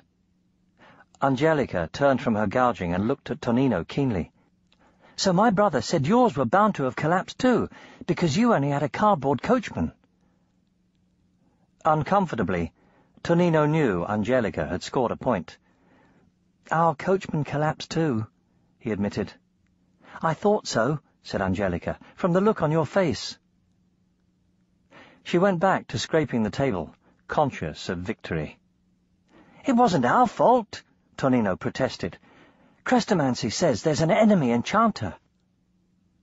Angelica took such a slice out of the varnish that the table swooped sideways, and Tonino had to push it straight. "And he's got us now," she said. "And he's taken care to get the 2 who are no good at spells. So how do we get out of here and spite him, Tonino Montana? Any ideas?" Tonino sat with his chin in his hands and thought. He had read enough books, for goodness sake. People were always being kidnapped in books, and in his favourite books, this was like a bad joke, they escaped without using magic of any kind. But there was no door. That was what made it seem impossible. Wait a moment. The vast voice had promised them food. "If they think we're behaving," he said, "they'll bring us supper, probably. And they've got to bring the food in somehow. If we watch where it comes in, we ought to be able to get out the same way." "There's bound to be a spell on the entrance," Angelica said gloomily. "Do stop bleating away about spells," said Tonino. "Don't you Patroclus ever talk about anything else?" Angelica did not reply, but simply scraped away with her tap. Tonino sat wanly in his creaking chair, thinking over the few spells he really knew. The most useful seemed to be a simple cancel spell. "A cancel spell," Angelica said irritatingly, scratching carefully with the tap. The floor around her feet was heaped with yellow curls of varnish. "That might hold the entrance open. Or isn't a cancel spell one of the ones you know?" "I know a cancel spell," said Tonino. "So does my baby brother," said Angelica. "He'd probably be more use." their supper arrived. It appeared, without warning, on a tray, floating towards them from the windows. It took Tonino completely by surprise. "Spell!" Angelica squawked at him. "Don't just stare!" Tonino sang the spell. Hurried and surprised though he was sure he got it right. But it was the tray the spell worked on. The tray and the food on it began to grow. Within seconds it was bigger than the tabletop, and it still floated towards the table, growing as it came. Tonino found himself backing away from 2 steaming, bath-sized bowls of soup and 2 great orange thickets of spaghetti, all of which were getting steadily vaster the nearer they came. By now there was not much room around the edges of the tray. Tonino backed against the end wall, wondering if Angelica's trouble with spells was catching. Angelica herself was squashed against the bathroom door. Both of them were in danger of being cut in 2. "Get down on the floor!" Tonino shouted. They slithered hurriedly down the wall, underneath the tray, which hung over them like a too low ceiling. The huge odour of spaghetti was quite oppressive. "What have you done?" Angelica said, coming towards Tonino on hands and knees. "You didn't get it right." "Yes, but if it gets much bigger it might break the room open," said Tonino. Angelica sank back on her knees and looked at him with what was nearly respect. "That's almost a good idea." But it was only almost. The tray certainly met all 4 walls. They heard it thump against them. There was a deal of swaying, creaking and squeezing from the tray and from the walls, but the walls did not give. After a moment, it was clear that the tray was not being allowed to get any bigger. "There is a spell on this room," Angelica said. It was not meant to be "I told you so." She was miserable. Tonino gave up and sang the cancel spell, carefully and correctly. The tray shrank at once. They were left kneeling on the floor, looking at a reasonable-sized supper laid neatly in the centre of the table. "We might as well eat it," he said. Angelica annoyed him thoroughly again by saying, as she picked up her spoon, "Well, I'm glad to know I'm not the only person who gets my spells wrong." "I know, I got it right," Tonino muttered into his spoon, but Angelica chose not to hear. After a while, he was even more annoyed to find, every time he looked up, that Angelica was staring at him curiously. "What's the matter now?" he said at last, quite exasperated. "I was waiting to see your filthy eating habits," she said, "but I think you must be on your best behaviour." "I always eat like this." Tonino saw that he had wound far too much spaghetti on his fork. He hurriedly unwound it. The bulge of Angelica's forehead was wavy with frown lines. "No, you don't. Montanas always eat disgustingly because of the way old Riccardo Petrocchi made them eat their words." "Don't talk nonsense," said Tonino. "Anyway, it was old Francesco Montana who made the Petrocchis eat their words." "It was not," Angelica said heatedly. "It was the first story I ever learned. The Petrocchis made the Montanas eat their spells disguised as spaghetti." "No, they didn't. It was the other way around," said Tonino. "It was the first story I ever learned, too." Somehow, neither of them felt like finishing their spaghetti. They laid their forks down and went on arguing. "And because of eating those spells," said Angelica, "the Montanas went quite disgusting and started eating their uncles and aunts when they died." "We do not," said Tonino. "You eat babies." "How dare you," said Angelica. "You eat cowpats for pizzas, and you can smell the Casa Montana right on the Corso." "The Casa Petrocchi smells all down the Via Sant'Angelo," said Tonino. And you can hear the flies buzzing from the new bridge. You have babies like kittens, and—" "That's a lie!" shrieked Angelica. "You just put that about because you don't want people to know that the Montanas never get married properly." "Yes, we do!" bawled Tonino. "It's you who don't." "I like that!" yelled Angelica. "I'll have you know my brother got married in church just after Christmas, so there." "I don't believe you," said Tonino. "And my sister's going to get married in spring, so—" "I was a bridesmaid!" screamed Angelica. While they argued, the tray quietly floated off the table and vanished somewhere near the windows. Tonino and Angelica looked irritably around for it, extremely annoyed that they had once again missed noticing how it got in and out. "Now look what you've done," said Angelica. "It's your fault for telling lies about my family," said Tonino.